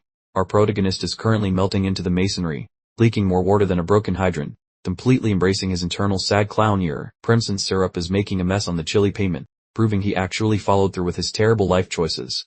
He is multitasking by losing vital fluids and emotional composure simultaneously, making this a real vibe killer for any onlookers. The red puddle is definitely growing in the shadows, turning this cabin into a rather unsanitary and poorly lit crime scene. Out of nowhere, Jack's eyelids retreat in terror because he senses another person lurking, wondering if he has unexpected company. A shadowy person in a fancy bathrobe is chilling in the back, marking the precise second his character arc takes a sharp turn.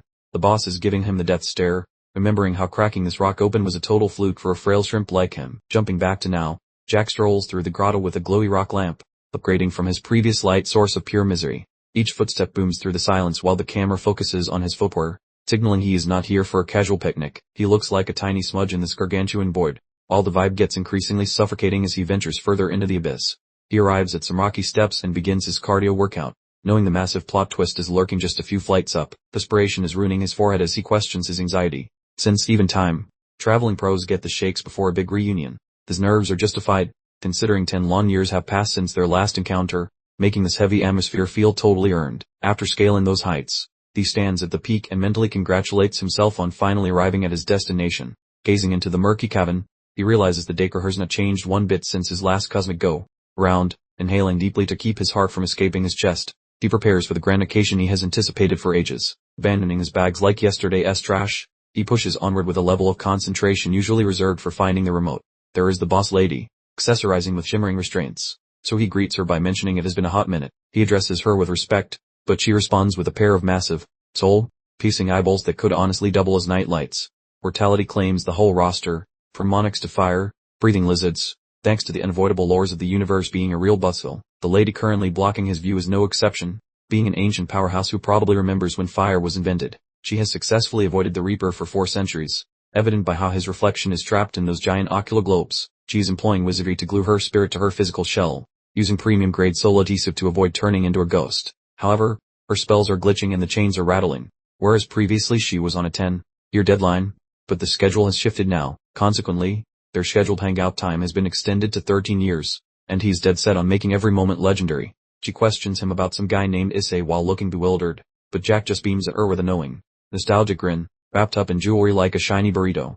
She demands to know his identity, seeing him as just some intruder who forgot to knock. Jack responds by asking if she wants to play a guessing game, casually flirting with disaster by teasing the world's scariest woman. Unimpressed, she inquires if he finds the situation comical, radiating the kind of menacing energy usually reserved for substitute teachers. She clarifies that her second inquiry is not coming, asking for his name while the room gets heavy with her growing annoyance. Jack simply laughs it off and remarks that his master's famous temper has certainly mellowed out over the years. He continues to needle her, and she is positively fuming. He tells her he has been longing to see her for a very extended period. When she questions the claim, he confirms it straightforwardly, responding, "Des, master." She finds it quite odd that she apparently has a disciple completely unknown to her. She asks him if he even truly understands who she actually is. He gives her a polite bow and replies that yes, he absolutely does. The profound respect he holds for her is undeniable. He regards her with an incredibly soft expression. He states there is simply no way he wouldn't know her, given he knows her entire personal history. He recalls all those years they spent together during his previous life. He firmly believes it couldn't possibly have been a dream. Remembering the training, the bond, and every detail, even if he is the only one who remembers it, the reality of it is still absolutely certain to him. He clutches his chest, overwhelmed by the feeling. He recites her legendary titles, such as the Master of Glory and the one who opened the gates for humanity, as if it were common knowledge to everyone. He finally drops the bombshell. "Valentine Milos, I am your disciple who traveled back from the future." The S is serious show. Stopping moment right there. She responds with a confused grunt. "Puffed, the future?" She immediately concludes that he must have totally lost his marbles. She remains sitting in her chains, completely bewildered by the concept. Time travel is a bit much to process, even for a legendary mage who has lived for 400 years. She declares that she detests storytellers and questions if he knows exactly why. Jack, for his part, is howling with laughter like a goon in the corner. She shouts that stories are full of lies and boastful exaggerations that distort the actual truth. She's definitely not buying into his from the future tale just yet. She informs him that she will simply refer to him as a child with a talent for storytelling. She firmly demands that he provide her with a proper answer immediately. She puts the child from the future on the spot, asking him what a person like her would say in this exact scenario. It's a total loyalty test designed to trip him up. Jack bursts into laughter and suggests she would probably tell him to get lost. He quickly confirms that this sounds exactly like her typical response. She looks absolutely stunned by his answer. Jack teases her, suggesting she has a genuine knack for this and should consider making it her full-time job. She snaps back that she absolutely is not his master. Jack merely smirks, realizing she hasn't changed even a little bit since he last saw her. He settles down right at her feet, accepting that she truly is exactly the same person he remembers from his past life. He knew it wouldn't be simple to convince her of anything. Jack draws his sword from its sheath with a crisp, metallic sound. We wonder what in the world he plans to accomplish by brandishing a blade right in front of her. He swings his blade directly at her glowing chains. He shouts an apology for his insolence as he attempts to sever them. That is a truly shocking and audacious maneuver. We get a close-up of those heavy magical chains binding the master. You can see they are firmly embedded deep into the cave walls, seemingly unbreakable to any regular human being. Jack tightens his grip on the sword as a surge of blue soul energy flows from his hand into the blade with a powerful burst. He has officially stopped playing games now. The master looks utterly stunned, staring at the young man with wide, disbelieving eyes. She manages to choke out a simple "you" as she senses the tremendous power level he is radiating. Jack stares directly back at her with his intense, glowing yellow eyes. He confirms the source of his power, allowing the atmosphere to vibrate with his overwhelming presence. Jack assumes a low fighting stance, his blade now glowing intensely with Marner. He admits his actions might be disrespectful, but he is willing to risk whatever beating she gives him later if it means saving her immediately. The master panics immediately, realizing Jack truly intends to swing. She screams for him to wait, warning him that breaking those specific chains will cause the entire cave system to collapse on their heads. Jack doesn't even flinch, responding only with a cold, determined stare. He knows exactly what will happen next, but he has already made his final choice. Collapsing cave and everything. Jack propels himself into the air with a powerful leap. He is focusing every ounce of his strength into this one strike to permanently sever her magical bonds once and for all. The master is reeling from the sudden shock, her mind spinning wildly. We discover the identity of the person who trapped her here, none other than the legendary hero, Julius Teslin. The flashback reveals a silly little pinky swear. Julius vowed to return quickly, but he was just feeding her a beautiful lie that she kept warm for far too long. Julius Teslin turns and struts away in his fancy white cloak. Jack, narrating with zero chill, immediately declares the man a complete and utter scoundrel for pulling such a stunt. The time lapse shows the moon progressing through countless cycles as Master sits in the lonely shadows. It's a terrible visual reminder that this particular promise was never meant to be anything more than hot air. The decade melts into 2 decades, which eventually turns into a full half-century of quiet contemplation before Master finally processes the truth she'd been desperately trying to ignore. She shuts her eyes in the darkness, allowing the most painful realization to finally sink in. She had been abandoned. The sting of betrayal remains agonizingly fresh, even after so much time has passed. Returning to the present chaos, Jack unleashes a powerful battle cry while slamming his radiant blade onto the magical chains. The tiny master looks completely terrified when a huge boom reverberates through the cavern. The explosive energy is so brilliant it practically blinds the reader. Jack cuts through the thick chains as if they were simple strands of spaghetti. The resulting motion blur and bright blue sparks prove he poured every ounce of his soul ore into that single, powerful swing. The enormous chains shatter into countless fragments, finally freeing Master from her prison. The supposed unbreakable bonds, forged from legendary dragon bones, have finally met their match. Master stares in complete shock, realizing those legendary dragon bone chains have truly vanished. Her expression suggests she just witnessed the impossible, the true miracle performed by a crazy kid. Master begins tumbling from her high platform in free fall. Jack lunges forward, shouting her name as the entire cavern starts to violently rattle and roll like a cheap carnival ride. Jack manages to snatch her from the air just in the nick of time, catching her with a solid thud. While she is finally in his secure grasp, they are definitely still in a precarious situation. Gazing down protectively, Jack assures her that he is absolutely nothing like that spineless wretch Julius Teslin. He intends to demonstrate that his loyalty isn't just torque, but a genuine commitment. He leans in close, making it clear that he won't waste time with empty promises, but will instead show her exactly what a truly dedicated disciple does through his deeds. Master simply stares back at him, still looking like a bewildered little miniature person. She has absolutely no idea how to process this strange kid who just arrived and completely upended her entire existence. The cavern ceiling begins collapsing in huge chunks. The sheer shockwave generated by Jack's assault was powerful enough to tear the entire mountain apart from the inside. Jack remains completely steady as blue lightning crackles around his form. He commands Master to hold on for dear life, informing her that their journey out of here is about to get extremely wild. An enormous boulder slams into the ground with a deafening boom. Jack uses his own body as a shield while a growing pile of rubble accumulates all around them. Jack's eye begins to glow with a brilliant blue light. He is entering a state of absolute concentration, getting ready to activate a complicated technique designed to save both their lives. He holds his blade straight up and announces that the very ground beneath his feet is his exclusive territory. He is essentially establishing a literal stay-out zone for all the falling debris. A huge surge of mana erupts upward as he gives the order that absolutely nothing can trespass or even get close to their location. The intense pressure alone is enough to clear away the surrounding dust. Master immediately identifies the move as Mountain, one of the 4 foundational techniques. It is an ancient fighting style inspired directly by Sun Tzu's classic art of war strategies. Jack completes the activation of the defensive technique, this powerful blue ore shaping itself into an impenetrable dome of pure light that pushes back all the enveloping shatters. Large boulders crash against his Marner shield, resulting in a series of extremely loud bangs. Despite the ground vibrating beneath them, Jack stands perfectly still, refusing to budge a single inch. The swirling blue energy envelops them like a protective cocoon, instantly vaporizing all the smaller fragments of debris before they can even make contact. The view pulls back to show the entire cave, thinner, with Jack's bright blue dome glowing like a lighthouse in the middle of all the falling rock and clouds of dust. The entire mountaintop suddenly detonates in a massive flash of light. The resulting explosion is so enormous that it can be clearly seen from a great distance. A massive column of white light and dust shoots up into the air. Jack didn't just endure the collapse. He essentially obliterated the peak of the mountain just to create an escape route. Jack kneels exhausted in the wreckage, breathing heavily with Master clinging to his back. She looks at him from behind and asks the most important question of the century. Exactly who are you? Master holds tightly onto Jack's neck, clinging like a scared koala. It is an unexpectedly tender moment shared between 2 people who were just recently fighting for their very lives.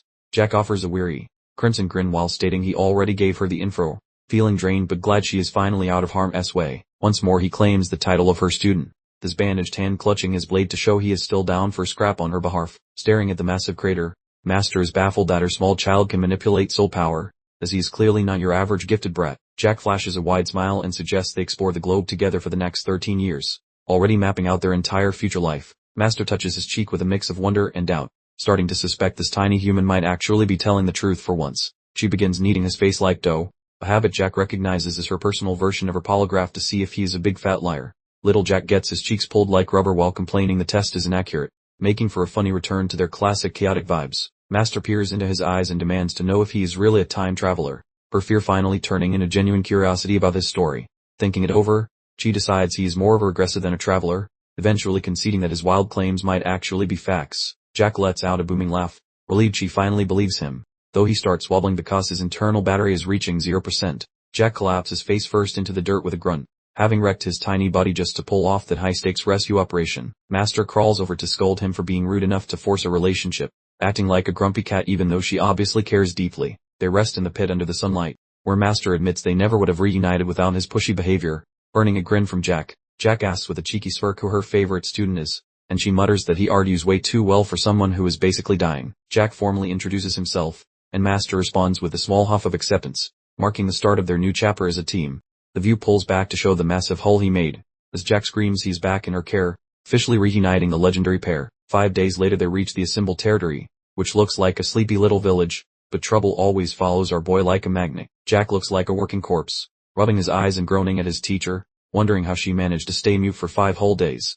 Master just stares back with those intense, unblinking peepers, clearly chewing on some very heavy thoughts while they work. Jack trudges through the crowds with Master acting as a permanent backpack, annoyed she has not said a single word since they left the cave. He checks if she is still loading her thoughts after a week, joking that spiders will start building webs on her lips if she stays quiet. Master is trapped in her own mind, remembering her first impression of Jack and how she originally thought he was just another Teslan descendant. She quickly realized that was wrong, noting that it should be biologically impossible for a toddler to tap into the high-level power of the soul. As a black cat hops over the roof-ups, Master telepathically explains that soul power is fundamentally a tier of energy way beyond standard Marner. Jack just smiles, totally okay with her being there, until she asks if he is really just waiting for her to finish the deep lecture.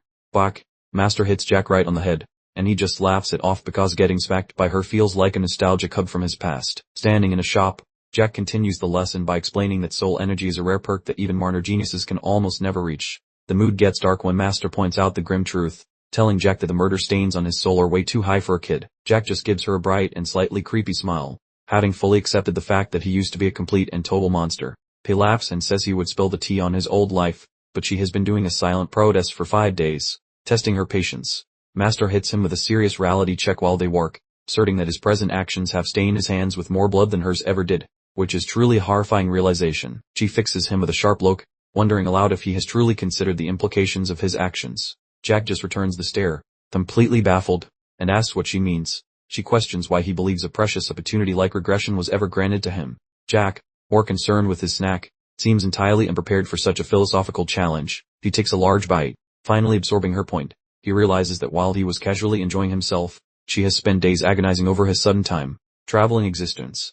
A quick memory flashes through his mind, a young woman crying amidst a devastated cityscape.